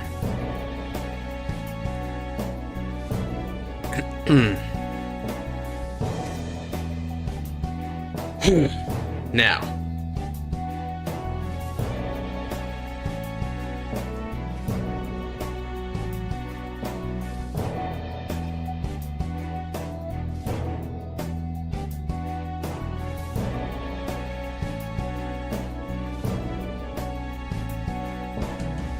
So anyway, you planning on doing the showdown to the season ends or when all the Destined ones are out? I'm gonna do the showdown when all the Destined ones are out. Here's the thing about the Destined showdown though. I'm gonna modify it a little bit. So it's going to be some me and the lads, right? But we're also gonna get some subs together. And those subs are going to also be taking the reins of some of the Fated or Destined ones. Now, we're going to do it, you know, same thing as the Destined Showdown where you do one by one, right? But let's say it's actually going to be a more complete tournament. It's not just going to be whoever has the most wins on the team wins, right? It's going to be single elimination until one team remains. That means that, let's say that 3 Fated ones and 3 Destined ones won. Then the 3 winners would then have to go and do single eliminations against each other until only one team remains.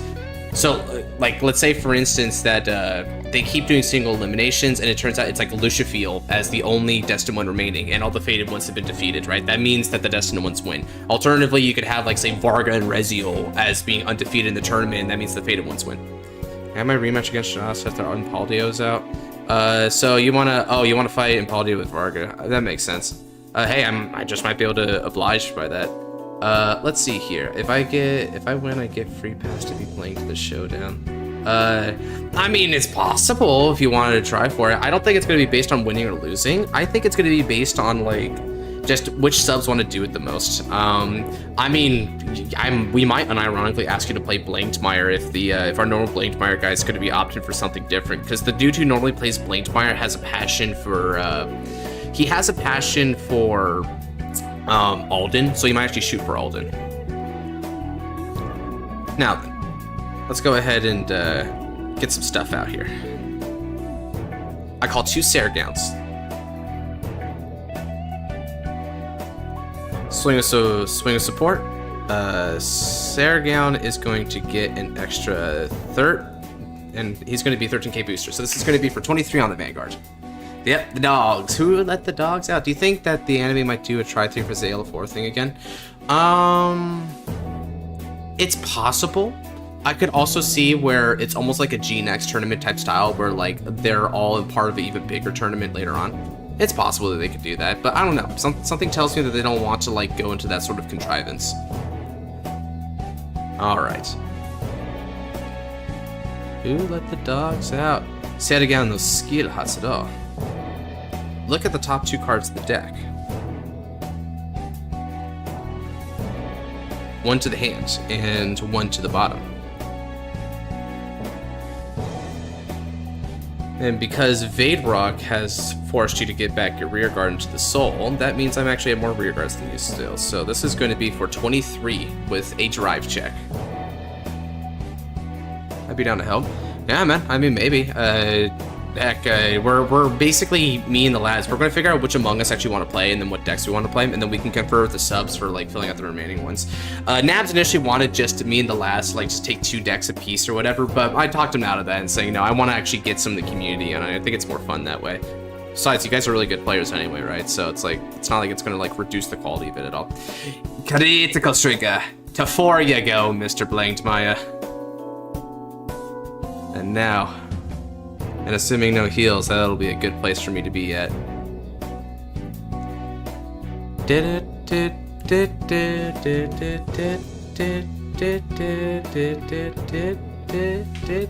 Alright. Sergan's skill now resolves, and I'll be retiring him, and we'll look at the top 2 cards of the deck and choose one to add to the hand. Once more.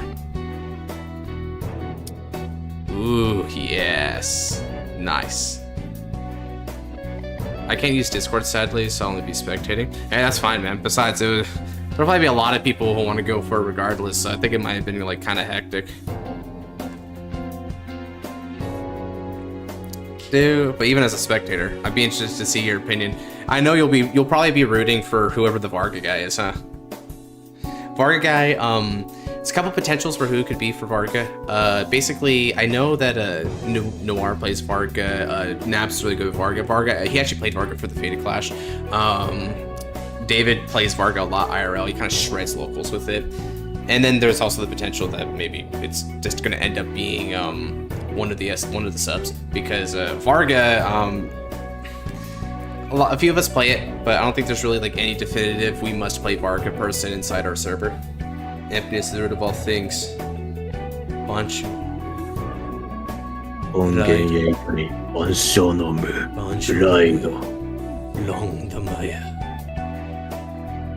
Also, hi. I'm back. Welcome back. I'll be rooting for the Destined ones. Oh, you actually be rooting for the Destined ones? Nice. Find a schedule until the Destined ones are revealed. Yeah, we're gonna figure it out. I like creativity more than my fave. Speaking of anime theories from earlier, it's actually got me thinking about Masanori's wish, because judging by his reaction, it seems Jinky was correct. His wish was bringing back Shingi. Yep. Especially because he brought up the whole taboo bit, right? I think it's a cool connection. Yep, and then on top of that, it got me thinking that maybe Shingi's death is the reason why Masanori became such a nihilist. The reason why he's basically a Reddit atheist too.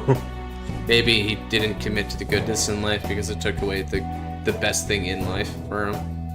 Yeah, basically, or he like, because a common talking point for atheism is that like, if God is so good, then why did why is he causing suffering and take people away and stuff like that? Yeah. So I can imagine that'd be one reason why he's the way he is. Man got robbed.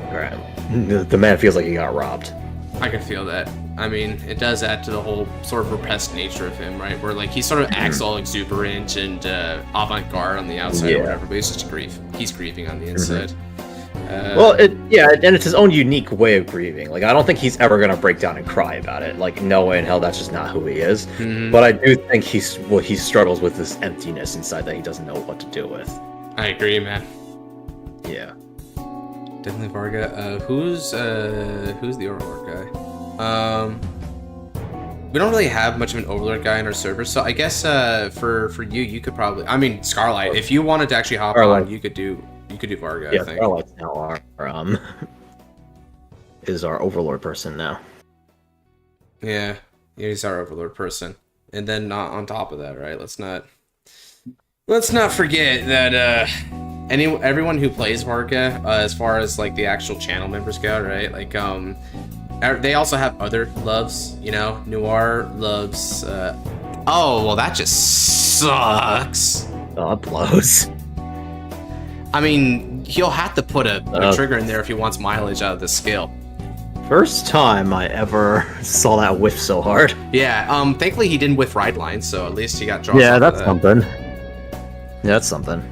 So do you have to be on a Discord call for a match? Like, so this is actually I never really specified that bit of it because I'm not quite sure myself if I would ask for a Discord call for folks. I actually kind of wanted to ask the subs what their feelings are on it because maybe it's a little bit uncomfortable for them. Alternatively, you know, if there is a Discord call, it might be a cool way to get more people's like voice out there, the community involvement and all that. So, you know, maybe.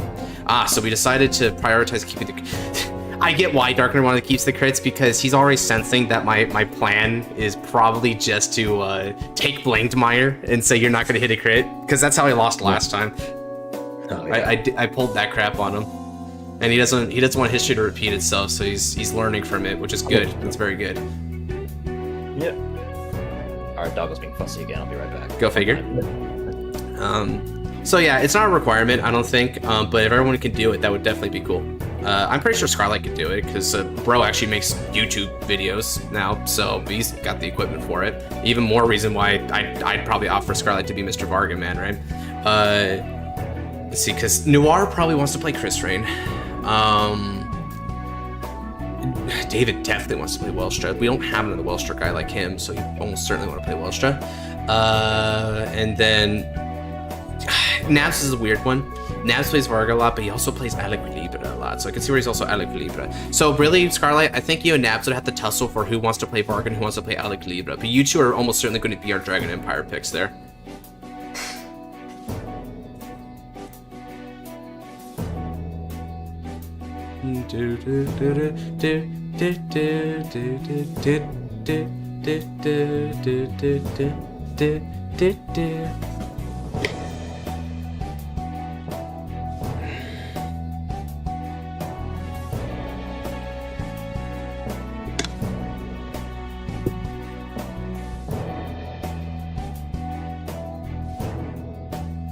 Kicker viewers 8.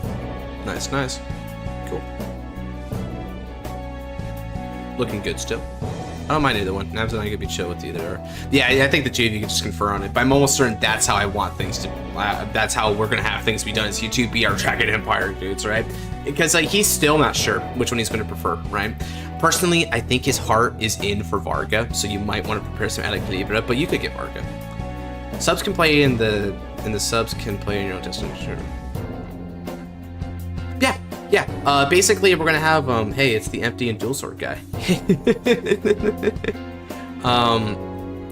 Yeah, essentially how it's gonna go is, we're gonna have probably about like 5 to 6 of the, the mainstay channel members. So like me, Nabs, Noir, probably Maz, Xenon, David. So like, dual swords are amazing, dude. Yeah. So that'll be like 6, but then the other 6, right, are gonna be subs. They're gonna be members of the channel, right? Probably pick Impaldio if I'm available. Not gonna lie, dude, I doubt anyone has taken Impaldio yet, Flair. So if you still hold to that opinion, you got a really good chance of getting in, especially because you've been playing with us for a while, right? So I definitely wanted to play you again. I know for a fact I want Scarlet, dude. I want Dread. I want Dread in here as well, dude. Not gonna lie, I think Dread's cool. I think Dread would play a mean game of Vanguard. I'm gonna PG Blangdmire. And we're going to discard the critical trigger. You want to use Blangdmire at Levidress? You might be good for that. Maz is our Stoicheia guy, so he's got first grabs on between Zorga and Levidress, which I'm not sure which one he would prefer there.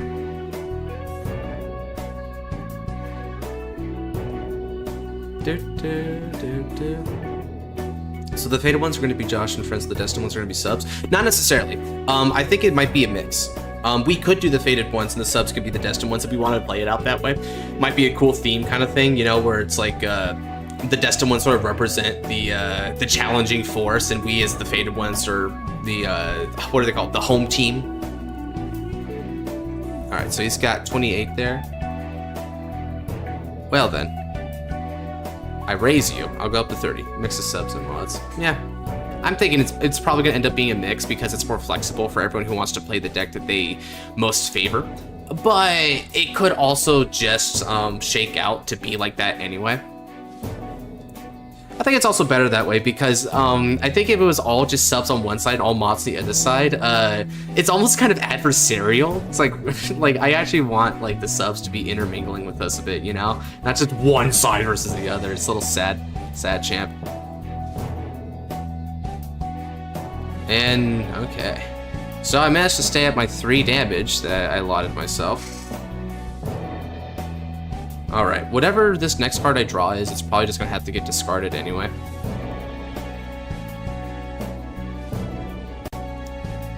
Yeah, I don't need you anymore. And now, raise your sword for the ones that you love. The Raido. Destined one of protection, Alden. Sarius no skill Hatsudo. We soul blast Sarius. So Destined ones for capitalism, I see. Bro.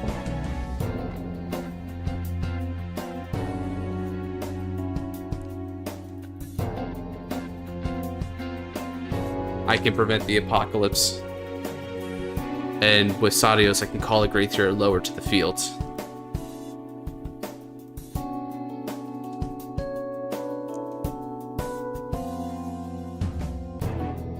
Call. Shuffle. Wellstro's capitalism incarnate, you bet he is. Energy Blast 4 and draw a card when I call Rezael. Nice. And now, deploy protection. Activate skill, Soul Blast. My mic is bad. Yeah, we might have to talk about that, but... Alright. Not all. We peep 7. And we call 2.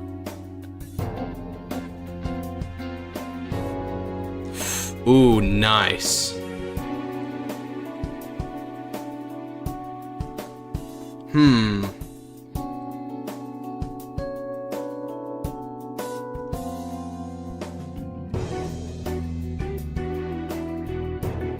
I call. That's not my plan, though. Rezael's skill. Give 10,000 power to the unit I overcalled with. Hopefully that's enough to keep her on my back now. Sheesh, hopefully, man. It's a bit out of routine, so I don't blame her for being a little... Uppity. Yeah. My mom was just like, oh, she's too tired, she doesn't need anything. Like, I'm pretty sure she needs something, and now here we are. Now and who's gotta deal with it? Me! Tell me more. Place the Rezael. Energy Blast 4 to draw again.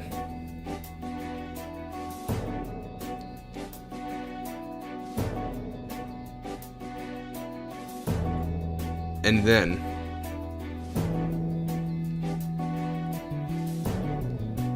let's go ahead and...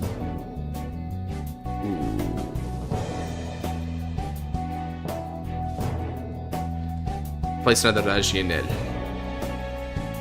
Now, it's time to fight. Waifu is, it confirms. Is that? I mean, honestly, you got the whole Keter drip and stuff. Looks pretty cute. I dig it. All right.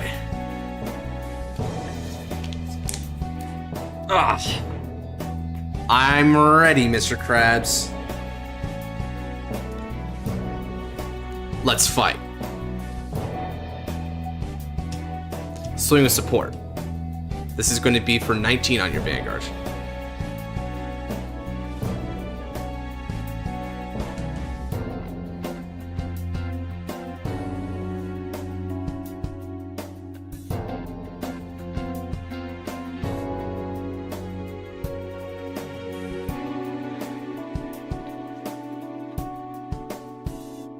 All right. Have you tried the new Walden order? I've attempted it, but honestly, I don't like it as much as other alternatives, like doing Alden or just do like original Alden or just doing Rezael stuff. I just feel like the multis aren't really hitting me as much. Although I do kind of like the concept of it, and you definitely have the counterblast for it. So I have my third build is Divine Order Alden, and in that one I use that order. So that's the version of Alden where that order actually takes prominence. All right. And now, I'm going to swing for 13 on Zamug.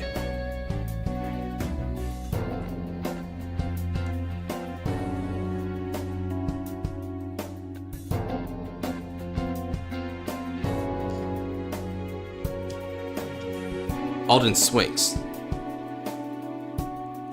Soul Charge 1. And then, activating skill of Alden, Counterblast. I draw 1 card. Superior Call Jedimental. Oh boy. Oh, it's Yako. Okay. Nice. Rezael returns to the hand, and then I Soul Blast the Soul Charge card in order to stand back up my other Rezael. Furthermore, Gelman's going to get 20,000 power, 10 from Rezael, and 10 from my Alden. Twin Drive. First check. Second check. Frontal trigger. Power to my front row.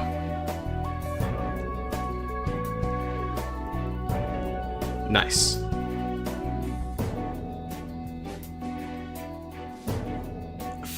And now finally, attack for 40 on the Vanguards. Jedimental.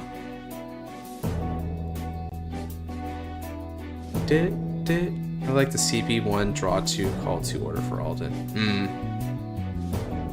Oh yeah, you're talking wisdom. The wisdom order. It's the same thing that a lot of Rezael builds do. And now finally, we swing with Rezael. This is going to be for 46.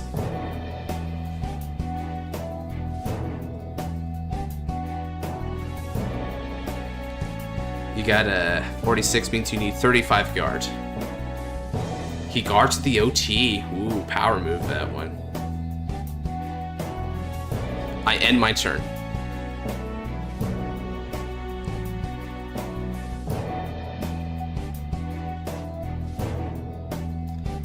For Saragon, because he's still pretty expensive. Painkiller Angel is alternative, although Painkiller Angel is Soul Blast, which is expensive for Alden, so be careful of that one. That aside, though, it then gets a little bit more dubious. It depends on what resources you're using. Now, there actually is a Keter card. Now, let me remember her name. She was in a version of the freaking Rezael that I was looking at. I think this was it, right? Yeah, Sia. So Sia here is when it boosts, you can counterblast and energy blast 2 to draw and get 5k power. So it has, you can use a bit of energy and a bit of counterblast for that. This plus Razianel actually does add up to like 6 energy a turn. So you could do that for a couple turns to get some extra accruing. The thing that this has over Saragon is, even though it is just a draw, the thing is that this actually stays on the field and draws you a card. So it's not like Painkiller and Saragon, which are technically 1-for-1s from field to hand. This gets you your cake and eat it too, but it is a little bit more expensive as a result. But CB is not that big of an issue in Alden right now. It's Soul that's the issue, which is why I abstain from Painkiller personally, because we have other things to use Soul on. Okay. Did he Persona while I was gone? Let me see. Stand up, from play into Soul. I don't think he Persona'd, okay. So that's not that big a deal. You know, Josh, I'm thinking maybe... I think that grade 0 might come in handy, because this way, if you can call something to back row, and then the grade 0 can actually restand whatever was in front of the PG. You could, yeah. So noticing an issue you're running into when trying to do this PG play is that you almost never call anything on top of the PG. Actually, this is intentional.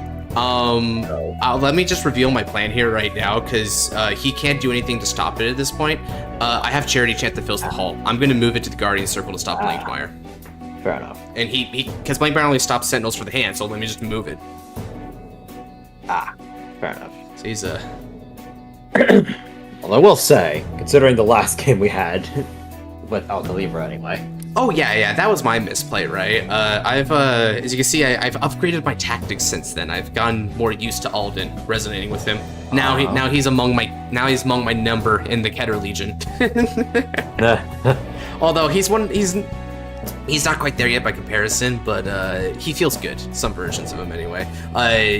Were you there for when I did the Bastion Alden?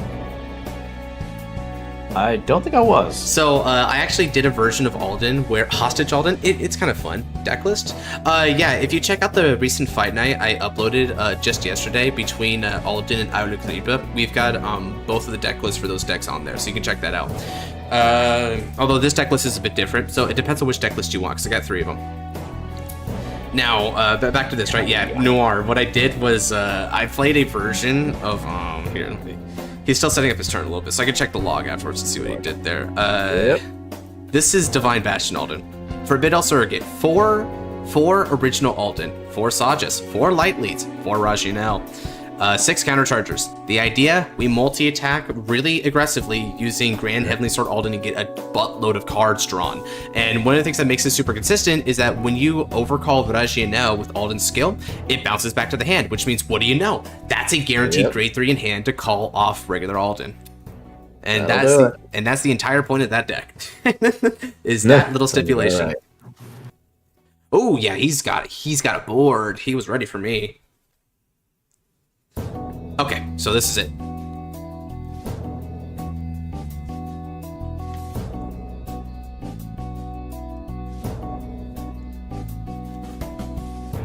By being honest, that order made me want to run Clean Sweep in my Blangdmire deck. It would be correct. I personally run Clean Sweep in Blangdmire. I can kind of see why, but personally I don't opt for it. I feel like with the with Blangdmire's skill, you're already doing a degree of control, which admittedly it leaves it in your opponent's hands, not yours, but still. I also figure a lot of decks tend to have a way of reducing their rearguard count by the time it's the opponent's turn anyway. So it's like at that point, Blangdmire more or less just takes care of the stragglers that didn't make it out in time. Yeah, I prefer that. I think it's good against its biggest counters, and also I guess I'll play it a different way. Are you guys recording? No, we're in a live stream here. Let me turn you down a little bit, buddy, so that you don't burst their ears. There we go. That's better. Let's see. So you targeted Gel Mid for 20. That's a 15 guard. Oh, because you're trying to take out the bigger intercept, huh? I'll guard. Fair enough. There we go. That'll prevent that.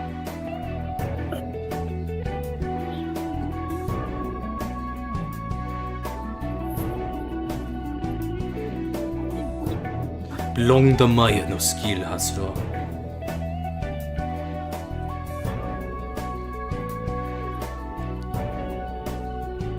Yeah, he definitely has to go for the Apocalypse this turn. There's just not enough time for him left.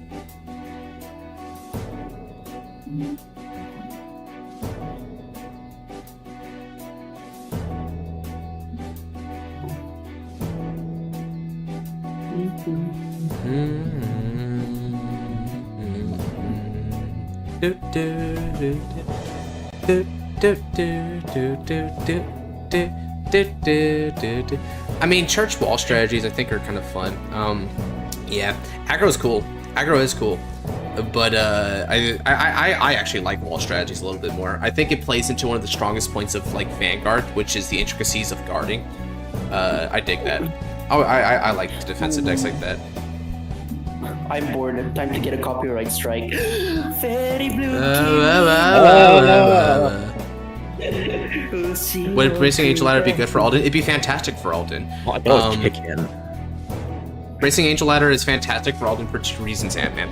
One reason is that it protects your entire field, which means that it completes the protection motif of Alden. Another thing is that it not only does it like give you a draw, but it also goes in your soul, and soul is the most precious resource in these versions of Alden. So yeah, that's really important. I'd say it's personally I like it better than Chalice in Alden. I like it better than Chalice in Alden. I also like it better than Radiant's Caliber, and that's saying something. Okay.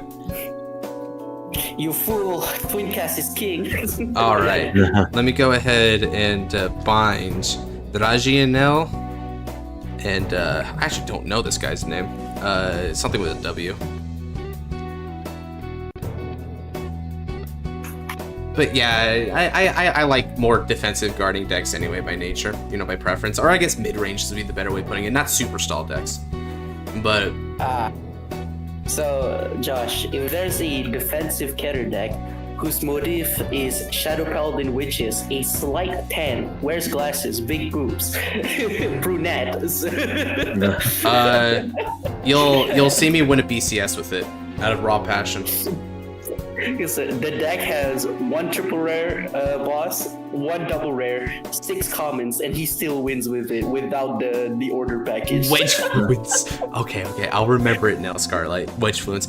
Man, honestly, dude, I dig it. I'd freaking dig it, Nebs. I mean, I know you catered that to my preferences, but brother, I don't know where you get the tan bit from there. I don't really have a preference on that. Like, there's no fetish associated with it.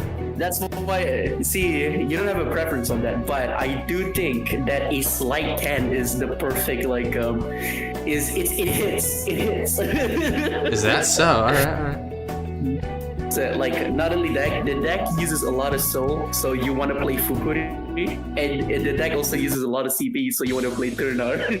Oh man, Scarlight says wait naps, repeat that. Damn. In the end, it all returns to nothing. Oh. It's your Vanguard, your perfect card. Even this fight itself. He's doing the quote. There was Remind me, hey, Bushi, fucking release the songs already, motherfuckers. I know, right? We're supposed to have memberships to get songs. What was that? I signed up for that shit just so I could get the songs. And here we are. One day. Finally,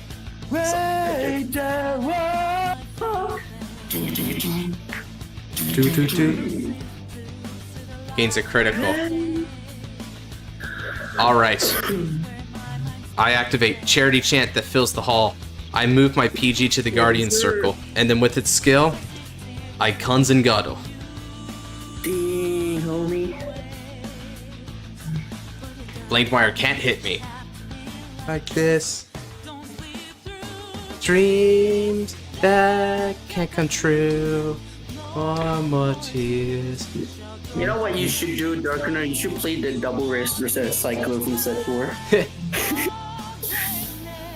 Believe in me. Don't run from Bindle. Let's see. So that is. I need to go up to 58. 58 is 45 shield. She's so mad. Don't scary.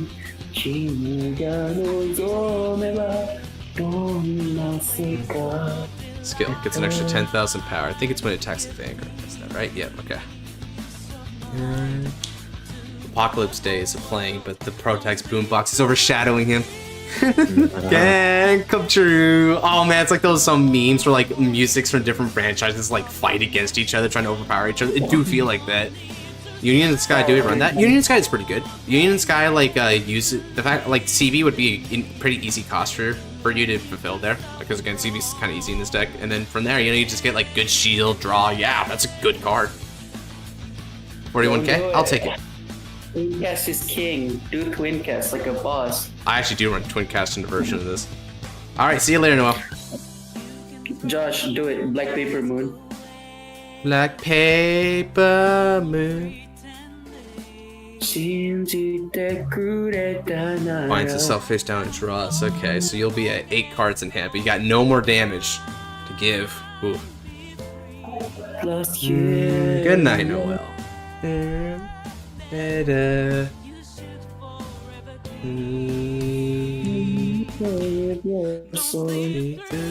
Dreams that can't come true. No. Did they run Leela Morta in this deck too?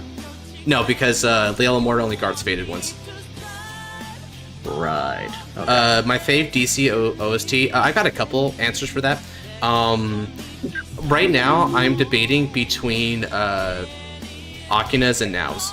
Those are like my 2 favorite. I love those. Koans is coming up in 3rd. Surprisingly, the Apocalypse is not in the top 3 for me, if you can believe that. Heresy. Alright. Heresy. Gelimental Intercepts. I'm trying to. Divine Z Season 1 had a frick ton of good songs. I completely see why, because I know that in his top 3, Mikoto's team is in there. No, Mikoto's is actually not in there at all. I just said my top 3. My top 3 is now Akina's and Kuon's. Yeah. Kuon's? Has Josh been abusing his protagonist power? Well, not really. I won with strategy here. So I'm going to guard. And since that attacking unit is attacked 2 or more times, Vigor Gate Sage gets an extra 15,000 power. This is a total shield of 50, putting me to 73. Won't hit. It's a strategy that only a protagonist could do. You know... Alright. Admit. Let's go, Alden. Josh and I have very different, opposite tastes in music then, because like Akina and Kuons are probably my least favorite. Wow, really? Dude, I love how like hopeful they are. Not to say I dislike them, but they're just my least favorite out of the ones that I could pick from. I just don't remember Kuons. But I do remember Mikoto's Spanish with you. Yeah, that one's not really that good to me, honestly. Like, it's kind of nice, but something about it just doesn't really hit. It's funny because for me, I consider that very underrated. Ooh, man, we got different. Need to rehear? Oh, you want to hear? You want to hear? It makes sense for Josh to not like it because he absolutely do not like Make a Splash as well. I mean, I don't like Make a Splash either. That's fine. But I do it. And because I make yeah, splash, that's fine too.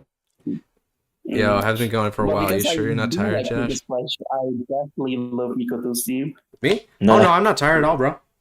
It's weird because I do like Mikoto's theme, but I don't like Make a Splash. I guess I'm the middle ground here. Actually, I actually feel really good right now, if anything, because I got plenty of sleep last night, so I managed to actually get it there. Like, listen to this. I'm gonna have this. I'm gonna have this playing while I'm playing. Black Paper Moon? Nah, no, come on. All right. Now, Persona Raido. I should remember what his team sounds like. So, I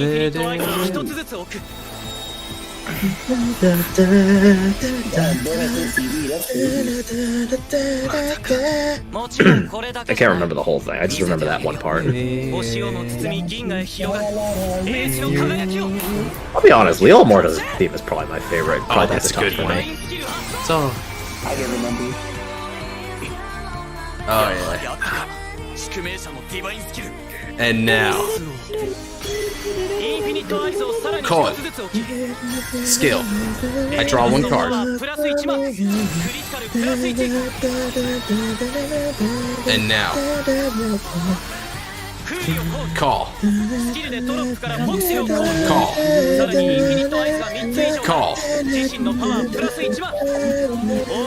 It's the end, bro. Let's fight. I attack for 23 on the Vanguard.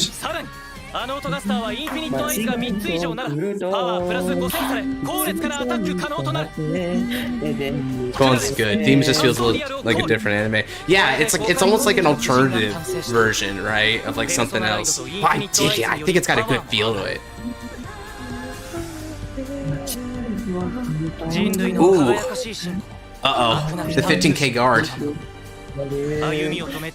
He has soul for it. Dude,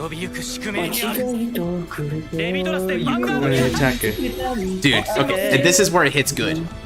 This is where it feels good right here. Like, check out this riff, this guitar riff. Like, you hear that? Dude.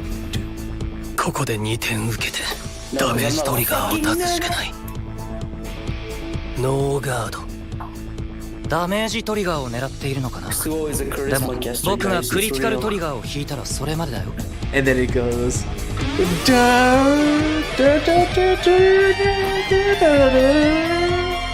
That guitar strums.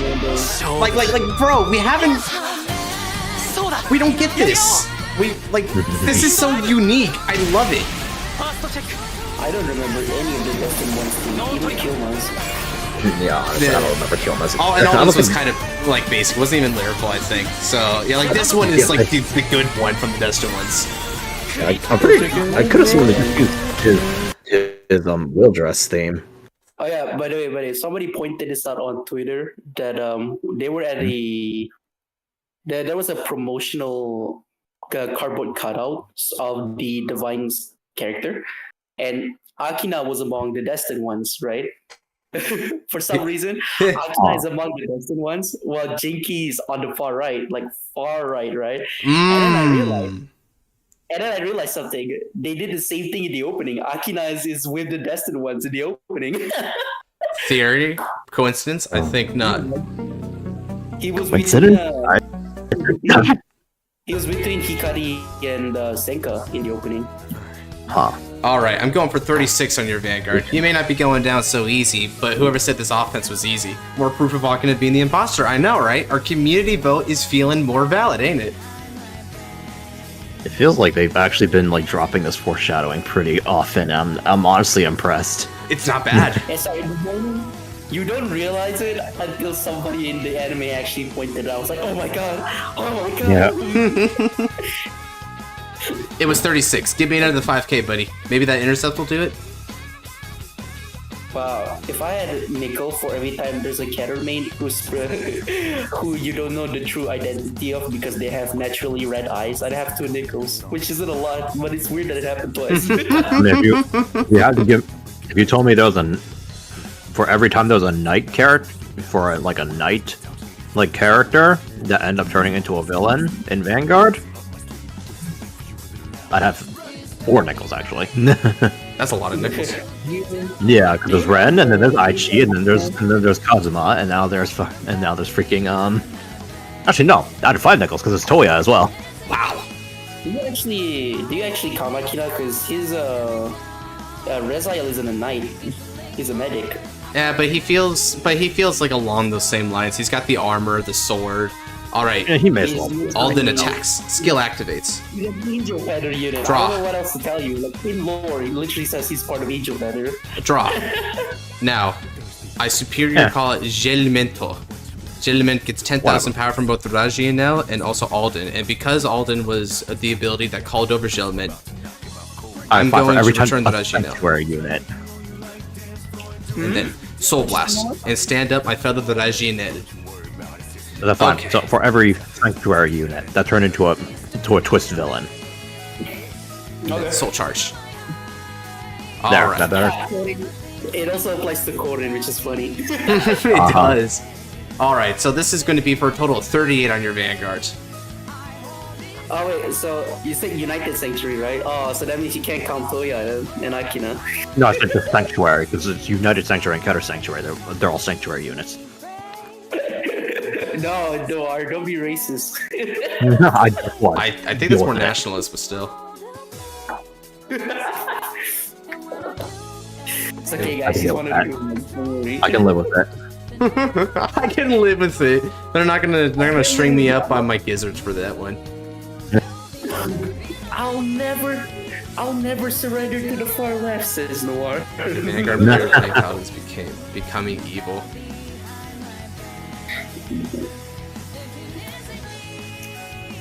I mean, honestly, you know, Paladins in general, sometimes they're their own greatest enemy. Remember the Claret Sword revolution bit?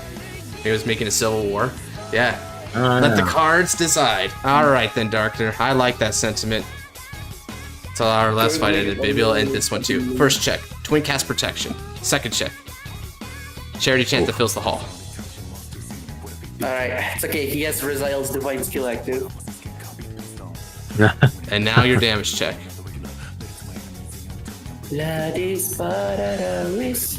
Kenzaki was best character, needed more screen time. I felt that. Kenzaki was so based. Yeah. Good game. You get skill on Josh and that 6 skill will actually matter. You're wrong. Man. Hey, I did lose a game today, Nabs, you can believe it. No. Oh no. Was it a game where you don't get to do anything?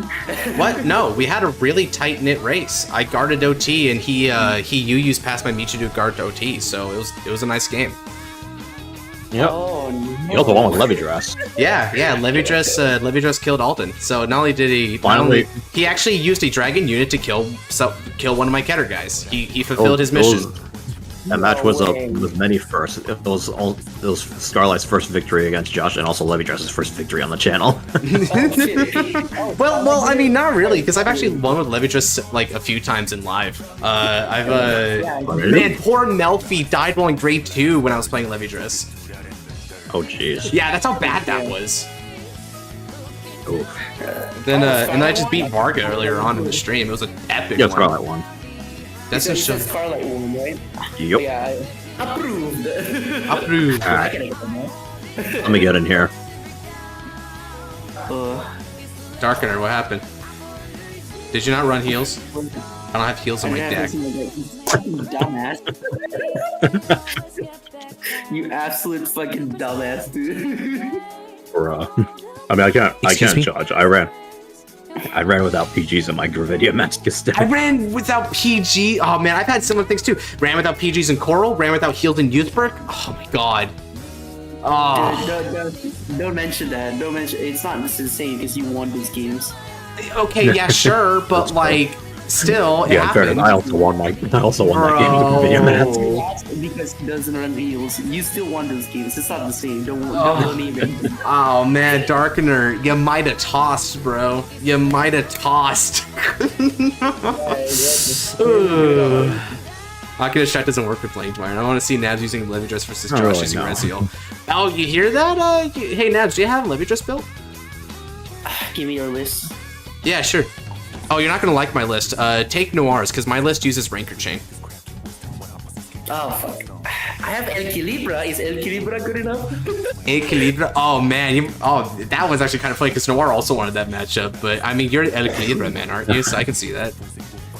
Yeah, maybe next ask him if Equilibra is good enough. But if he wants Levidress, I'll build it right now. Which one are you thinking, Bakura? Frickin'... You know what, Darkener? Darkener is the next one to have his, what's best in Destined 1 so far? Equilibra. Equilibra is the strongest one. Although Levidress is pretty close behind him, if you ask me. I think brewing real fast. Darkener, now he has his character arc. He's going to beat me with Blangdmire one day. I'm going to get Blangdmired. There you go.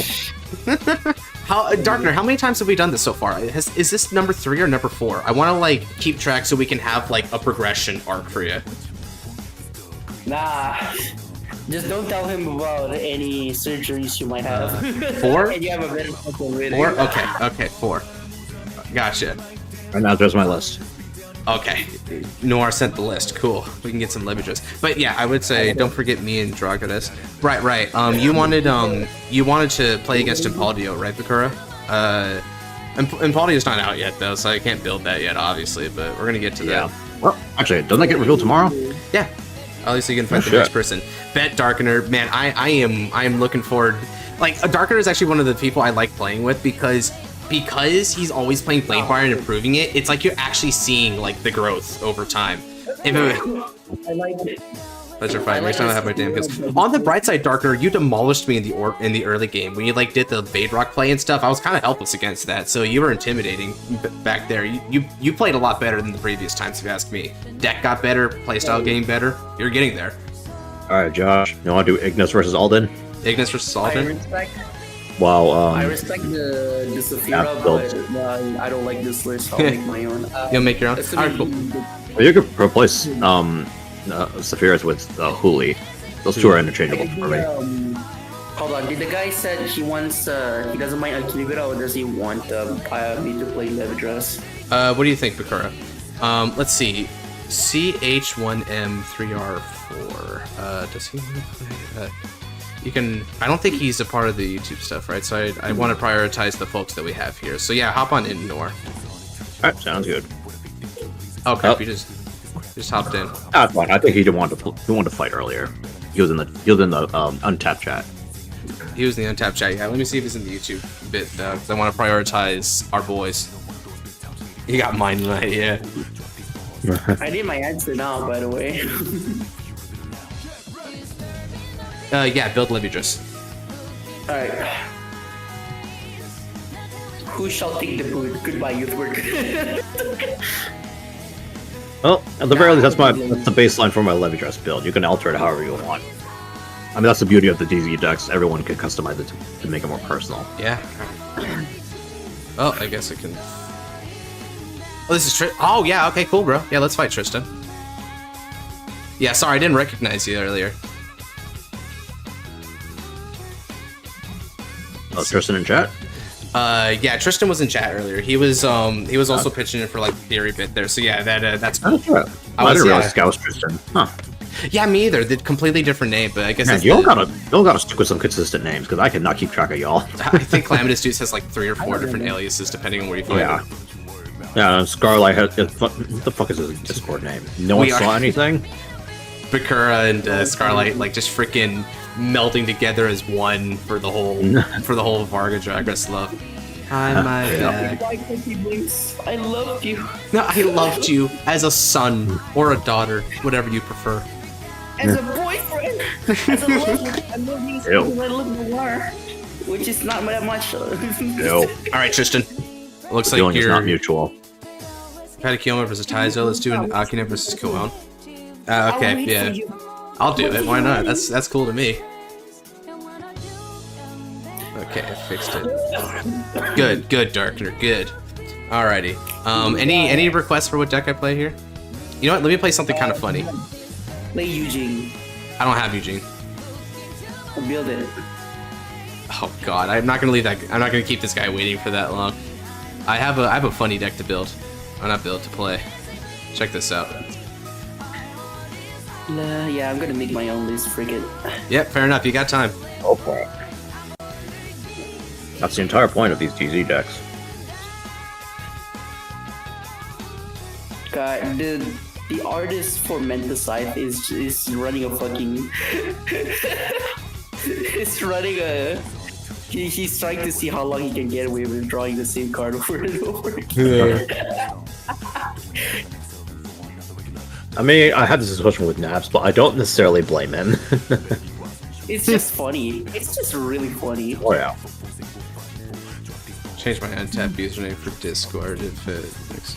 Like he's been doing it since G era. Like, can you believe it? Wow, really that long? I mean, it does make that. things easier, Scarlet, but it's up to you, right? We're not gonna like head you in on doing one thing or another. Your name's kind of funny. Good luck. Fucking dare you, bitch! All right, Lanes in the Or Willista. No, Lord. Oh god, I think I'm playing against Leviators right now too. All right, we're gonna get a lot of bugs tonight. Does that Honestly, mean about time. We've been missing bugs for a very long time. I bet, dude. I feel that. I am fine with this oversaturation of bugs. In the game. I do not want to deal with that in real life, because God knows I deal with enough little fuckers with this season. What? I'm not okay with it. I'm racist. That's fine. Hi, racist. My name is Josh. Oh, so you're also racist. Good. I'm gonna draw. He gave up. Yeah, whoever said I had to respond to you, dude. Now then. Big, small PP energy response, Josh. I'm gonna get 3 energy and then draw a starter. Big talk coming from you. Oh, Noir with the assist. Ooh. The thing about it is that I'm Asian. I already know I have a small PP. That's how I know he has a small PP as well. Swing for 8. Your words mean nothing to me, you fucking bitch. Did they bug you, Bakura?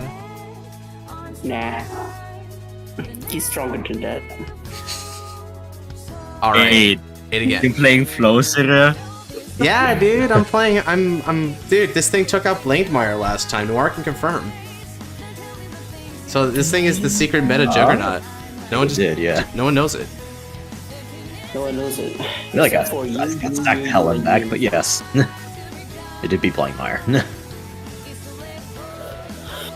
Alright. Pass turn. Okay, what the fuck would just Overdress? It's a real cool Overdress. Alright, I have to edit this fucking Overdress text card. Whoever wrote this is on my shit list. Understandable. Same brain cell. Ah! No guard. Alright, we need...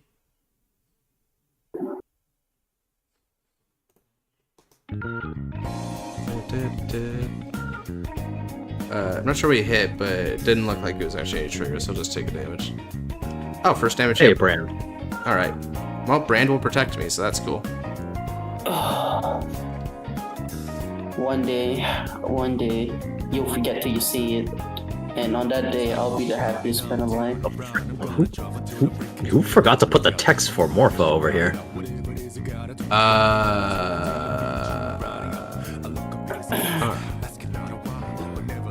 I see hard text on it. Yeah, I think Untap is plugging for you. Sometimes that happens. That's just great. Isn't that just what you needed? No, it's absolutely what I needed. Because of course. Oh, there we go. Finally. Fucking piece of shit. Sorry, did you call me?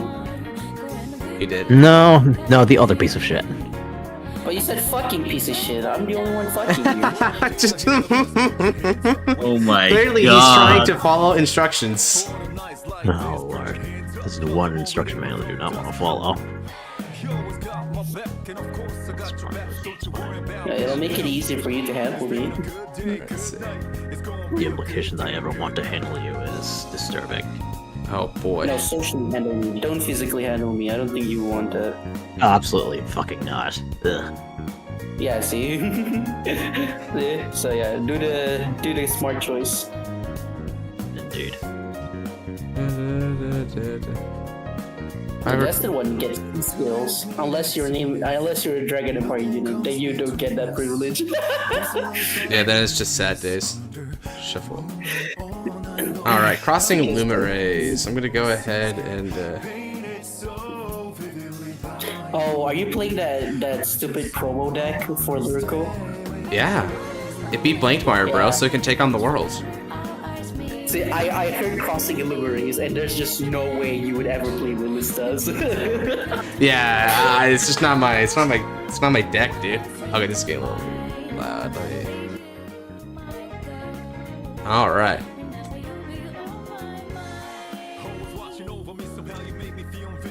Swing for 10.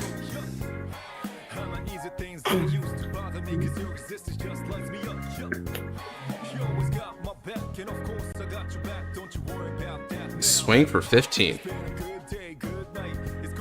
Aggroed in. Oh yeah. Let me. Oh.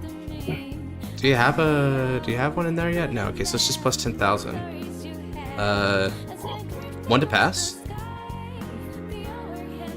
Or do you need another? Are you going to use another 5k? No, it's 15. Right. It's not 10. Okay, so it's an over to pass. Gotcha. Check. Alright, no trigger. I feel like I'm forgetting something. I feel like I'm forgetting a cycle card I could use. You could attempt the Soul Blast cycle card. Yeah, Margarita, yeah.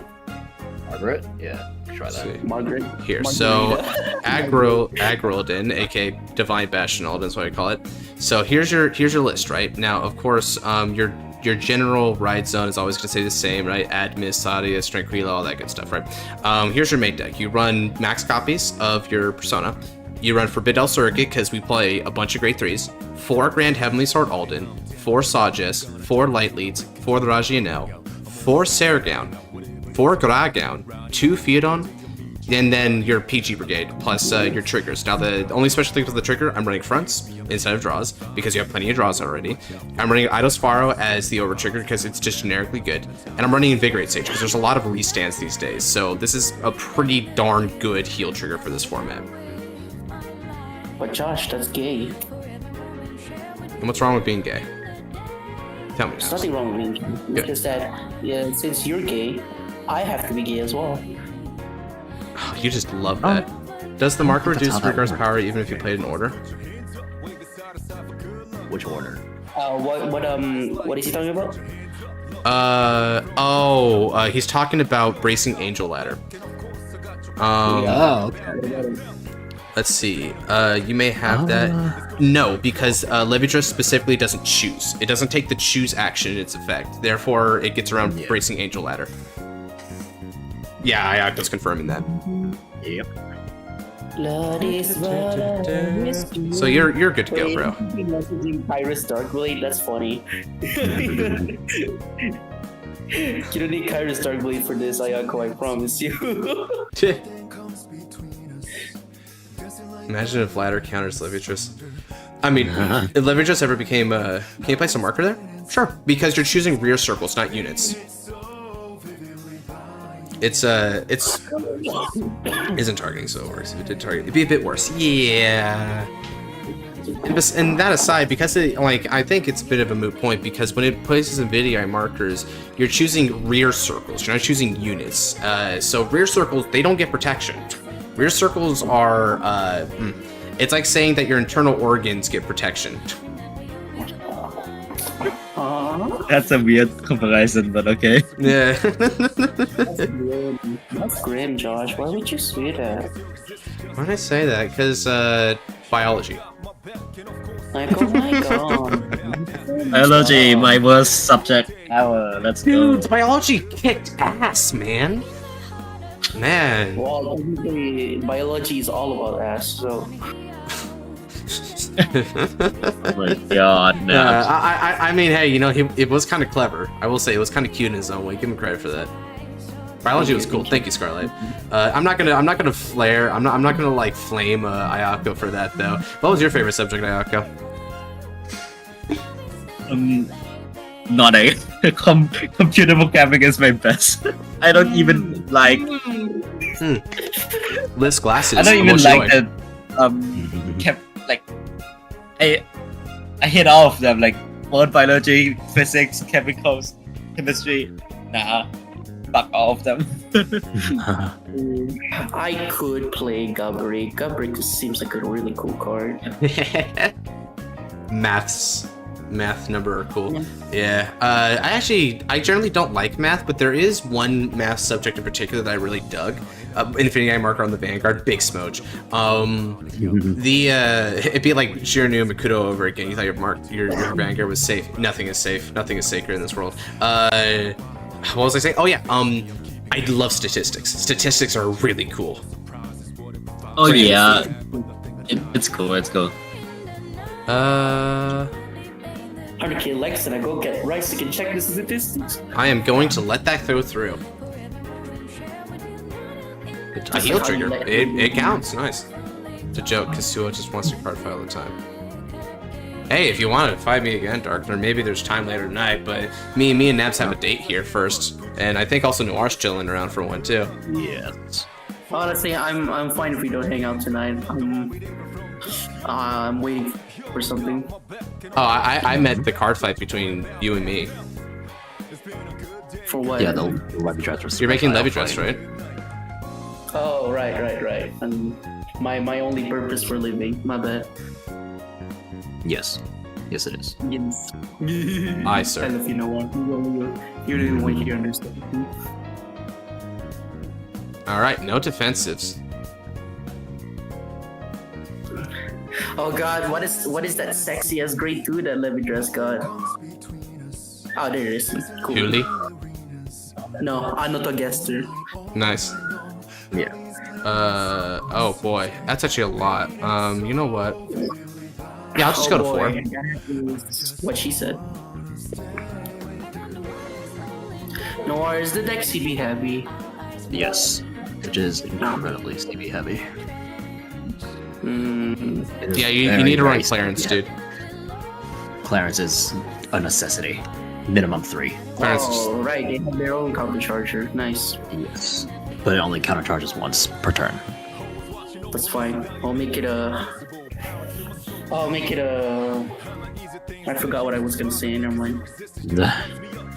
Aqua, So to give you context for how much CB you're going to constantly be using, if you have Foxseal on the field, you use 1 counterblast for Levy Dress to get Infinity Markers, another one for Foxseal. That's 2 on 1 turn, and then the next turn you use 2 again. Alright, I'm gonna ride into Possibly a third one if you're Rezael. So I'm gonna be using 1 at least once. Sorry, I'm gonna be using CB 1 every turn, got it. Bracing Angel Ladder. If you want to play the deck badly, sure. Alright. Since I played an order this turn, my front row is going to get plus 5,000 power. Oh no, dangerous thrower. Nice.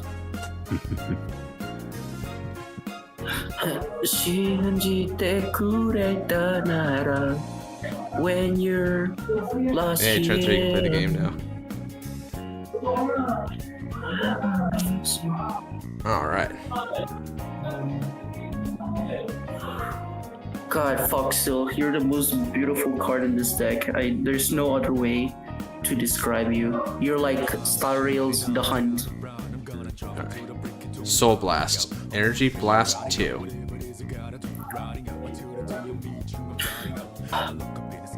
This guy's a gangster. His real name's Clarence, and Clarence's parents have a real good marriage. Let's see here, dude. Call. And... Call. Alright. And then Energy Blast 7, draw. Do you play Hudi in your deck? You don't, right? I do. No, not you, Noir. Sheesh. You say? Do you play Huli in your deck? I tried with it. I personally found it a little. I figured Sephiroth was better just because it matters more in early game and also lets you manipulate top deck. Oh, Saphira's my baby. I'll play her. Yeah, like Huli's nice for the power up, but her issue is that her power up really only matters on turn 4. So I'm just like, not often enough. Big true. I'm gonna swing for 15 on Augusta. After looking at both Saphira and Huli, I've decided that I want to play Hakusu in Red. Ah, interesting. Yeah, I mean, if you want to, sure. I'm not sure how helpful that's gonna be. That was a joke. Please, okay. That was a joke. Josh, no, you know me better than that. Do I? You and I don't really play much these days. We've been friends for 4 years. 2 years. You don't even know how many years we've been friends for, idiot. Actually, I have a good way of checking. Don't worry. 23 on your Vanguard. What was your name? Marriage troubles already? Friends for 2 years. Why, Josh? 2 years. Marriage troubles already, huh? I suppose. What games have you played again? I don't remember. Please stop asking.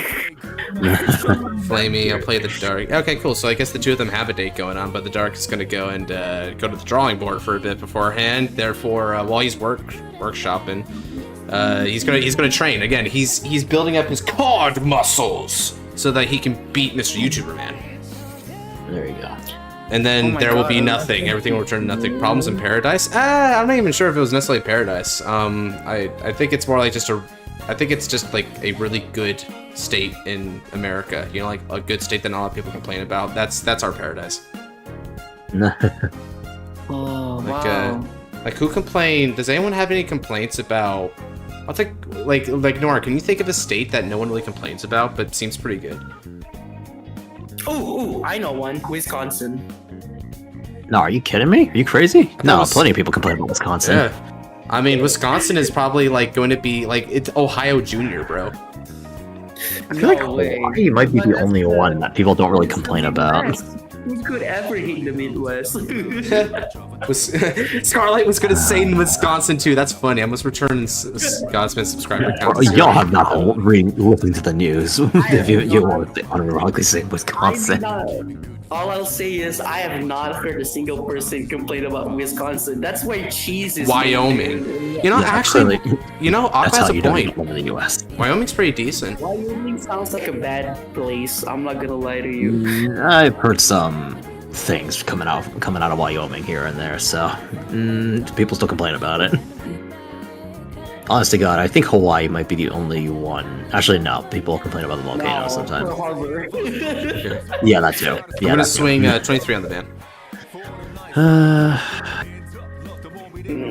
I genuinely can't think of anything. I Basically, guess everything on the southern border is off the table because American politics is sloppy. I'm gonna say that right now. Anything in the south in general is just even sloppier because of more politics. California is California. We don't touch that. Honestly, majority of West Coast has one issue or another that people complain about.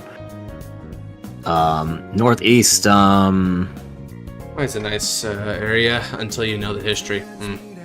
Yeah. Washington. Okay. I got one. What? I don't hear. Actually, no. I was gonna say Las Vegas, but that's not a. It's Nevada, dummy. That's a city. You know what's funny? Las Vegas is not even the capital city of Nevada. Yeah, I know. It's so funny. I want to say I don't hear a lot of complaints about Virginia. I'm sure there are some, but I can't think of any legitimate complaints about Virginia. I believe Virginia is in a state of poverty right now because of Bidenomics, right? Okay, well, that's just Bidenomics though as a unit is a national issue at the moment. Yeah, so. I suppose so. And besides, when we're talking poverty, we're talking about Alabama level poverty. That's like different. Yeah, exactly. Yeah, exactly. Isn't it easier to list the states that people have complaints about? Like, yeah. For example, Arizona, hell nah. New Arizona, Jersey? oh. Don't even get me started on New Jersey. Jersey. Yeah. Florida, California, Utah. Virginia's kind of absent. Missouri. Yeah, Missouri. Both the Dakotas were being absolutely racist, apparently. The Dakotas. The Dakotas. Texas The is Dakotas. Texas. Hey, I like Texas, but it has. I mean, we're having a border crisis right now. Yeah, but yeah, that's one thing, and then the other thing is you also have Austin, Texas, existing still. Oh yeah, Austin. Oh, we also have we have Houston. Yeah, that too. We have Houston. God, dude. You want to know what the subreddit for Houston is called? It's called the Houston Circle Jerk. That's how bad it is. Oh, jeez. That's so funny. Sounds about right. I was about to say, New Mexico, I don't hear a lot of complaints about, but that kind of gets lumped in with the border issue, so. It does, yeah. But, honestly, Nevada isn't even that bad, though, to be honest. Nevada's fairly cheap. Northern Nevada is beautiful, very foresty region. Not a lot of people think about that for Nevada, but it's not all a desert. The only reason why people really complain about Utah is because Mormon Tabernacle's there, and because people have a hard-on against religious people nowadays, so that's true. That's an issue. What else is there? Georgia. I mean, it's a southern state, so people just complain about it just for being southern. Just about every southern state's a state. I don't know, guys. I don't see anything to complain about Tennessee. Honestly, you kind of got me there. I can't think of anything that people really complain about from Tennessee. No fucking way, dude. Come on. I'm sure there is something. I just can't think of it right now. Here's a funny thing though. So in Tennessee, the economy for gas crashed because they opened a Buc-ee's there, and Buc-ee's is just usurping all the gas stations. Something right. Also, if you want to, Stephen King, just takes the cake for constantly complaining about Maine by setting every story there.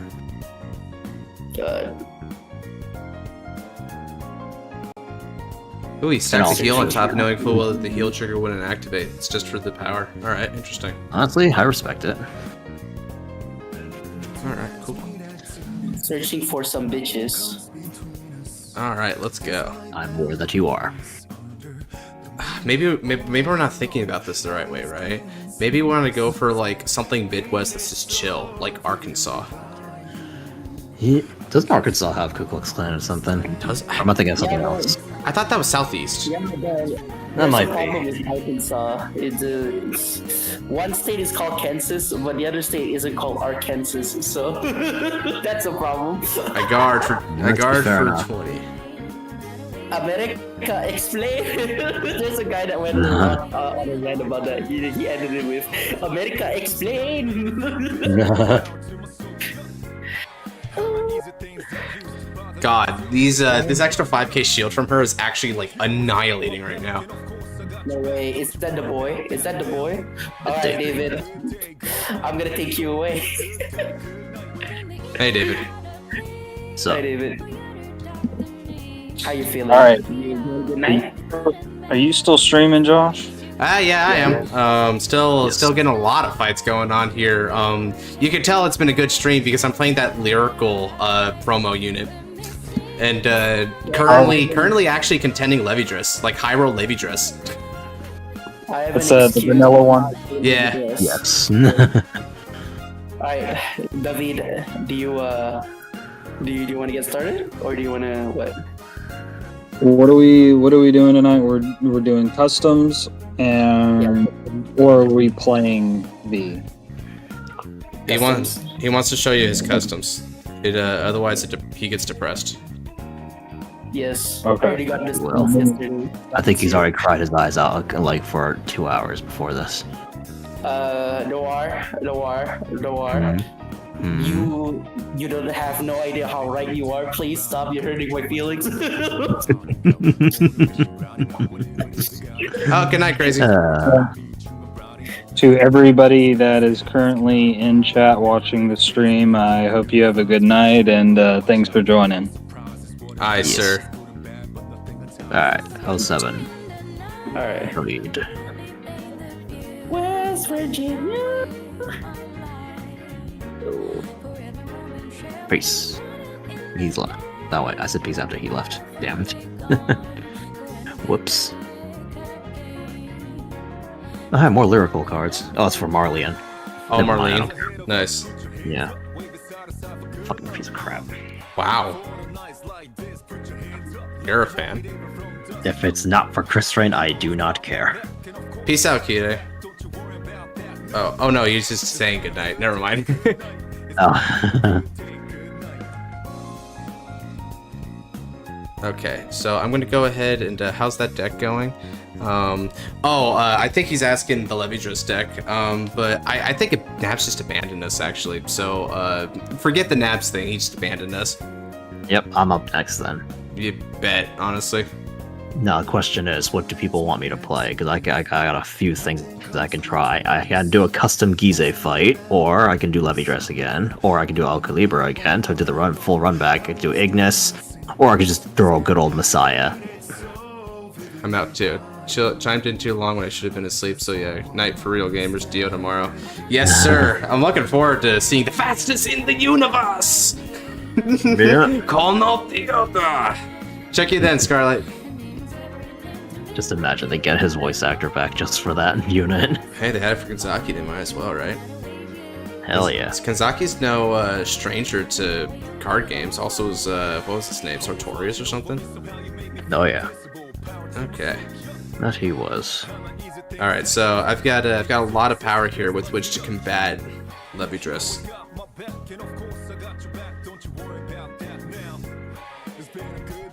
Okay, going for 30 on the Vanguard.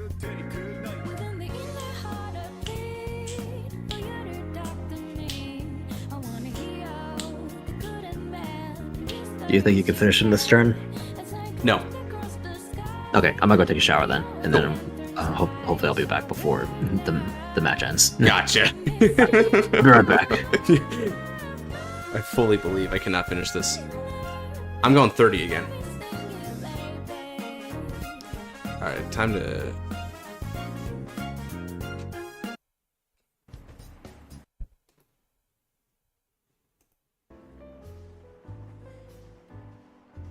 So he's going to use minus 10k, right? But now he needs another 10k here.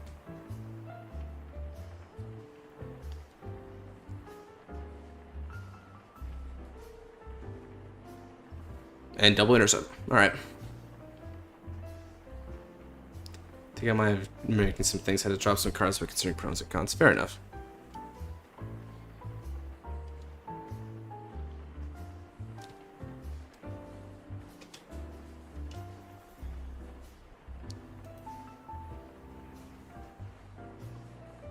$41k Vanguard. Give me that PG.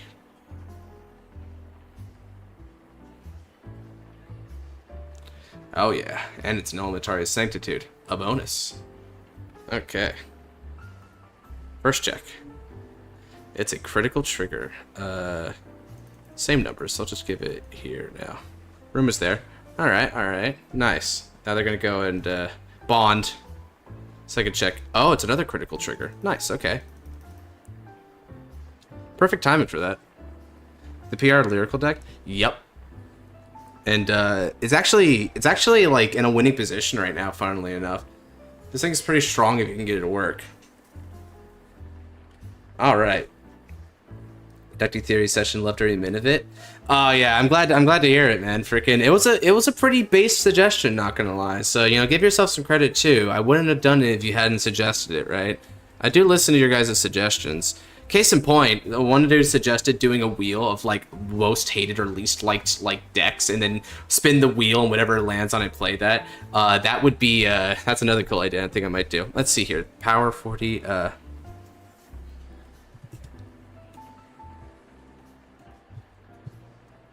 Both are 53k and 2 crate. Okay. Honestly, I was a little nervous about doing it because I didn't think I could actually like get people invested into it, but no, everyone was cool with it. We were actually sifting through a bunch of the different anime, making some base theories. Like, I did not expect the idea of Akina and Hikari are both dead to be like a theory that came out of that, but it was a good think sesh. It's shadows from solo leveling the units, but the card season is over. Oh yeah. Well, hey man, freaking go next card season and you're on it, right?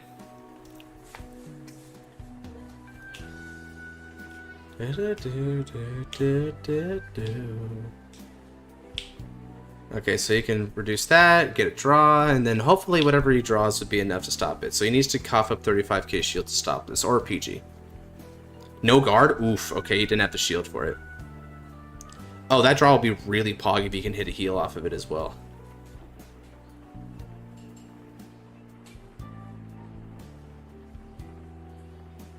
Wow, he actually did sack the heal, nice. Alright, cool.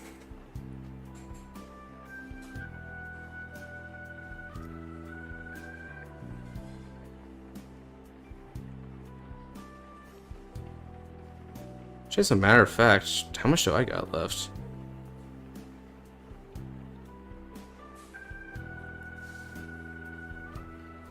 I got it. Oh, there they are. Oh, yeah, because it's assistis, so it's all like that. Alright. It's like a couple, I guess, so it's not that good. It's not that bad either.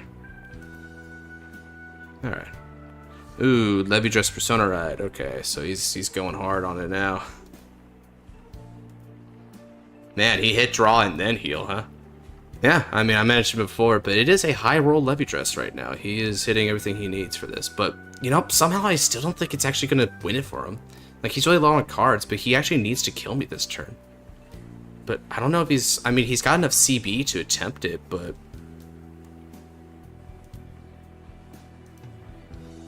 Shuffle. What's up?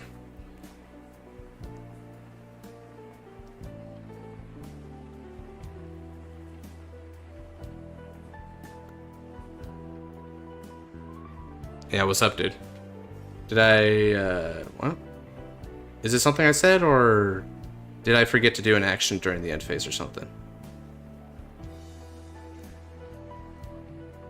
You drew again, no, okay.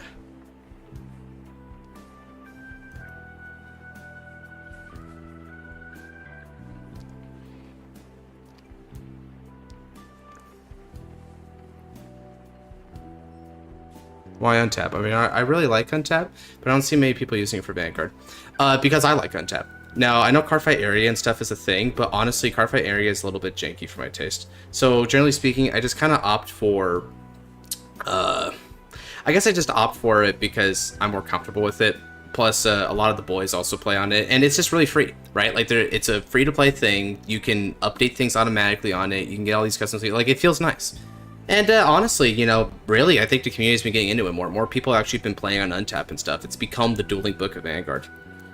Yeah, customs, right? You can put customs on there. That's a really big thing. Okay.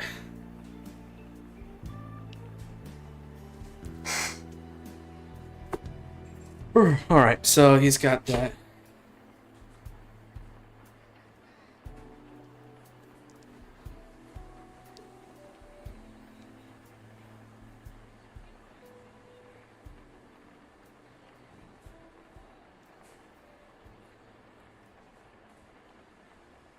So many shield cards. Oh, is that going to be the theme that we get? Is like high shield value cards? I guess I could see that theme.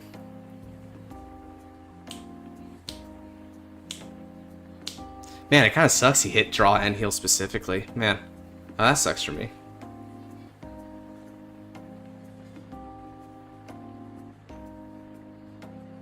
Let's see, so this is 38.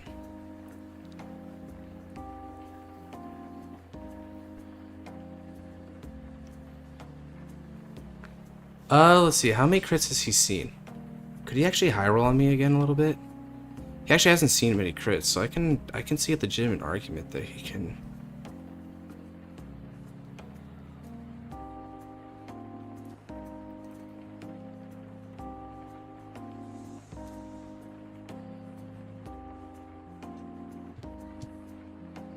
Should have passed. Okay, cool. It's a good thing I blocked that. I had a feeling he was going to high roll a crit on me there, because that's just been the entire game for him, right? So it's good to have your instincts locked out for that. Oh. Okay. Alright, I got Vanguarded. Hey, you know what's funny? Both of my losses tonight was because of OT on Levyjus. That's funny.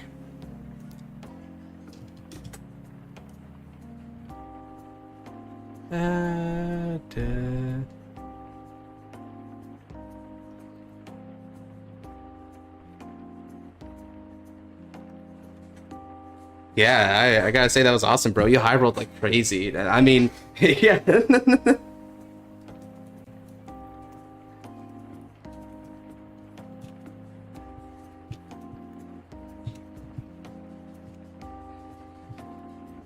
was funny. Yeah, I mean, hey, I'm just happy I got him to 6 damage, you know? He healed out, but I'm just happy I managed to do that with the freaking promo boss. I guess it just goes to show, right? How many people do we got on right now? We got, is Noir back yet? Cool.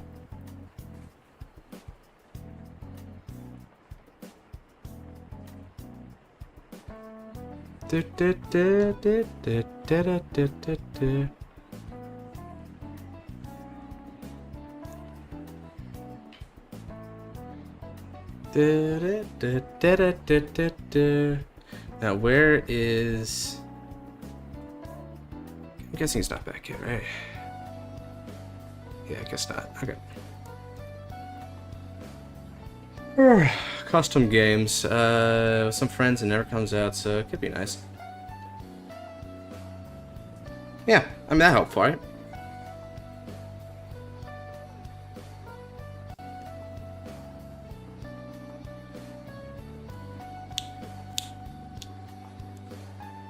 Yeah, man, freaking adding cards by yourself immediately. Like, any cards, too. You could even just be, like, tokens if you wanted. That's how good it is. Very flexible. Very good. Flame and I are in a battle right now if you want to watch. I can. Otherwise, someone else can just, like, hop in. I might give Noir a minute to, like, hop in beforehand because he wanted to, like, go for it. Tell me how that goes, by the way, if you're going to hop back on stream afterwards. Noir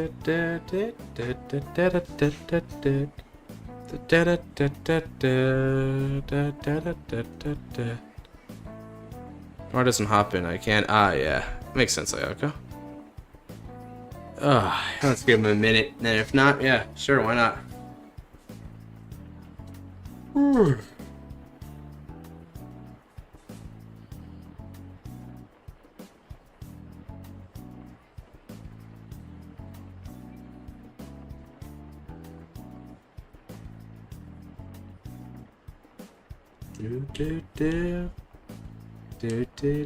Aqua style is spectating the game. Ah. Surprised you weren't there. Maybe I had to dip out temporarily.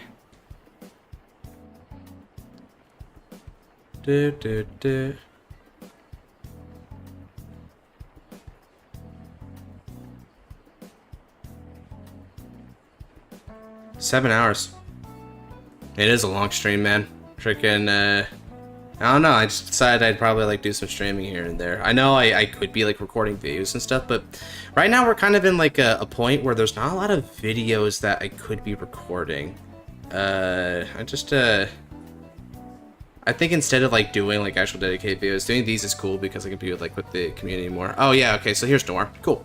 Alrighty, just in the nick of time. Oh, sorry, just finished. Epic, yeah. Man, you missed it, dude. I got OT'd by Levyjus again. Hey. Yeah. So you lost?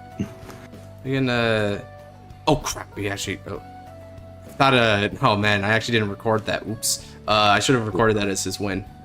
Frick. Oof. Yeah, my mind, I was curious on why you shook my Vanguard. Okay. Oh, that's why you were questioning? Oh yeah, I think that shake, I think that was because I was trying to like say something about your Vanguard, or that I was a misclick. I'm not sure what happened there. It was nothing bad. You were doing everything correctly, dude.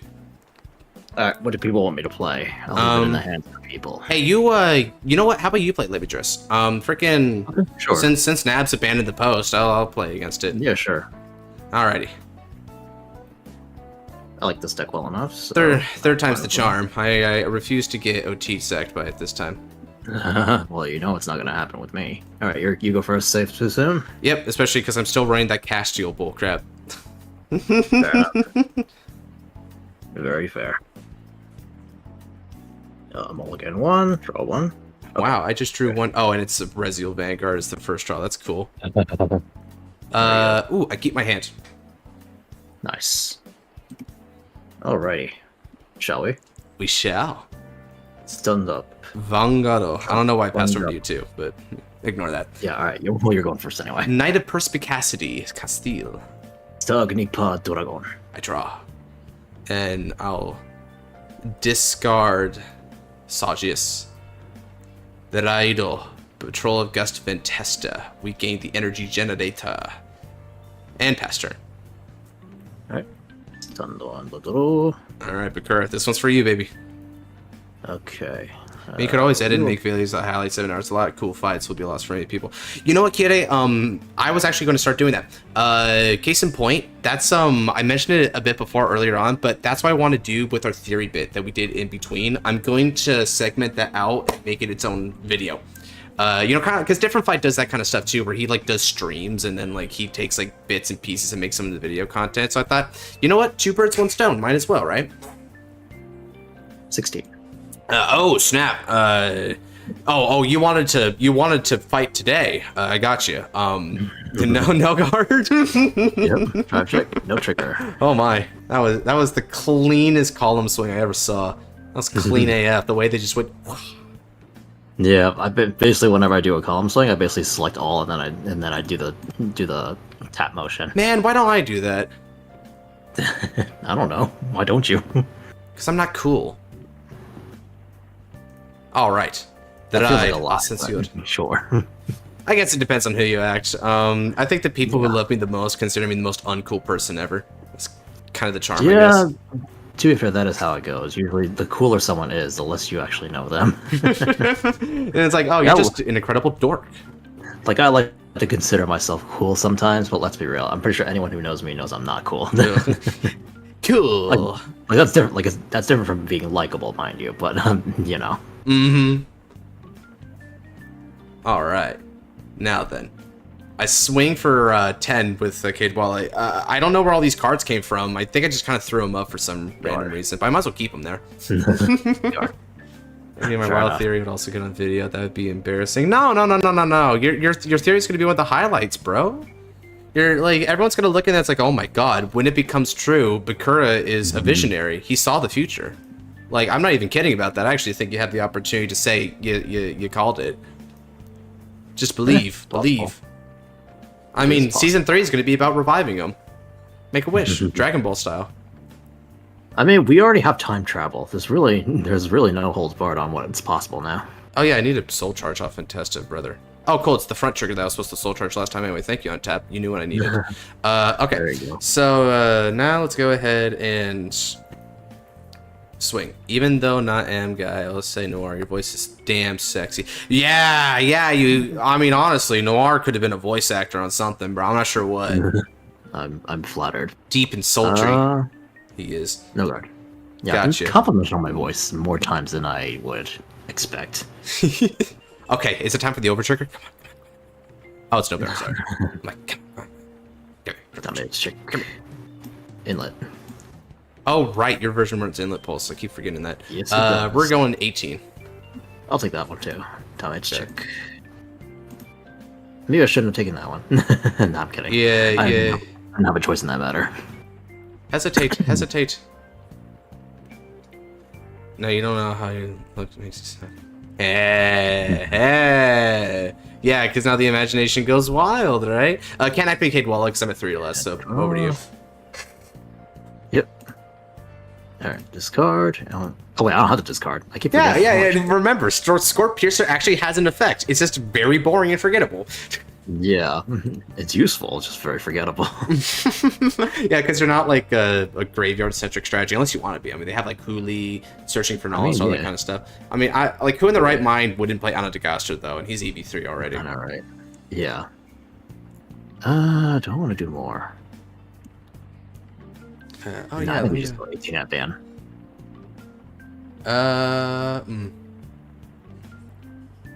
Sure. Draw check. Hey, Mythiarch. All right. Damage check. Oh no. All right, we're both 1 for 1 on PGs. Bet. And since Elementary doesn't really matter in either case, might as well just both be PGs anyway. Who cares if mine is technically special? Yeah, exactly. Ironically, Elementar is technically worse when when you're not going up against a triple drive deck. Yeah, because it doesn't have the main benefit that the PG brings in D series. You're right. Yeah. You always got to use it first. The sound of the white wings of fate and restore faith to the fallen. The Raido, Kiseki no Imesha, the Rezael. Assassino skill Hatsudo.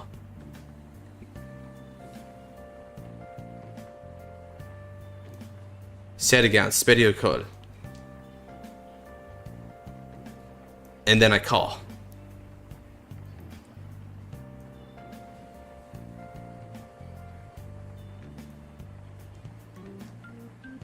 Let's go. I swing for 10 on the Vanguard. We guard for 15. Gotcha. Kadolal no skill Hatsuro. Look at the top 3 cards of the deck. Add a grade to your grader. I don't want another master. I'm going to shuffle and draw instead, as the card dictates. In which gave me a Cade Wallet, which is something I would have wanted. Fine. Okay, deck. Okay. I feel you. Now, let's go with the Rezael with support from the Shadowgown. Shadowgown skill activates an extra 5,000 power since I possess more rear guards than you. And now the Rezael's skill, its ability can heal its allies' wounds depending on how much damage he himself has suffered. So, I call the Grade 2 Nilberis and the Grade 0 Castile. Makes sense. Skill of Nilberis gets 10,000 power, and then skill of Castile will give him another 10,000 power. Skill of Gigantic Master. Actually, I'm sorry, I'm just blowing up on you with power right now. All right, no guard it is. Yeah, no guard. Pasta check. Second the check. It's fair play for the amount of times I Alcalibroed you. Oh yeah, no kidding, dude. This is almost Alcalibro level. Almost. Yeah. Okay, Serga no skill Hatsudo. We're gonna retire him. Check top 2.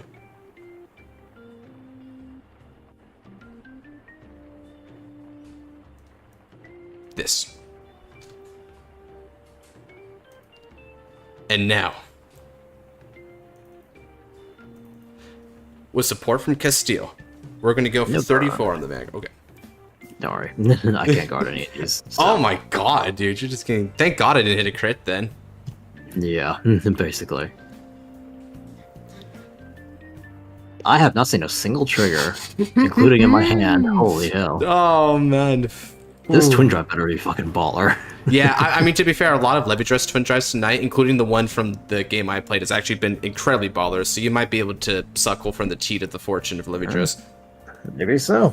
We shall find out. Alright, draw 1 card. Peep. Leave it on top.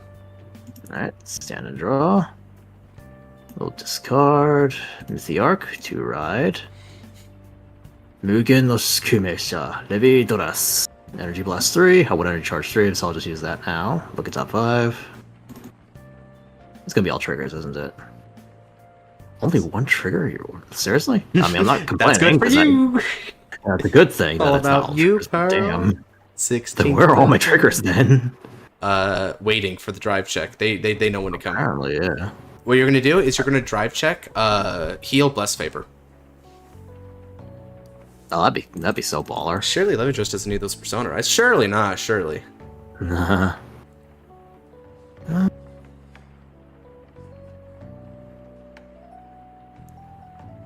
Sure, we'll call Tideline. And then we shuffle, I believe. Okay, then we counterblast 1. We get 2.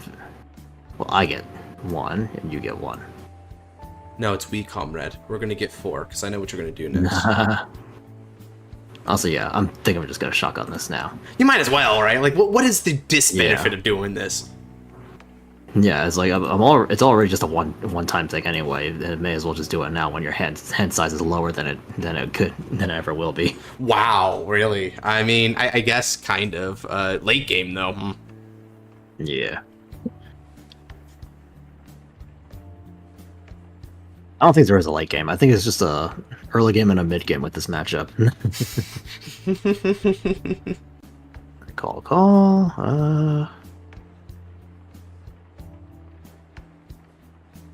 Call Anatagaster, skill, Energy Blast 3, look at top 2.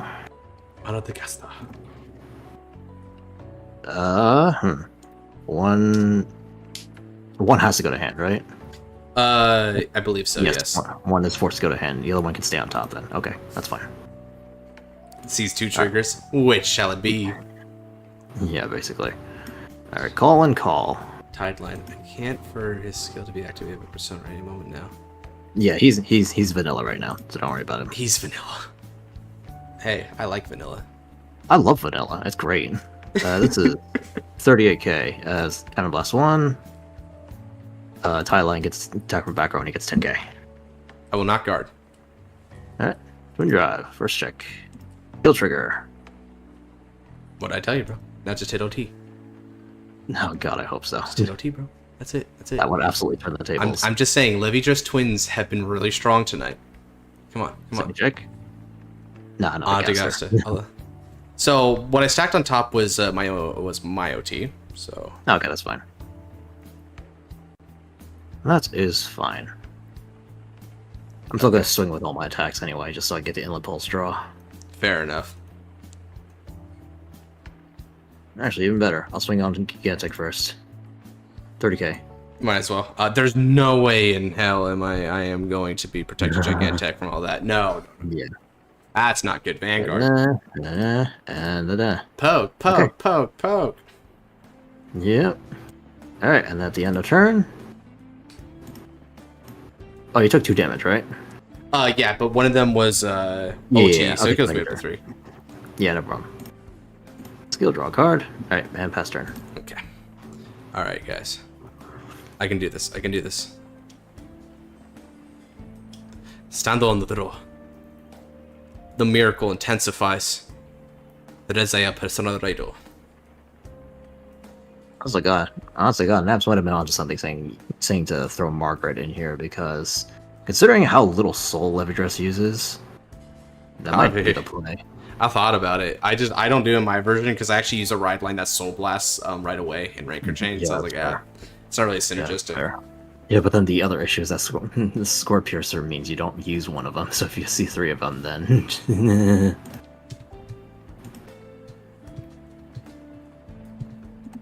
my best friend.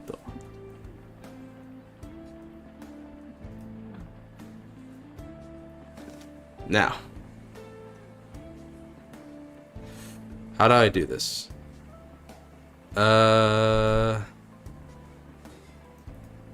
Call.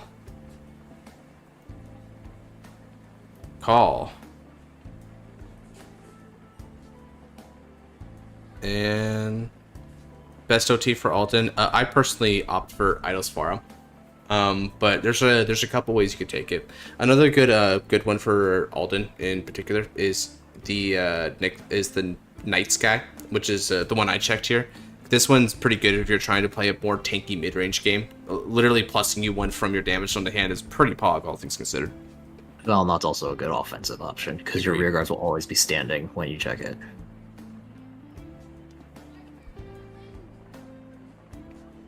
Unless you're misplaying like a motherfucker, but you know, I trust that everyone who uses it is decent enough player to not do that. Oh man, not that I trust everyone.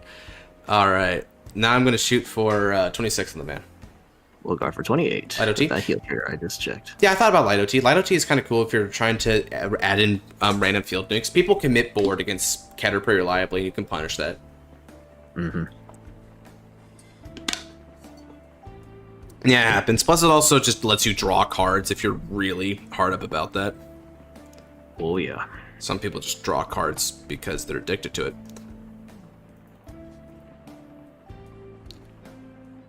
Oh, those are 3 grade 1s. Well, a grade 0 and two grade 1s. Shuffle. Yeah, I was about to say, Draw. I guess you know what you're doing now. Neat. Okay. Now then. Let me see here. What do I got?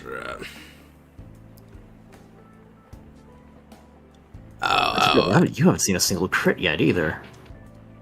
Well, I don't know about that. That was in your hand, isn't it? Yeah. Yeah, that'll do it.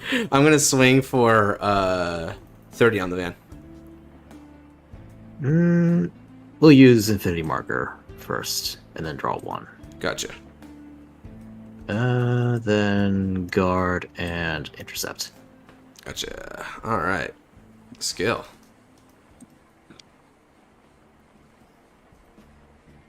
Movement to the soul. We're gonna draw a card and stack.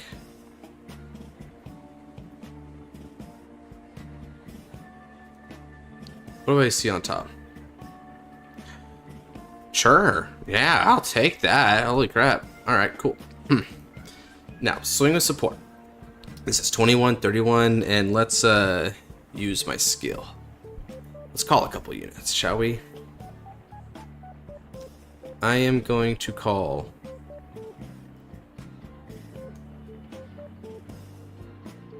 Assume Cudwalla or Neil Beerus in a grade 1. Call these two. Yeah, that's what I was thinking. So I got ourselves Nilbeerus, who gets plus 10k from his own skill, and Garagon gets plus 5k from his own skill. Wouldn't you thunk We will it? no guard. Alright, so my first check, my amazing check is Persona Ride, because I don't foresee killing you this turn. Second check. Persona Ride. Sweet. Check. Hey, heal trigger, let's fucking go. I can Okay. live. I'm allowed to live this turn. Oh, were you really that hard up that you needed a heal trigger to live? Bro, I was not exaggerating when I said I have not seen a single trigger up Wow, until the holy last crap. turn. Okay.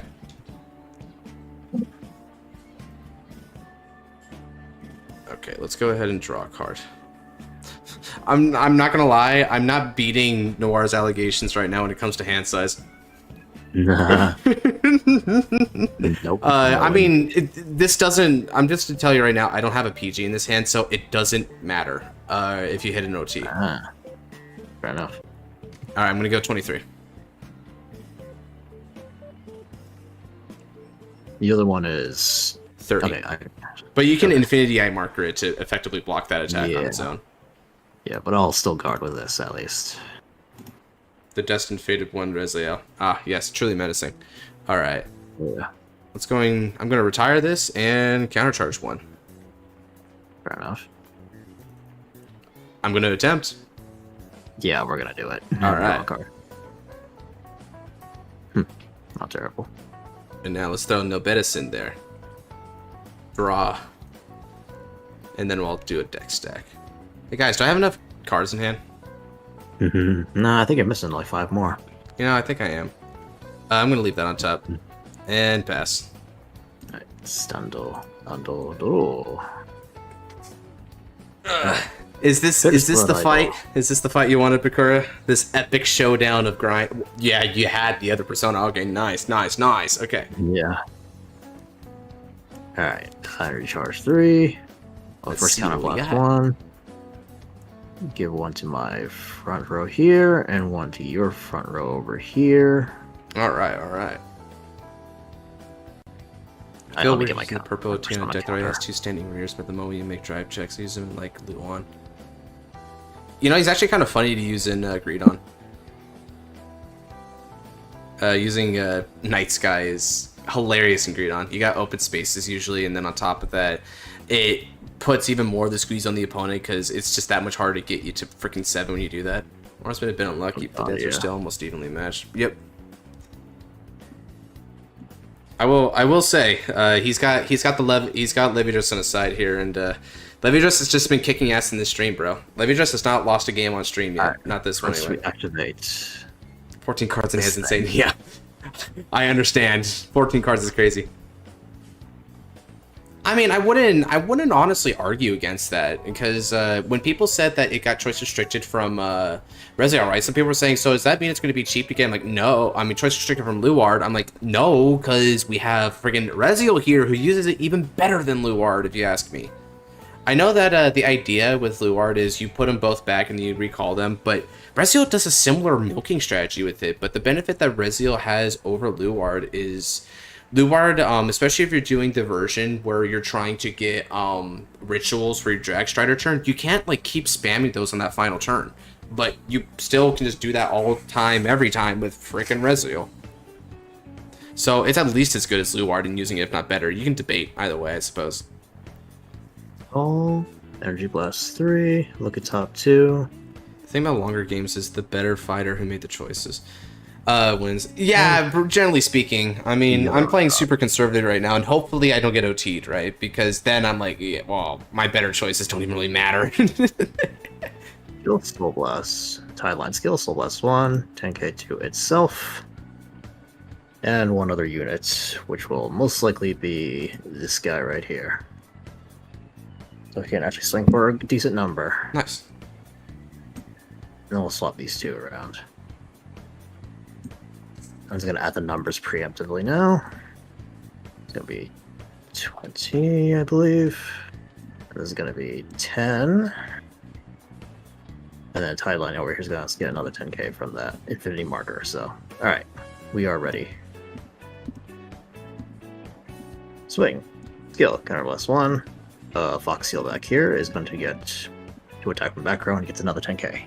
I accept. Please don't OT me. Turn drive, first check. Well, first is a heal.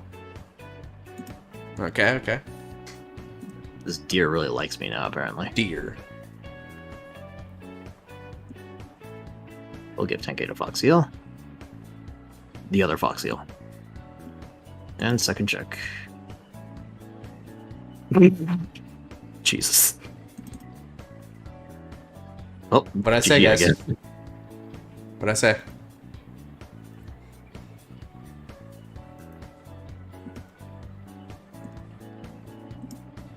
Just OT. Yep. I haven't seen a big player. Holy shit, I drew 2 crits off of that. I see. Yeah. Let me show you guys how many heals do I have left in deck. Alright, so this time it's 3. Yeah, OT. Yeah, I know, right? Like, that's what I'm saying, right? I made the better choices, and I'm still probably gonna lose this. Because, I mean, what are you gonna do? OT. Yep. That just keeps OTing, bro. 38.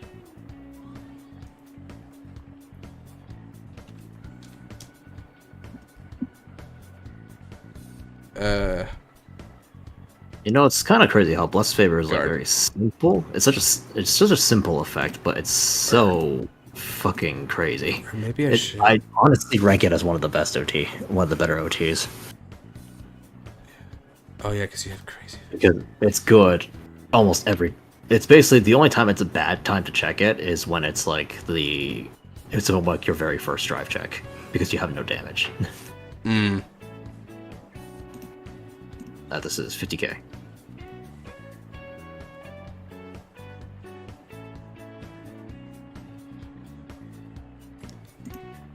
I think yeah, one thing I need to take back seas is instead of that front guard, I need to guard with got a Gowan in that crit. It's for my plans. Cool. Yeah, no problem. Alrighty. And I mean, not that it matters. I need to hit a heal, which I mean, I guess I have 3 and 18, so it's not that bad of a chance. Let's see it. Hey, you're not out of it yet. Yeah. Clarence. Oh wait, there's no point using Clarence's skill. I have no counter blast. Yeah. You double healed. Yep.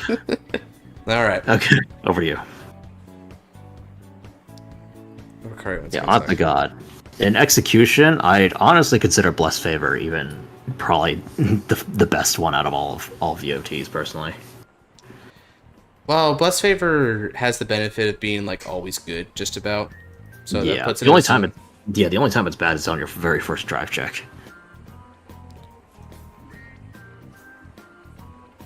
Like Elder Breath, I guess is okay, but it's like you really lose out on not having a full front row. Or Martinello is just garbage unless you play Bastion. What else is there? Drag Beta, I guess is okay, but it's like you're miss out if you don't restand a Twin Driver. Right. Like.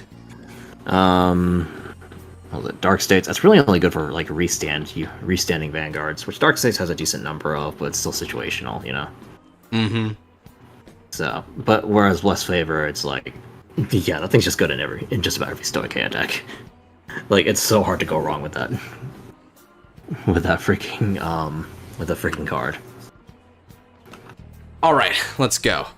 I'm gonna let the Miracle descend. Divine Skill activate. I'm gonna throw it back 1, 2, 3. Any day now. Tap 4, 5, and 6. He beat the OT allegations. Yeah. I mean, hey, at least both of our OTs are out now, so now we just got a fair-ass game now. Yeah, so, I mean, I can hopefully deal a lot of damage to you finally, and then, from there, I just need to tank you another turn and go again. So, technically, we're in a pretty even game state. Like, now we're in an even game state because of the OT, bro. Very like, game state. I'm like, bro, really? Punished for not seeing a PG? Oh. Oh, God. Yeah, I feel that on a spiritual level. I think you know that. I've been through that enough times. Yeah, it just feels atrocious, dude. Ugh. Yeah, it's just like you can't even play around this. This just sucked. I'm gonna go for 16 on your Vanguard. We'll intercept. I was considering fighting Tide Line, but I mean, you don't have any more Personas, so you might as well, right? Yeah, exactly. Okay. Wait, no Divine Skill? I did. I just didn't show the okay. drive, yeah. That's why I said by 1, 2, 3, 4, 5, 6. Yeah, you caught me monologuing, so I missed it. That's what's up. Okay. This is 20? This is going to be 33. We use Infinity Eyes marker to draw 1.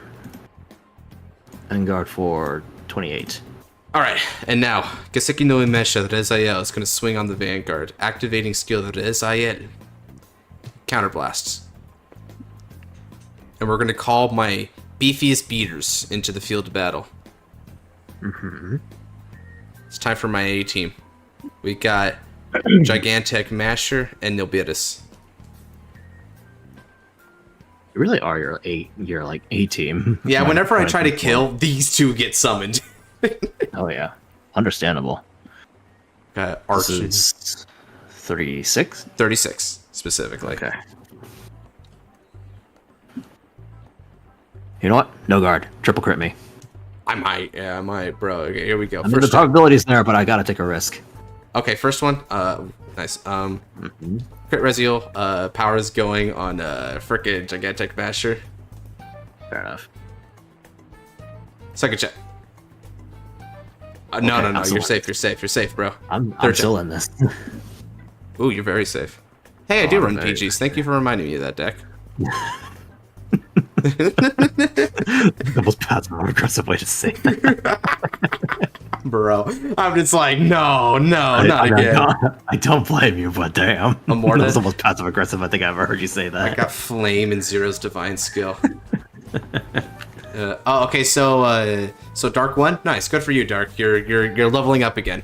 Leo Morta gets support and stuff. You know what, Nat? Not gonna lie, I almost kind of wish that Leo Odium is like a dual nation with like Dark States and Dark States and that would crack like the design space wide open, wouldn't it? Oh, absolutely. Especially because the way they do it, you have to commit to one nation, so you can't just like kind of throw Dark States and Keter stuff together. We will guard and guard 43. Gotcha. A beautiful guard. Now we're going to use Painkiller first. Mm-hmm. Because I'm confident this Nilbiris deck stack that should be pretty good. And now, Nilbiris, find me something good. Find treats.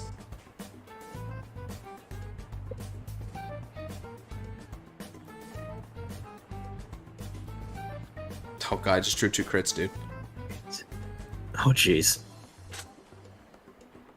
Bot deck. And now 48. 48. You know what? I'm actually gonna go with that. Nice. 53. Ooh. It makes you feel solid. better. I don't think I've seen a single PG this game either. I mean, just please draw into one right now so that we can be even Steven again. That would be nice.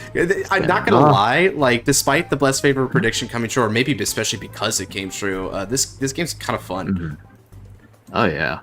Alright, first activate Gradiel. Persona Ride activate. Oh crap!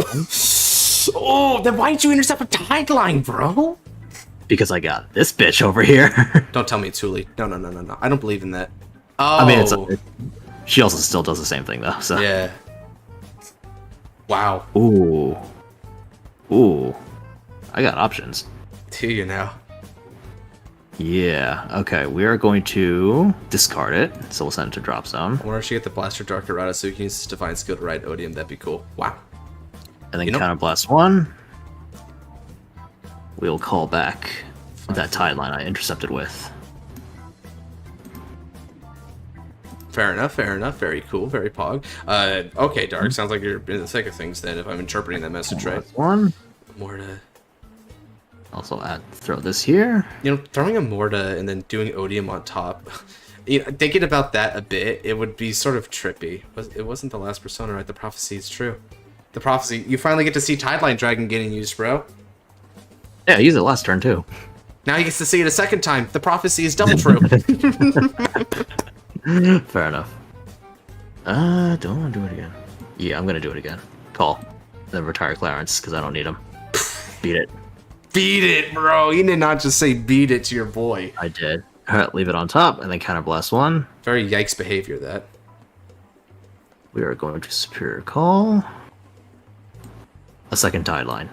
Over on top of this one. Alright, and then we're going to Soul Blast 2 in total. Oh my god. Oh. 10k to this Hunter-Gaster. In total get 25k, and then also get this unit also gets 10k. Oh, well, 20k because of the Infinity Marker. Oh, that's brutal, bro. This also get 20k. And this will also be 20k.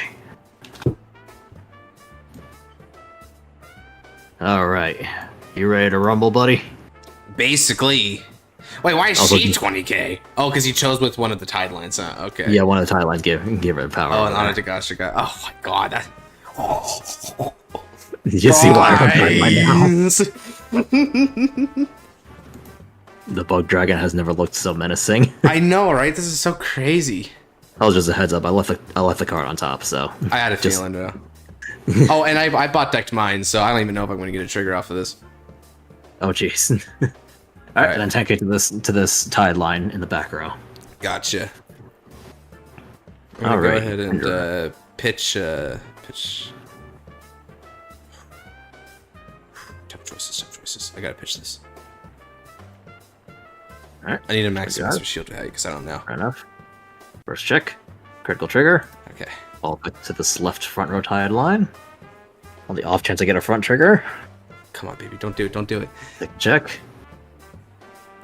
Ooh, you got lucky. I know. I'm so worried about letting you just drive chance right now, dude. I know. I get it. This is 30, 40, 50k double crit. Okay. Guard. Nice. Alright, let's see which one's bigger. Actually, which one's smaller, I should say. I think this is smaller, 35. Where did my... The other two are both back. 40k, I believe. They're both 40k.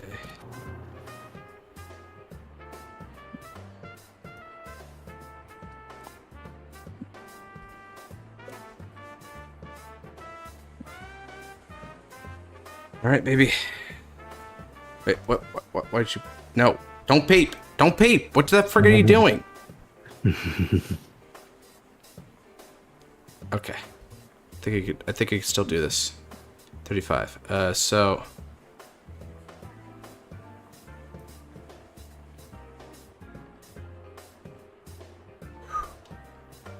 And then 40, so I need to give you that.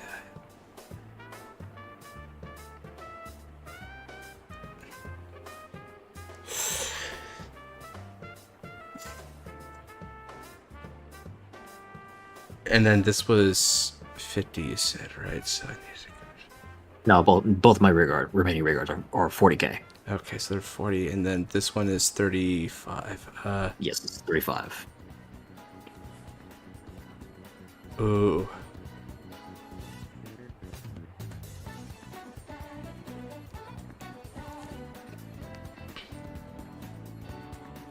I think I need the miracle, but where do I take it? That's the question, isn't it? Because assuming you get the one, it's that still forces 20k shield out of your hand for both my remaining attacks. Right, and that's actually not ideal for me. So what I need to do, but I need a heavy guard that. Yeah, okay. I just need to take I guess it. versus. You got me. Okay. Yeah, so I still can't. Okay, here's the thing. My almost my entire hand is triggers, bro. But oh god, dude. Oh man. So all right, 3 for 3. Levitrus does not lose tonight. It will always OT and win. I guess so. Yeah. God, dude. Oh. And top card was PG and then front. So So if you broke through this hand, I would have lost next turn. Yeah, and I just got nothing but normal units left. Okay, so... Yeah, I think my deck was pretty 50-50 with triggers and normal units, so... Yeah, because, I mean, I can give, like, for that... I'm 5k shield short, so damn. Alright. So, yeah, I'm just taking fat L's to Levitrus tonight, apparently. I could beat literally anything else, but, yeah, I can't beat the OT allegations. You see, guys? If you guys say I'm protagonist, but if you just check OT, it's easy, bro. Just sack there me. You go. I mean, to be fair, that just goes to show how fucking stupid the mechanic is. I mean, yeah, fair enough. Okay, so there we go. Who's next? Oh yeah, let me help out. Sheesh, okay. G though. Well played. Well played, yeah. Very well played. Maybe I spoke it into existence by saying that. Oh god, that's so sad. I just now I'm trying to think about, like, if there was any way I could have played that differently to potentially, like, win, but not that I could think of at the moment. Weird. I hear ya. Well, at least I more or less won that Wellstreak game, so we're 1 for 1 on There you tonight. go. So that's cool. There you go. Who wants to join in? Anyone got a hankering to play? If not, I'll take another game. Fair enough. Well, I'll give him 2 more minutes. Yeah, Nice. let's give him a couple minutes, see if anyone wants to hop in. Yeah. Destined, Rezael, new Flagberg, new Eugene, new Dianos, new Kyrie. A lot of retrains that. I could see that. And of course, some more does. I've also messed around with the build. I have added Margaret to the deck. Margaret to the deck? Alright, that's not a bad idea. Because I'll be honest, Mythiarch honestly kind of bit me in the ass more than it helped that game. So I actually dropped that card to 2. I'm debating dropping it. I'm honestly debating dropping it entirely at this point. Just go full aggressive, you know? Because Mythiarch doesn't really work unless you're on grade 3, and the thing is, and it's like, you know, if you want aggression, you may as well just call whatever is in your hand, right? I feel that. Honestly, maybe I'll just throw it on the sideboard and see. Fair enough. So I don't have to keep looking the damn thing up. There we go. So we're on Max Foxseal, Max Saphira, 3 Tideline, 4 Margaret, and 4 on Fall Anatogaster. Damn, a lot of Tideline. You going hard on that gimmick, huh? Oh yeah. I mean, fair. It worked out well here. I would attribute that more to why I won than anything else, besides the OT. Yeah, I mean the OT is the reason why you won, right? You healed 2 and pushed me really up high, right? Like let's not get it twisted. So much so that I'm thinking in my mind right now. I think I want to make a YouTube Shorts but I'm still trying to forget what the premise should be. I'm trying to think, should it be a premise about the OT, or should I just like try to make it like a satire about Levidress or something? Because it was specifically Levidress that kept hitting it. Levidress strongest unit, while Levidress is the strongest destined one. I just have a highlight reel of just it checking OT over and over again. Oh, you know what? Maybe I should put it as Levidress is mid in quotations. Or maybe how to win in Levidress. Alright, minutes have passed. Do you want me to hop in? Wait, I give up on using Untap, bro. Sorry, Mate. I mean, I guess no one else wants to hop in, so yeah, sure, why not? Alright, sounds good.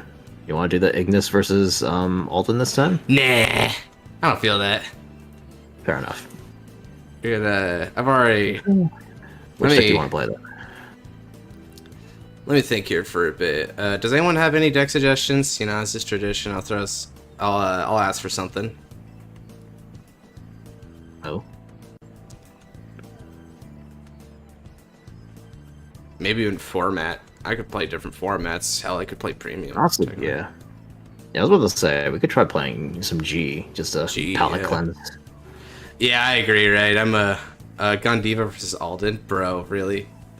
Damn, the Levidress Divine skill is crazy. It just heals you through. I mean, basically, that's Levidress's true skill, right? Hit OT.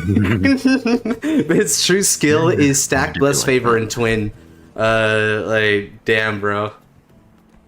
I'm curious about the Cursed Knight deck, TBH. Oh yeah, it's kind of, it's a little bit in a weird sauce mood because it actually needs a couple cards to adjust it in order to actually make it functional right now. I think it's barely functional, but it's a bit weird. Let's see.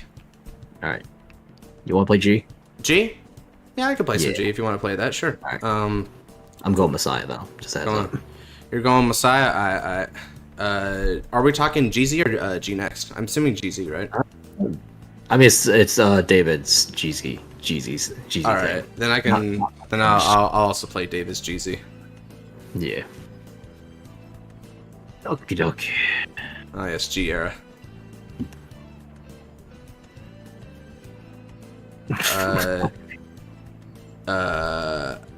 I rolled a D10, dude. Chill. Oh, okay. I mean, that wasn't much better anyway. Yeah, okay, it beats both of them. Wow, your D20 was as good as my D10. That's just showing, you know, big pharma in action, bro. Yeah, you're telling me. All right. I see. Do you want to pick, or are we doing old dice roll rules? We're gonna do pick. Okay. Oh yeah, you bet it's blue Asha, bro. Asha is one of the most base G decks ever, dude.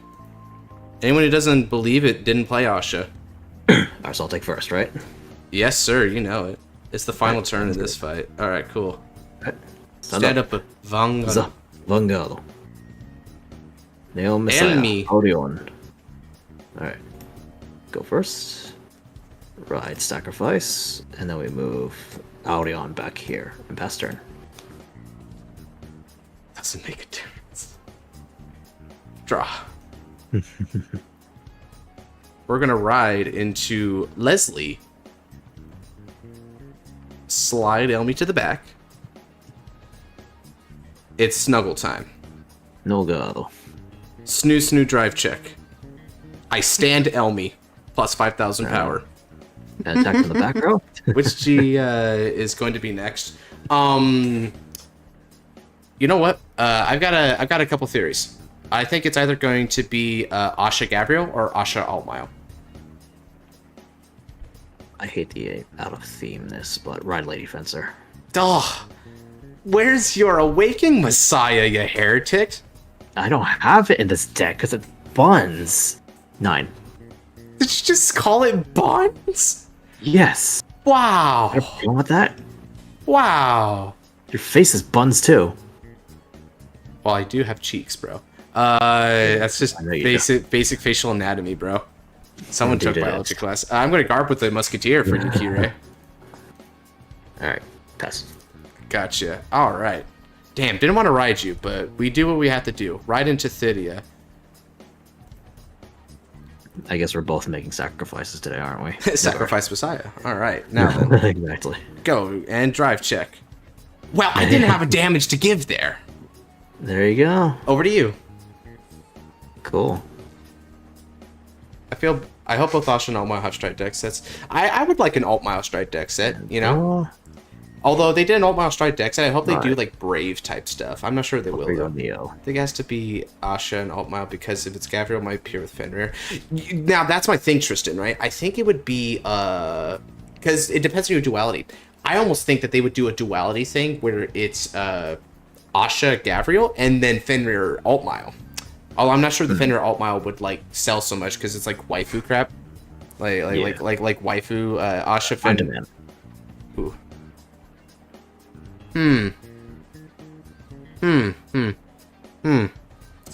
Oh, is that so? 11. So, yes. Very interesting. Very interesting. I'm just gonna guard and stop heckling you about it. 11. No guard. Twin drive. First check. Miga Messiah. Destiny dealer. Honestly, perfect. Miga Messiah is pretty close to being unfortunate. Not gonna lie. I hear that. You're telling me. Have you seen his anatomy? Damn. Yeah, like it's a freaking bug Messiah. Thavas and Asha. Yeah. Oh no, they aren't. Yeah, seriously, look at this guy. He has to waddle. You see his feet? He waddles if he has to walk. Do you know what he reminds me of? He reminds me of like Synchro Dragons, dude. Synchro Dragons like have no feet, dude. No, like, they're just little spikes. No, not just Synchro Dragons. Tuner Synchros. Oh my god, yeah, dude. Have you ever seen like a Clear Wing or a Crystal Wing? They don't have feet. I have, yeah. Yeah, but they do have arms, and Mika is nothing if not big grab arm claws things. Not only that, Clearing has a fucking weird ass hands. It's a fucking 6-fingered thing. It looks more like an insect mouth. Damn, man. Honestly, I feel like his hands could like encompass the entire Statue of Liberty's head. Yeah, Purdue Messiah. Feetless Messiah. Oh lord. Shoed Messiah. It has shoes. Check out my kicks. Check out my kicks, Chrono. Oh my lord. God became fashionable. Alright. And now it's time for Generation Stride. Let's go. Dream Spinning Ranunculus Asha. Now then, Stride skill of Phantasmal Blue Asha. I can counterblast in order to call a unit with the Bloom ability from the deck. Bro, Clearing don't need legs. He got his long tail to compensate. He bounces on his tail, bro. He stands on his tail. That would be so funny, dude. Oh, that would be great.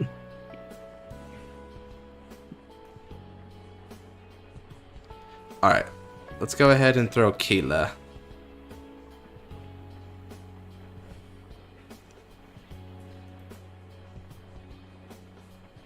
Shuffle.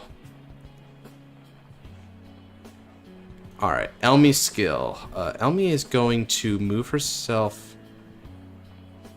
into the soul. Search the deck. And we're going to call. Flame is using his brain cells to try and survive. This fight is still going on? What the frick? You're playing Blangdmire, dude. How could it take so long?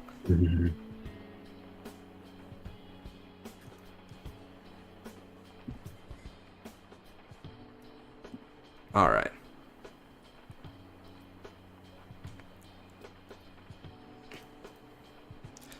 Alright, and now I'm going to flip over Ranunculus Asha.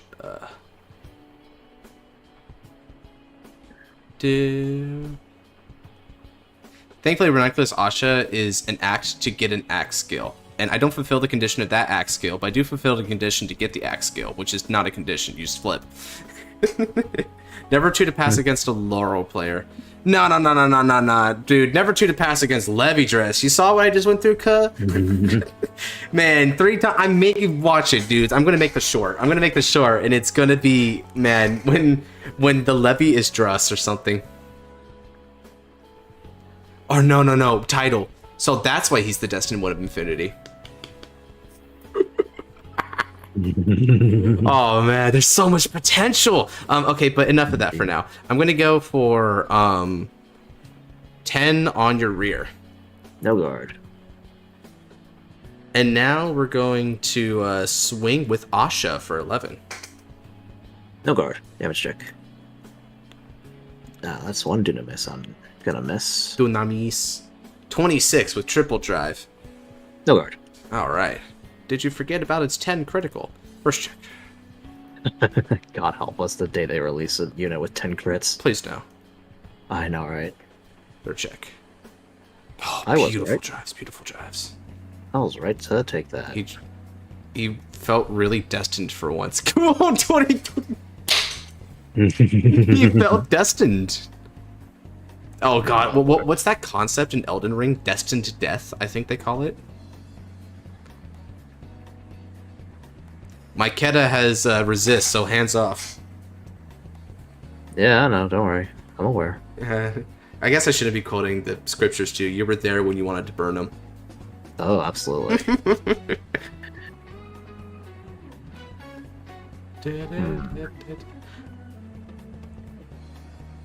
He felt really destined for once. Wow. We'll discard Destiny Dealer for stride cost. Speaking of Destiny, you can't escape it, this concept. I like Asha, but man, actually playing here is complicated. Yeah, it's really complicated. Like, I didn't do anything like too bombastic yet, but like come next turn, I'm gonna start doing some stuff. You know, it's gonna be good. And I hate to do it because I won't get my GB, but this is probably my best play. We'll stride into Amnesty Messiah, stride skill, Superior Call Metalia from hand, and then we lock Aureon. Metalia's skill, he gets 3k.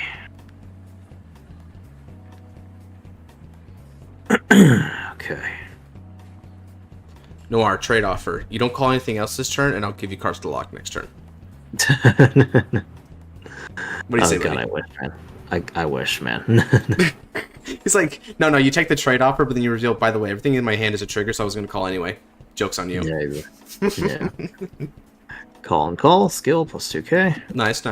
Ah, sacrifice Messiah. The goat. He's the goat. Yes, he is. Okay.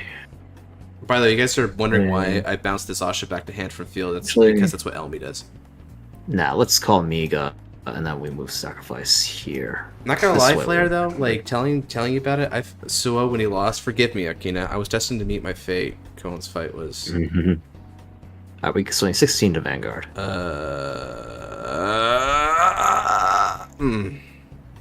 You good there, buddy? Sorry, I had to consult the demons. Fair enough. No trigger. Seems, contradictory considering your title. Oh, yeah, I know, right? Freaking... Godsman possessed by demons? That doesn't sound good. Impossible. Well, not all that means is you guys are gonna have like a friendship-filled quest to try and like alleviate me of my sins or something like that. Yeah, I guess so. We're not gonna pick anything. Gotcha. Then sacrifice skill, lock itself, countercharge 1. Plus 3k to Amnesty. Nice, and then Metalia's skill, he also gets a plus another 6k, so in total plus 9 right now. 18,000 power. Amnesty attacks, skill, counterblast 1. Unlock 3. And plus 9k, so in total plus 12. And because I unlocked 3 or more, he gets an extra crit. And then Aureon's skill, Ghost of Soul, draw a card. Plus 5k to Miga. I'm not really feeling it, bro. I'm gonna PG that. Natalia also gets plus 9, another 9k, so in total plus 18 right now. Damn, bro. Alright, triple drive. to release First Godsman the anime. Man, nah, honestly, the one getting the anime is Cherokun at this point, based on Scarlight's efforts. I hear that. Well, fix to Natalia, and then third check. He'll trigger. Oh no. Yeah, you guys thought I was strong, bro. Y'all forget. This guy beat me in the last 2 fight nights. This guy's also strong. Yes. You guys forget. Wait, no, it's not conceded when I just say yes to Yeah, you're just like, yes. I mean, I try. 26k. Oh, nice recovery. Okay. Yes. It's my best save. My best save, just swing a face. Save face. Alright, skill, counterblast 1, lock itself. Look at top 3. I never liked the last wave of support the Tri 3. It's so weird to be. I'm not Gear Chronicle guy. So much fun than whatever the Heritage deck was. I didn't like that. I will say, I kind of liked Bloom. I thought Bloom was cool. Okay, fight's over 1. Good for you, Dark. Itself, countercharge 1. Plus 3k to Metalia. And then Metalia gets another 6k. Brother, this is a Messiah main. This is 41k double crit to Vanguard. Alright, Generation Guard. I'm going to guard with my love interest on Taro. And since I have 1 or less rear guards, he gets plus 20,000 to the shield. So I can go up to 46. The math is mathing. There you go. So it does. What is this? 15, 20, 35, 40. Okay, yeah. Checks it out. Fair enough. Oh, yeah. Okay. And because I don't have GB2, I do not get the Soul Blast to draw, but that's okay. I have plenty of cards in hand at the moment, so. Yeah, I mean, I gotta beat beats. Like, big beat stick deck is really, like, Mango Nuclear Messiah. Straight up, yeah. I mean, this is the Messiah main. If you guys ever wonder, like, who to call, you know, when it's time to, like, ask for Messiah builds, you call this guy. Yes. It doesn't matter the era. He's got the build. Yes. I'm Simple Man. I see Asha. I look. I like it says I don't click. It's just I look. All right. Beginning of the ride phase. I'm going to prop Asha's skill. So we're going to. I can choose a card each from the circle and drop. So I'm going to choose my unit, and then I'm going to put back my heal trigger. Because I could. It's not even a normal unit. All right.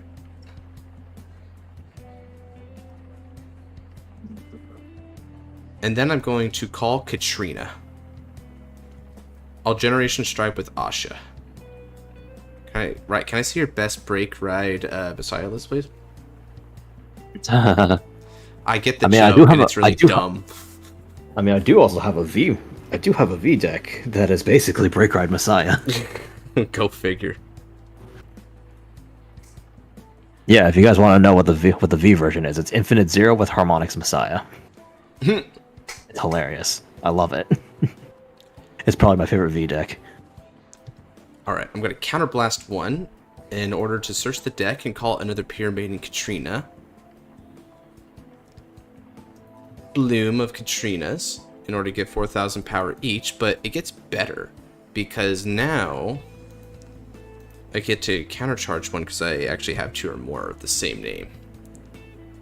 And then on top of that, I can now call these 2. So I call Purcell and then another Purcell.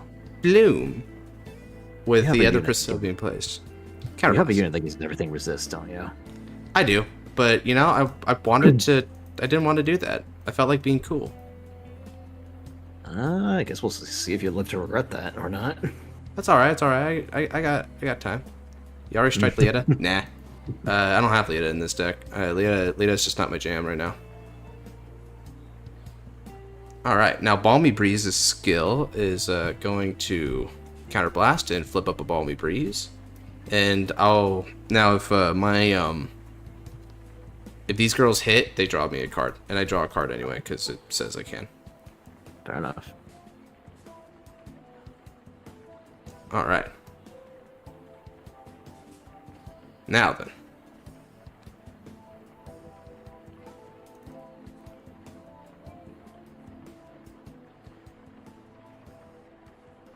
Swing for 20 on the Vanguard. Let's see.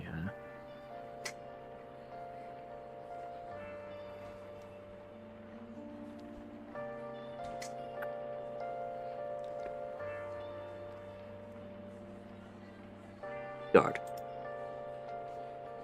21. I'm going to swing 38 on the Vanguard. No, 28. G-Guard. Wait, what the frick? 2. Lacus Carina. Lacus Carina, let's see here. Wait, don't tell me you actually forgot about this card. No, you're the one that locks the back rows, right? Yes. Yes. And flip over Damon Maxwell. And we lock your two back row units. Alright. Unsacrifice besides skill, lock itself. Counter charge 1. Alright. Plus 3k to Vanguard. Beware, my Elmatar's a crit, by the way. You okay with that? I'm fine with that. Alright. You just didn't want me to draw cards, alright. I'm gonna go, That's my job. Yeah, I'm gonna go 26 with a crit on the van. We will Generation Guard again. Sheesh. 2. Destiny Guardian. Skill, unlock Amiga, and Ideal Ego. Shield plus 10k. This is 36, 39. I believe that's 3 to pass right now. 39 to 26. Yeah, that's 3 to pass. That's good enough. Yeah, I'll leave it at that. Yeah, case in point. Mm-hmm.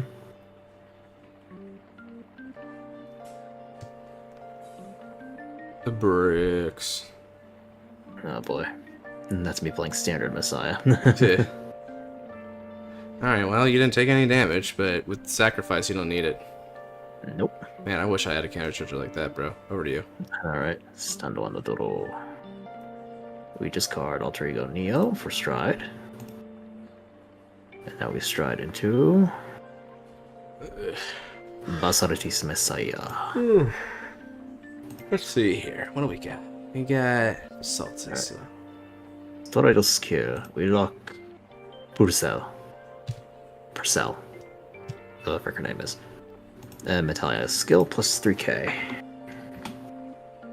Amiga skill, Generation Break 2. For each of my locked cards, it gets plus 2k, so it is currently at 11k right now. Alright, this swings for 11 to Vanguard. Give me the intercept. I know you want to do it. Yep, you already know. Oh yeah. Amiga skill, counter blast 1. Lock itself. Lucky top 3. Alright, Plus so Sacrifice Messiah. And shuffle. Alright, and then Metalia skill plus another 3k. Basaltis Messiah attacks. Skill, counter blast 1. Flip over another Basaltis. And then we lock here 2 Katrinas, and then unlock my 3 units. Oh, you locked 2 of my units? Yes, Basaltis locks one and unlocks 1 for each card in each face-up card of my G-Zone. Right. Yeah, so basically if I go first, I can only unlock 1 and lock 1. If I have 5, in this case I can lock 5, unlock 5. Alright. Yes, and if I unlock 1 or more, I get to draw a card, and then Metalia's skill, because 1, 2, 3, 4, 5 were unlocked, he gets plus 15k. Alright, it's 26k. I'm just gonna take it, bro. I don't think you're gonna hit double crit. I mean, if you do, then you put me out of my misery at this point, because sheesh. Understandable. Take a check. Destiny deal. Oh, okay, well, definitely striding. There's 1 crit. We'll get power to Amiga.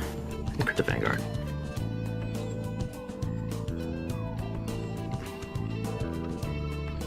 Holy shit, what the fuck are your triggers, man? I don't know. Just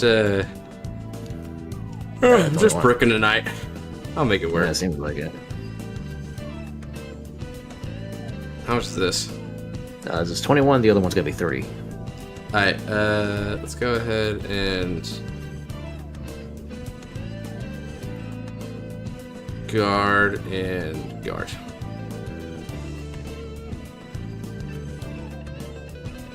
Fair enough. Alright, and then this is 30k. Because I cannot counterblast, so I can't lock it. Alright, now then. Generation guard. Or should I generation guard, or should I... You know what? I'll use, stand triggers, I think. Fair enough. Alright. Look, Mom, no rears. And at the end of my turn, if I unlocked a card with a card effect, I can still plus 1 and draw 2. Okay, my move. Draw. Now then. Beginning of the right phase, let's go ahead, bot deck this. And then... bot deck this. Draw. How about that? Call. Let's generation stride. I'm gonna go into Ranunculus of Glorious Bloom, Asha.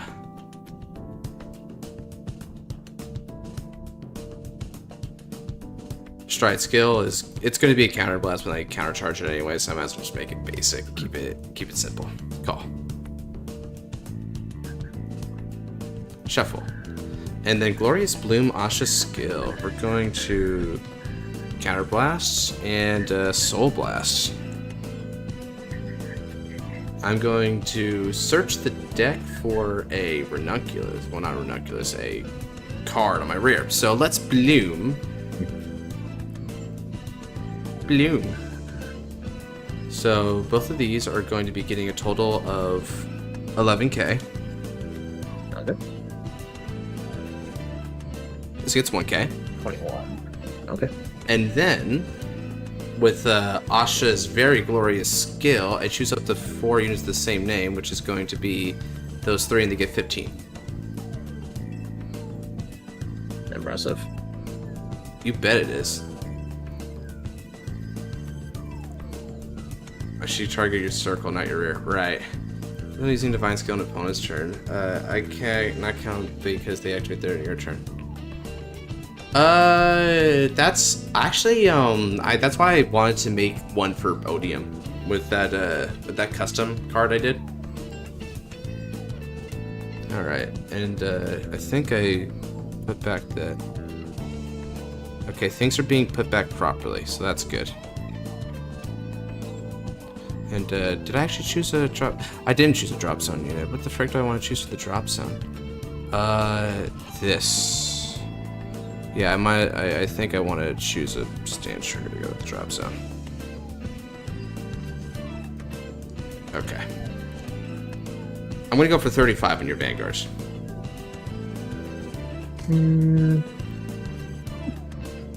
Well, no guard first. Damage check. Ideally, you go. Alright, Glorious Blue Masha attacks the Vanguard. No innate crit? Nope, because I don't have a Ranunculus Rearguard as it so happens. Oh shit, alright. I'm still not gonna chance this though, so I'm gonna PG here. Gotcha. First check. It's a heal That's a trick. much needed heal. You bet.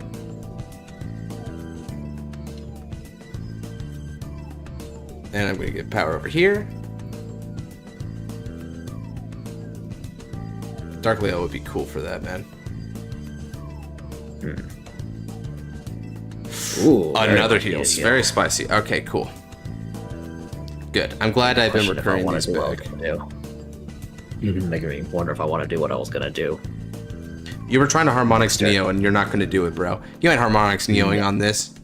You ain't getting no crit, bro. No, but it would be cool though, wouldn't it? It would be content though, wouldn't it? I mean, I see why you would want to do it. It'd be a good way to try and OTK me, you know? It's also like the big anime moment, right? Well, yeah, but I'm saying like I could still do it even though I know you have 3 G guards ready because that would be content. Oh man. I mean, if you want to try it, Buster, be my guest. Let me check something real quick. Alright. I think that's about right. Cool.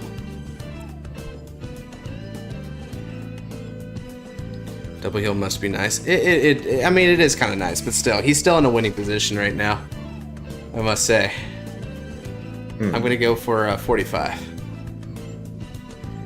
We can, even with heals like that, we cannot underestimate just how much offense Beside brings to the table.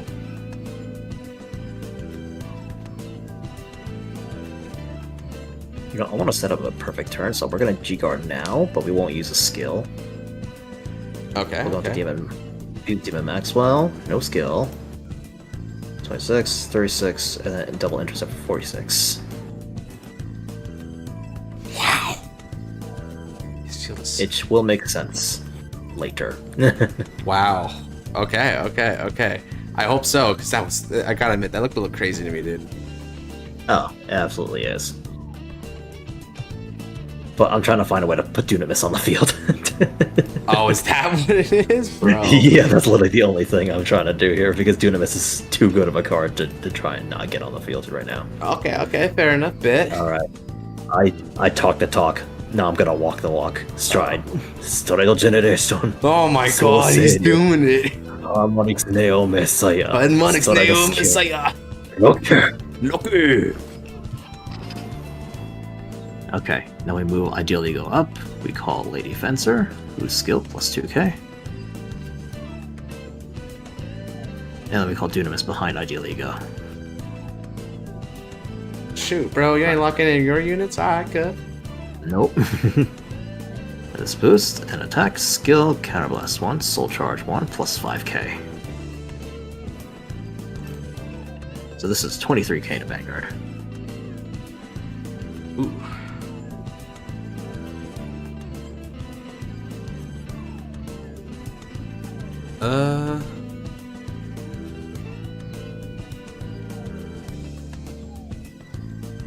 I'm gonna guard and intercept. With a heal? Yeah. Okay. Alrighty then.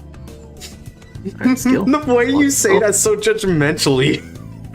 I'm just saying, you only got so many heals. I guess you can recur them. Yeah, I can recur them, right? That's my plan. Okay, fair enough. Alright, plus 3k to Ideal. Yugioh. Alright. Dunamis boosts. Ideally Yugioh swings for 21k to Vanguard.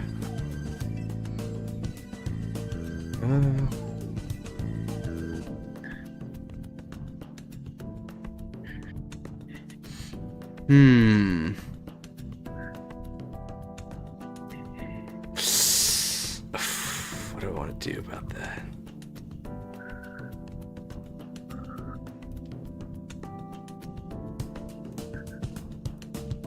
Honestly, I'm gonna guard. Interesting. Alright, Soul Blast. Alright, ideally the Soul Blast 1, look at top 3, but because I'm not gonna call anything, just gonna shuffle the deck real fast and then lock itself. Dunamis besides skill, Soul Blast 1, unlock Lady Fencer, plus 4k to her, and then lock itself.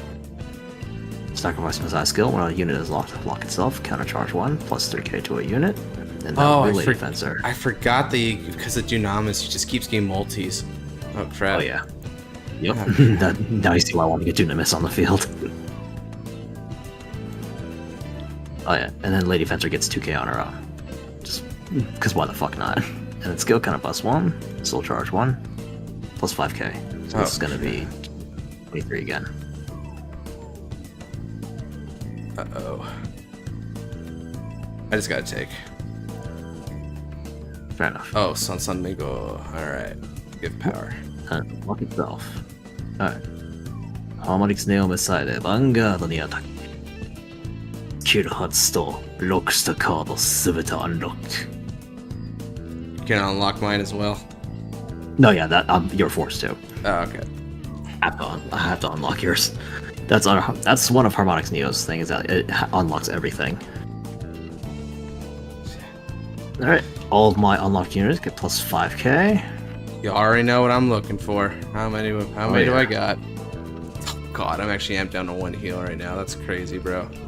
I don't even know why. And there, Neo gets 5k for every card unlocked, so that's plus 30k. That's 56k. Jesus, dude. And then we got those two. Bloom is really sophisticated, guys, because you look at all these, right? And it's like you got pairs of Bloom units, so now you have to really decide, like, what is your line of play? What is your board? Because you have so many different board compositions based on what Bloom you prioritize. Power, defense, resources. Can I even guard you? So this is 56, I think? 56k, and you cannot guard with grade 1s or higher.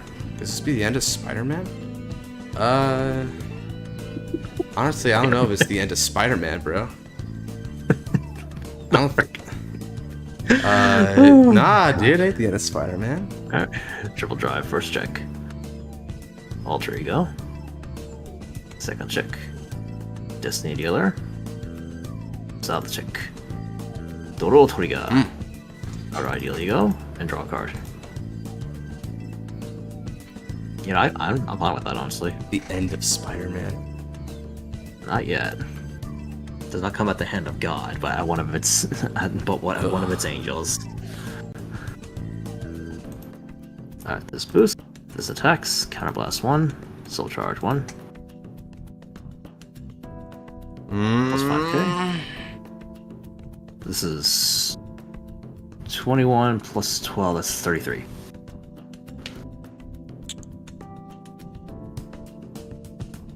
Shoot, bro, no shot.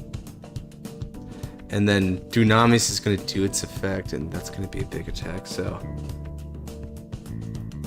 Oh, you got me. You got me.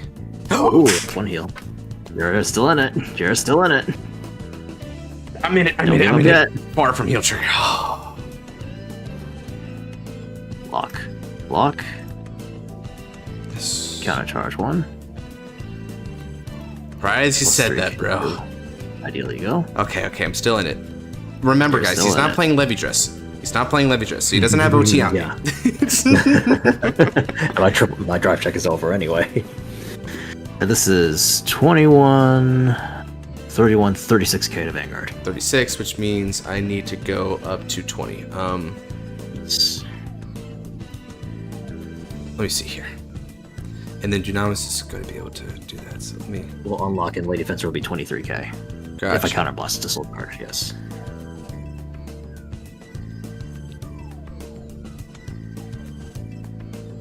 Oh!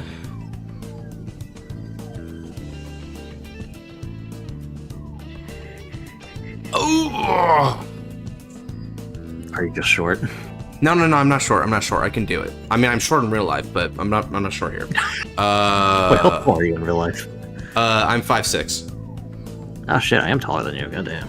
Yeah, Nabs is over 6 foot, you can believe it. Yeah, he's a tall dude. He sounds like he should be 5 foot. Right? He sounds like a short monkey man, but no. Dude looks like he could like play for the Lakers. Fuck. I'm not gonna get over that. Yeah, he's weird. I guess God had to compensate for something for him. Sheesh, dude. I'm just kidding. I'm kidding. Yeah, or are you? Well, it is getting later into the night, so maybe I'm not kidding. I have no fucking idea anymore. Okay. I hate that I have to do this, but you're 5'7"? Nice. Barely counts. Go and intercept. Ah, okay. Are you gonna call something or? Nope. Oh, it's only up 1. Okay, fair enough. Alright. Do you want to miss a skill? So plus 1. Unlock. Unlock itself. Plus 4k. And then Lady Adventure skill gets another 2k. And sacrifice skill. Oh, excuse me. Lock itself. Counter charge 1. And plus 3k. Not like this, he says. Oh shoot. He's shorter than me, that's saying something. I know, right? Alright, skill soul charge. 23. I'm so annoyed that you can still hit numbers. I know. A guard. It's only a 5k shield this time. Alright, and then lock itself.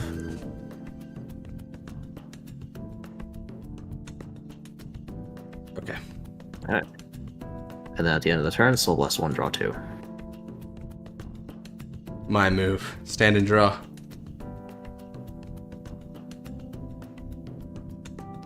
Alright, beginning of the ride phase. Make a choice. How many G guards have you used? You've used... I used all of them. Oh, you used all of them? Yes, I've used all of them. I have one heal left, but I have used all of my G Guardians. Oh, thank God! So I don't need this. I don't need this hoe anymore. All right, to the bottom of the deck you go. Okay, and then we're gonna go that, and I'm also gonna bot deck the heal. Dude, I just see it. That's the absolute exuberance you had when you said that. Hey, yo, I hit the Katrina! Hit the Katrina! Hit the Katrina! I was so hyped. I'm so hyped because I'm like, yes, I don't want to do this. Never change, my friend. Never change, he says. All right, Katrina's blooms. Katrina, and now, Generation Stride. Believe in me. Believe in the me that believes in you.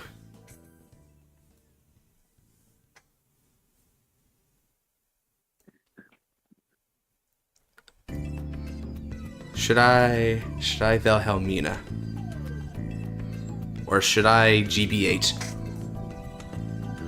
Or should I Glorious Bloom? Could go either way. This is a lot. This is a lot, man.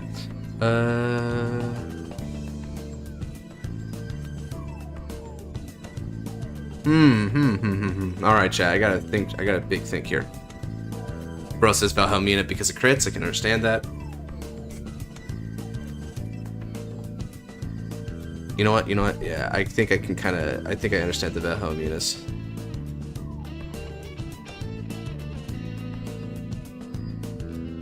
You got it. He's on 3 damage. Oh yeah, you're right. Valhelmina. Now then, with Flower Princess of 4 Seasons, Valhelmina being Strode, I can now counterblast 1. Let's search the deck. Bloom. Where are you, my friend?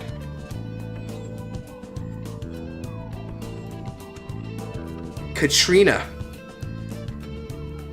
And now 3 Katrinas Bloom.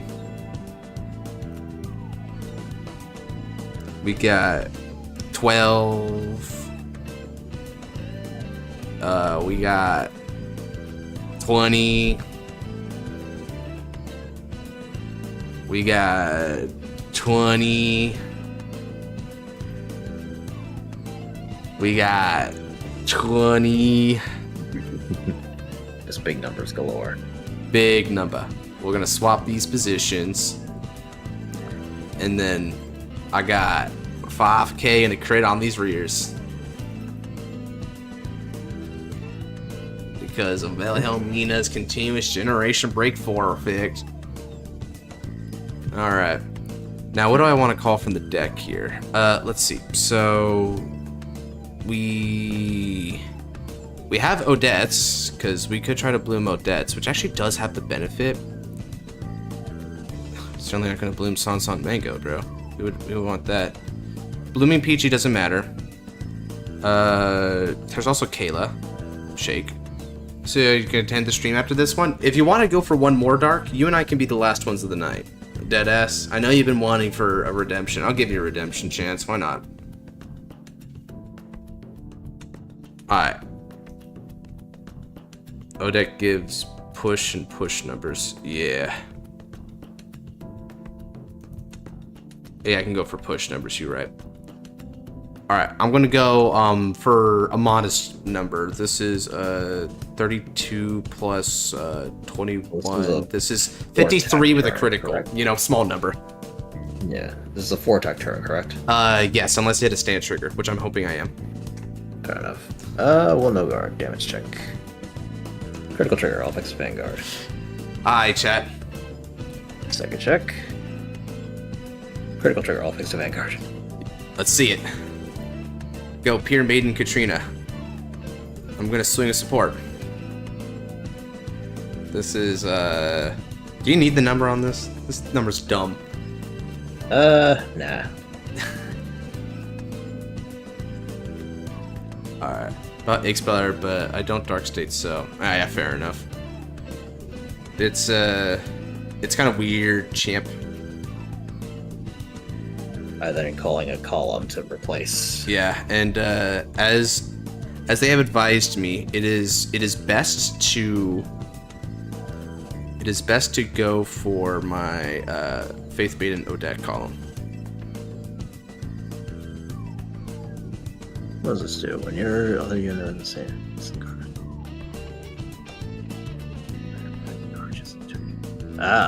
That buffs units. Let's see, choose 2 units. So let's see. I can choose 2 units. Let's see, this is 14. 14 plus 8 is 20. Let's see, so if I go 14, then it'd be 18.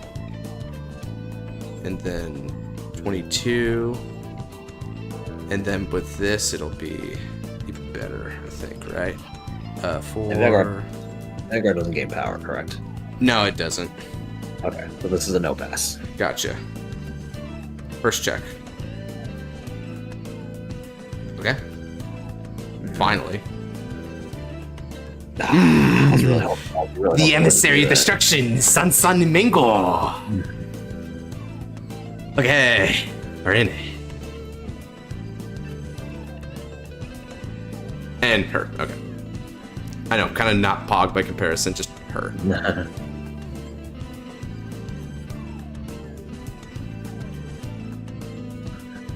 Okay, okay. Don't underestimate me. Don't underestimate me. Oh, he's inconsistent is the setup, though. Okay. Let's go with support. This is 16 plus 11, which is 27 with the crit. Okay, I can deal with that. This is 31. Gotcha. And then let's go 37 with the crit, man. PG. Well, he lived through my turn. Oh yeah, I need to G flip something. Let me G flip this.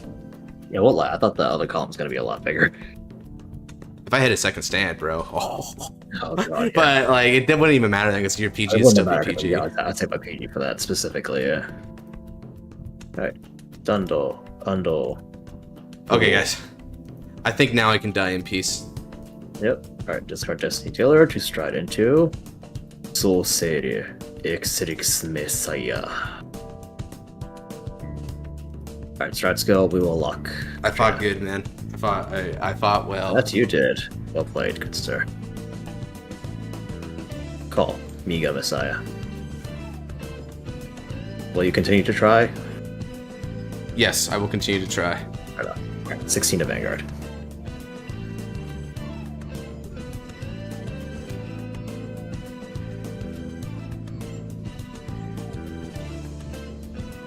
Ooh.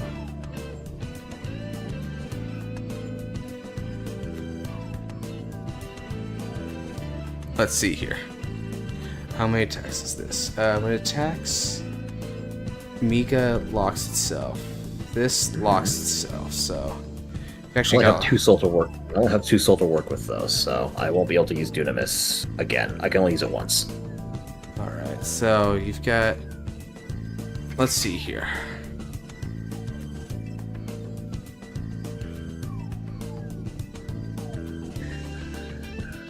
What do I do here?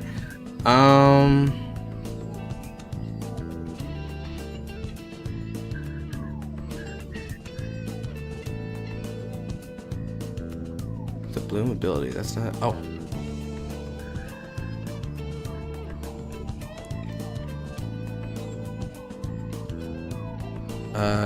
Yeah, guard. Enough. Alright, skill, counter blast 1, lock itself. And shuffle the deck. Since that's technically what I must do. I was thinking we're gonna lock Sacrifice and get plus 3k to Vanguard instead. Hmm. And then counter charge 1. We're gonna swing with Ideal Ego by itself, 11k. Guard. Yep, and then Ideal Ego skill, Soul Blast 1. Block itself. Then shuffle. Alright, and then Sacrifice boost, Excelix attacks, skill, counter blast 1, flip over an Amnesty. Unlock all of my rear guards.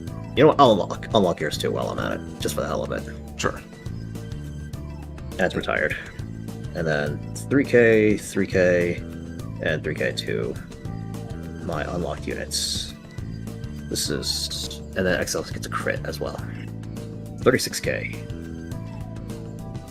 I will PG this by discarding Rachel, and then with skill of my both my PGs, I bind them to add 2 bloom units from the drop to the hand.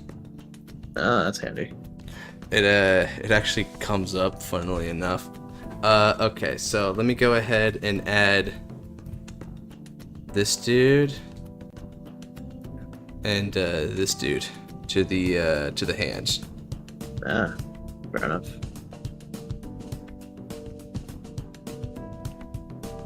Alright, To the triple to drive. the bitter end. Boss check. Doro trigger.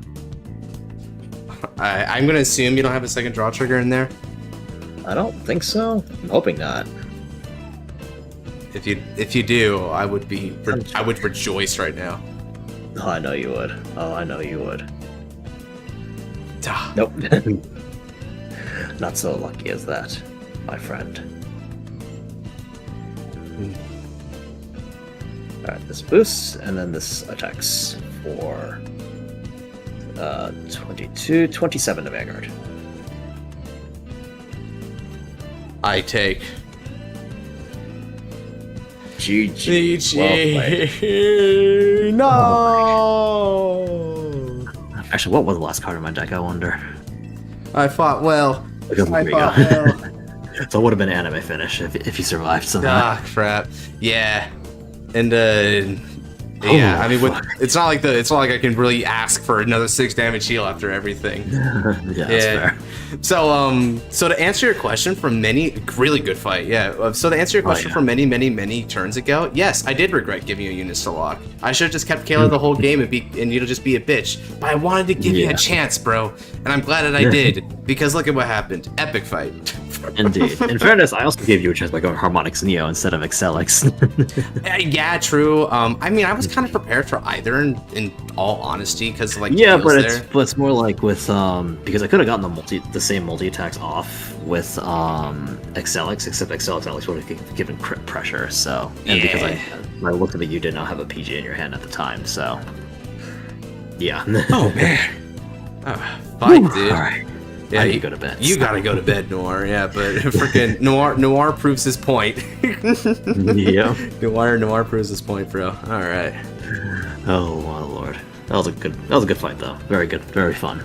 Yeah. Next time we do this, I am gonna use the resist unit all the way through and be a bitch. But I'm glad I wasn't a bitch this time about it, and I gave you a chance. Okay. I mean, honestly, it was only annoying the last time we did it was because everything was going wrong for me because I didn't see any of my units or any of my triggers. But this time I was actually like, okay, I actually wouldn't mind you actually going all out.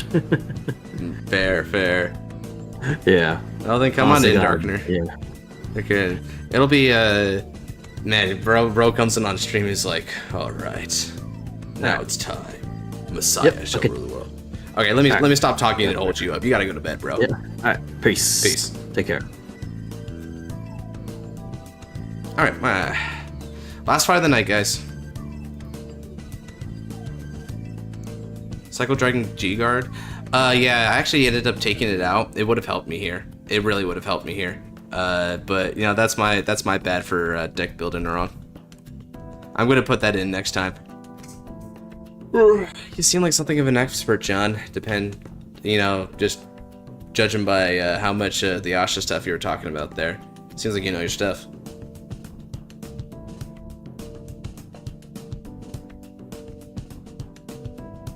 You know Neo Nectar between stream win records is crazy, you're not gonna lie.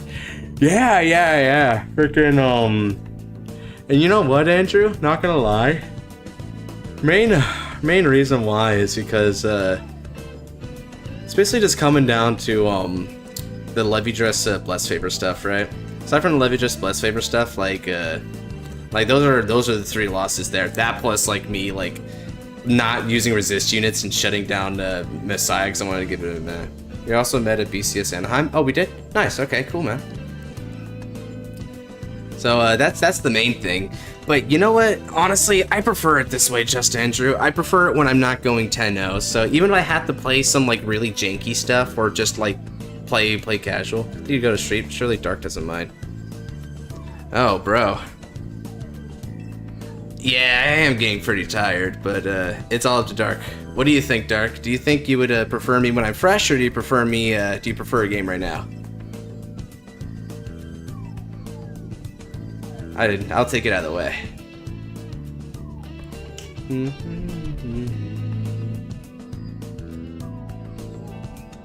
I mean, I don't mind. I said we have all life live after all. Fair enough. You're gonna be available tomorrow, right? Cause I'm gonna be doing this again tomorrow. Hey, just got home. What's up, Tim? Well, I'm about to go to sleep. It looks like. Freaking not work. My long shift? Ah, bro, okay, that sucks. Well, we're gonna find a day then. But yeah, Kiri gets a good point. I should probably go to sleep as it is right now. Freaking I don't even know how many games we had here, but it was probably pretty equivalent to what it was last time. Good games though, not gonna lie. So yeah, we'll actually just end it for now because that can't be healthy. I mean, we can battle next time I'm available. Yeah, sure. What, doing it? Oh yeah, no worries, Kiri. Like, I'm doing it, the thing is that, like, yeah, I'm doing it, like, twice in a row, but then, Friday and the weekend, I'm resting up. So those are 3 days where I'm not, like, doing big, long streams, you know? So I'm just doing it for, like, two to 3 times a week. I thought it'd be cool. And besides, these are really fun to do, right? So, like, even if I am, like, getting tired by the end of it, it's not like I'm dead tired, so, you know, I just kind of keep a pretty good schedule going on here, you know? Alrighty. So let me go ahead and actually exit out of that. Fellas, good stream. Long stream. Good stream. So, if you guys do want to check out other streams like this, then go ahead and subscribe to the channel here. I do these probably about 2 to 3 times a week, depending on when time allows, you know? Yep, pleasure having you here, Dark, and everyone else, in fact. But as I mentioned before, yeah, if you guys want to go and be a part of these streams, then be sure to subscribe and hit the notification bell for next time I live stream. Also got a lot of Vanguard content here, ranging from anime reactions, top 10s, fight nights, the whole shebang, so check that out as well. And, of course, if you wanted to help out the channel, then there's a couple ways of doing so. You can join via channel memberships, you can try and join the new Discord that we launched up, maybe support me on Ko-fi, potentially. That aside, the boy Noir here, who was kicking butt, Nixie wins next episode, bet. I'm looking forward to it, homie. Maybe check the Discord. It's so fun. Can you check the Discord? Yeah, man, freaking, you guys are having fun. I'm having fun. That's great. So yeah, I got a Discord down in the. It's a link down in the description below, so you can go ahead and check that out if you want to like come join up there. And yeah, I think I did all my little outro advertisements there. So with that said, take care. God bless. Have a good night, y'all.